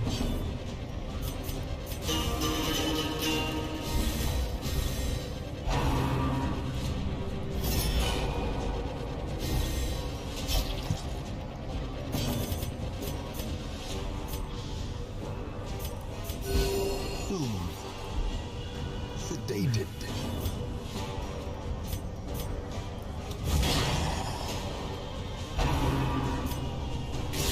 How quickly the tide turns. Okay.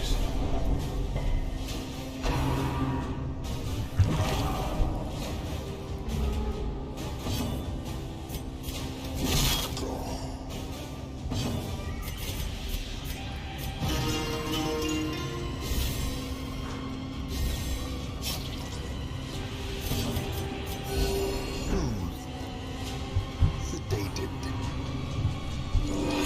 Oh.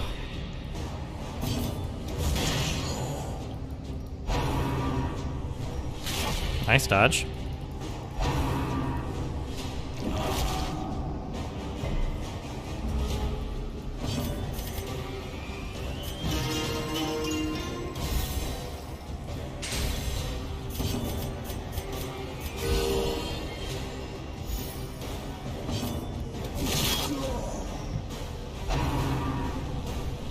says top shelf cringe. Watch till the end.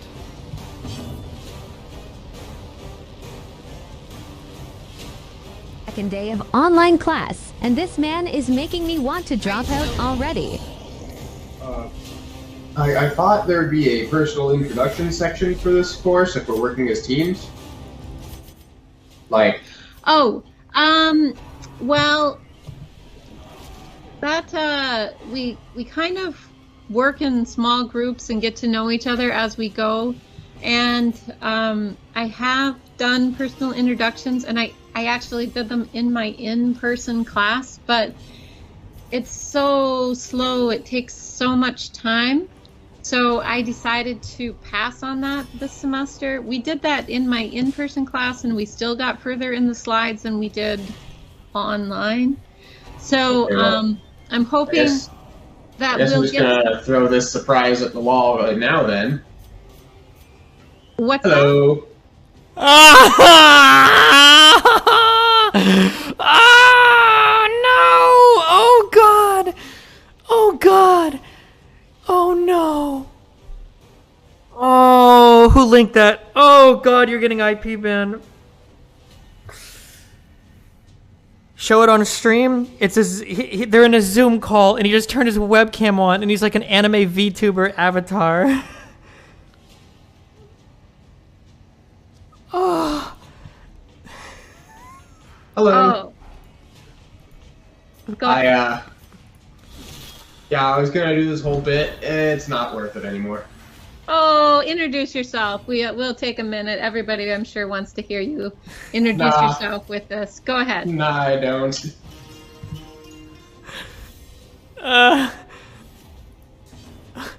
Oh god.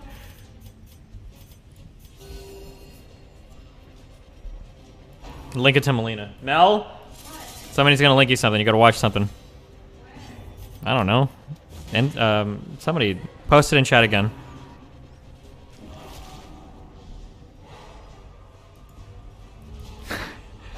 Ugh, I wasn't ready. I thought I was, but I actually wasn't ready for that, guys. Oh man. Oof.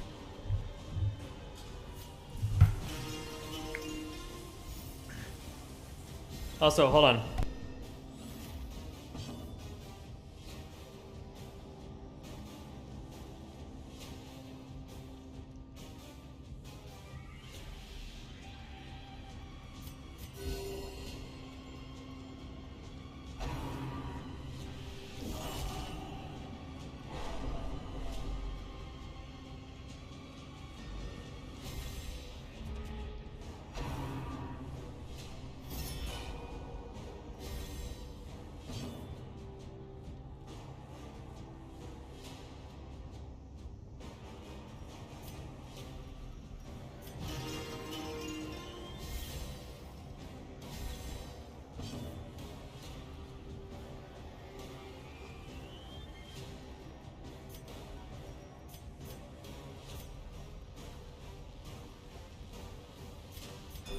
Momentary abatement.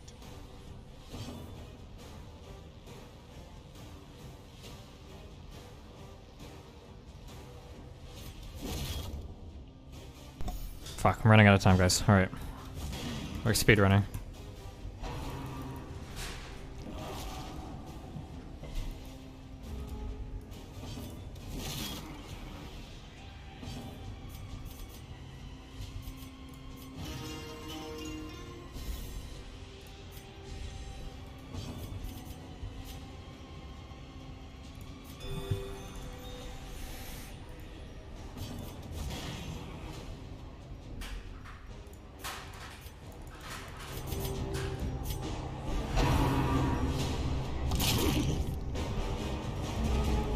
In order to quote-unquote beat the game, all you have to do is clear all 4 darkest dungeons, right? That's considered beating the game within the 100-week time limit. It doesn't like end my run. I could theoretically go back and clear all the bosses otherwise too, right? Oh my god, perfectly done. Full HP, no stress. Destiny, yes. Okay. Let's see what we got. Ancestral Hanker. So it is just an ancestral thing. Okay. Okay. It also removes the death limit. Oh, true. Okay. If you're doing Bloodmoon, there are DLC bosses as well. Like, besides the courtyard and the, like, the sleeper guy, there are other ones, or?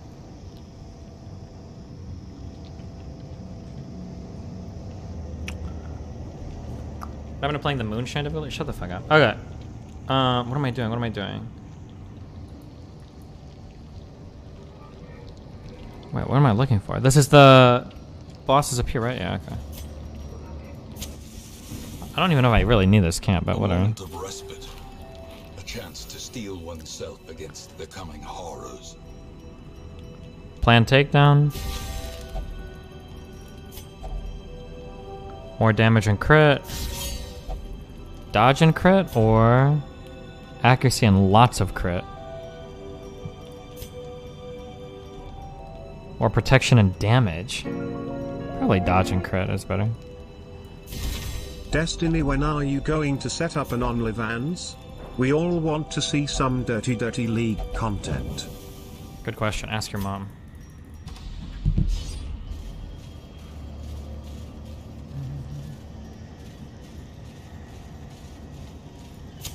Alright, last one. And then this is the hardest dungeon cleared. It should be, I think. Wait, this isn't the boss? Oh, the boss is above this. Oh, I miscamped.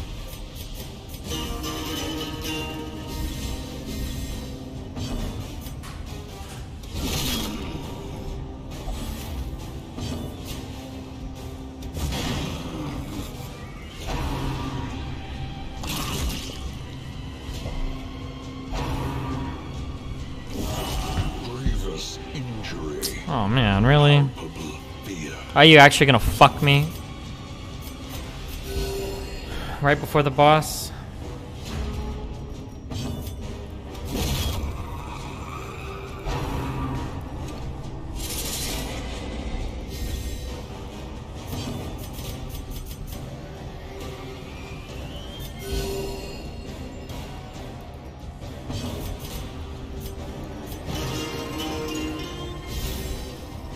What happened to Moonshine difficulty? It's not called Moonshine, it's called Bloodmoon. I don't know why I thought it was called Moonshine. I don't know what the fuck I was thinking. It was never called that, okay? I'm just a dumb fuck.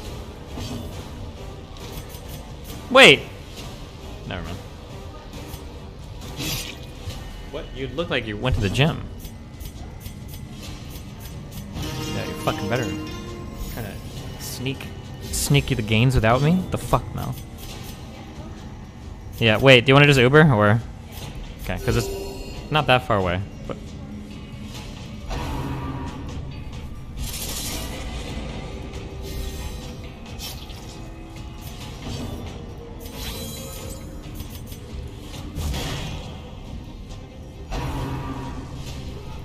Oh my god, stop, just die. Yes. Oh my god. Please let me kill this.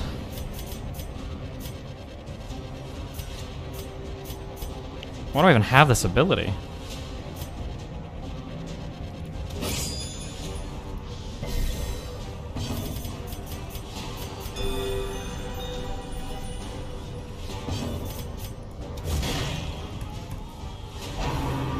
Can't force him to answer the question or feel bad ignoring your dono. Wait, what?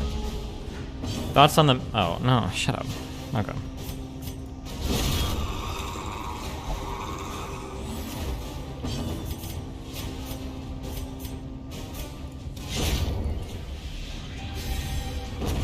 Okay. Boss, please, yes, above. This expedition at least promises success.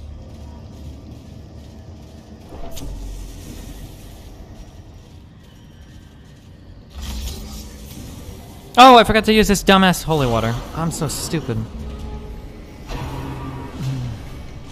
They're gonna all get bled and shit now too, huh?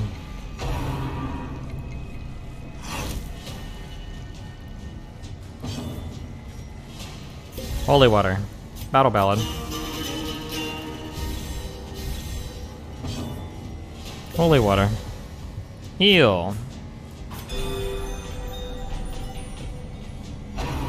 Nice.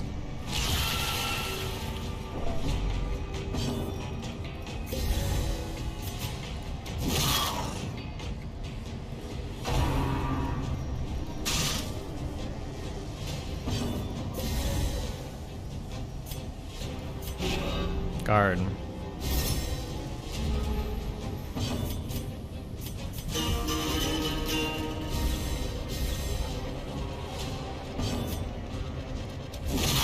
Fuck. Ringing ears, blurred vision. The end approaches. Okay, just throw a few crits out there. I see what it is. Alright, you know, you do a little... What? Wait! Right now? How long is it gonna take him to get here, Mel?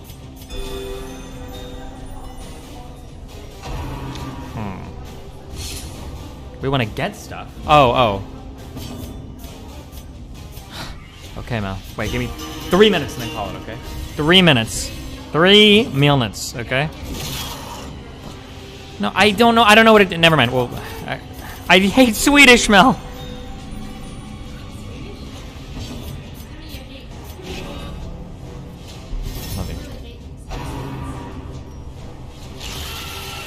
Yeah, it's not good. Big yikes.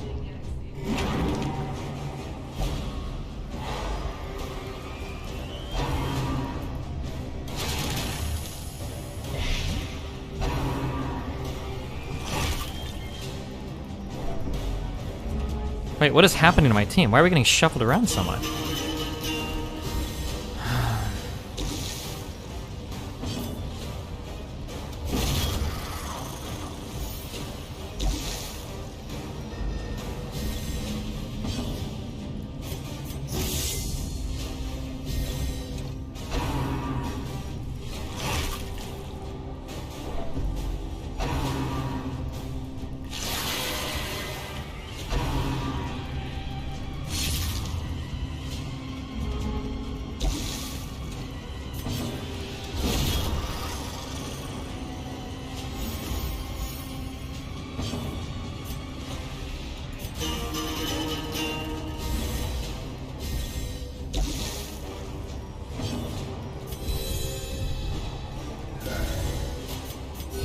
No.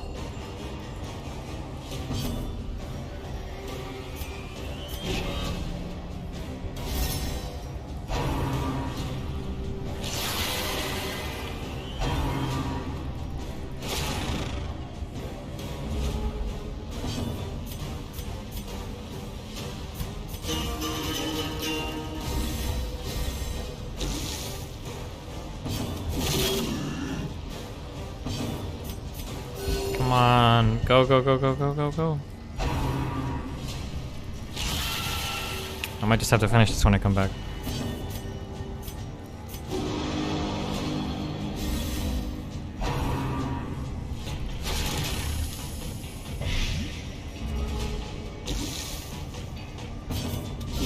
Oh, okay. Maybe not.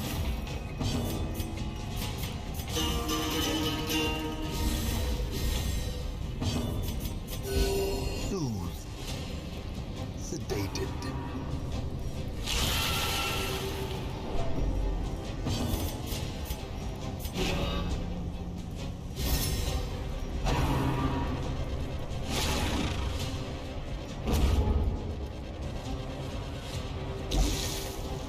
Does something special happen every time you clear a Darkest Dungeon run? Like, is your whole party relieved of stress or affliction or something?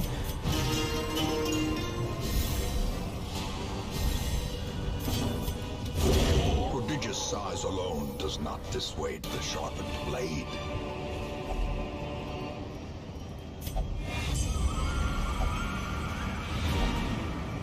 Nice. The whole hamlet is released of stress, yeah. Okay, cool.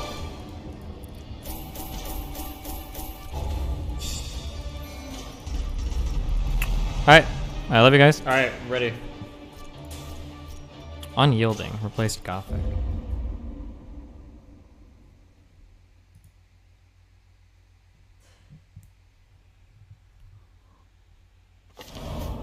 Wait, did my audience really not like I'm Really Important on YouTube? Is that true? I didn't look through the comments yet. Free upgrade, one building. Measured only in progressive realization and dawning horror. You are in the shadow of the end. What would I even upgrade? I don't even know what I should upgrade. Oh, wait. No, I think I got this flip. In time, you will know the tragic extent of my failings.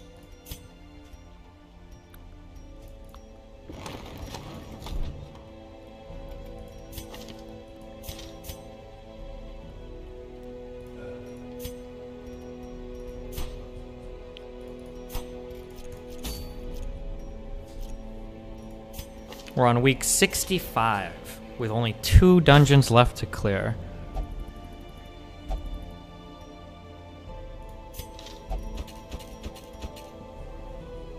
Nice.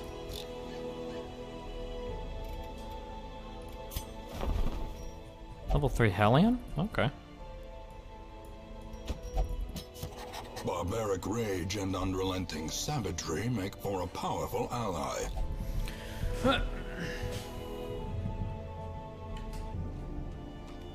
Did you call it? No? Well, I'm ready to go. Sure.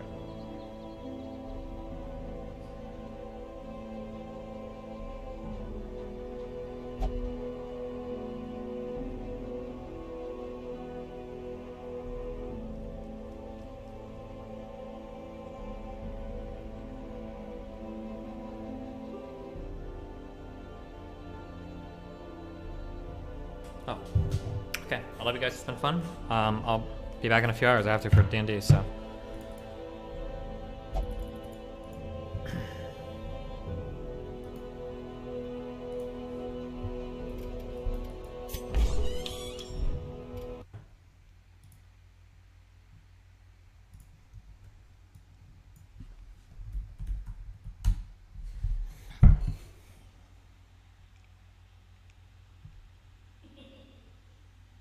Hehehehe. Oh, here, go watch Moody Cakes. Alright, I'll see you guys later. Peace out. He's trying to do Nuzlocke. Oh boy. During your next level up? Is that Yeah, the next level up is when the wizard gets all their cool spells. It's like level 3 is when you start getting cool spells. Alright, rip on, guys. Peace out. I'll get like Fireball if I want, like Lance of Disruption. Fireball does 1d6 damage per level, so at 5th level it's 5d6 damage in like a huge area. So yeah, next level is when Nilrim will pop off. Yeah, I feel like soon Kobu's gonna make us engage like fucking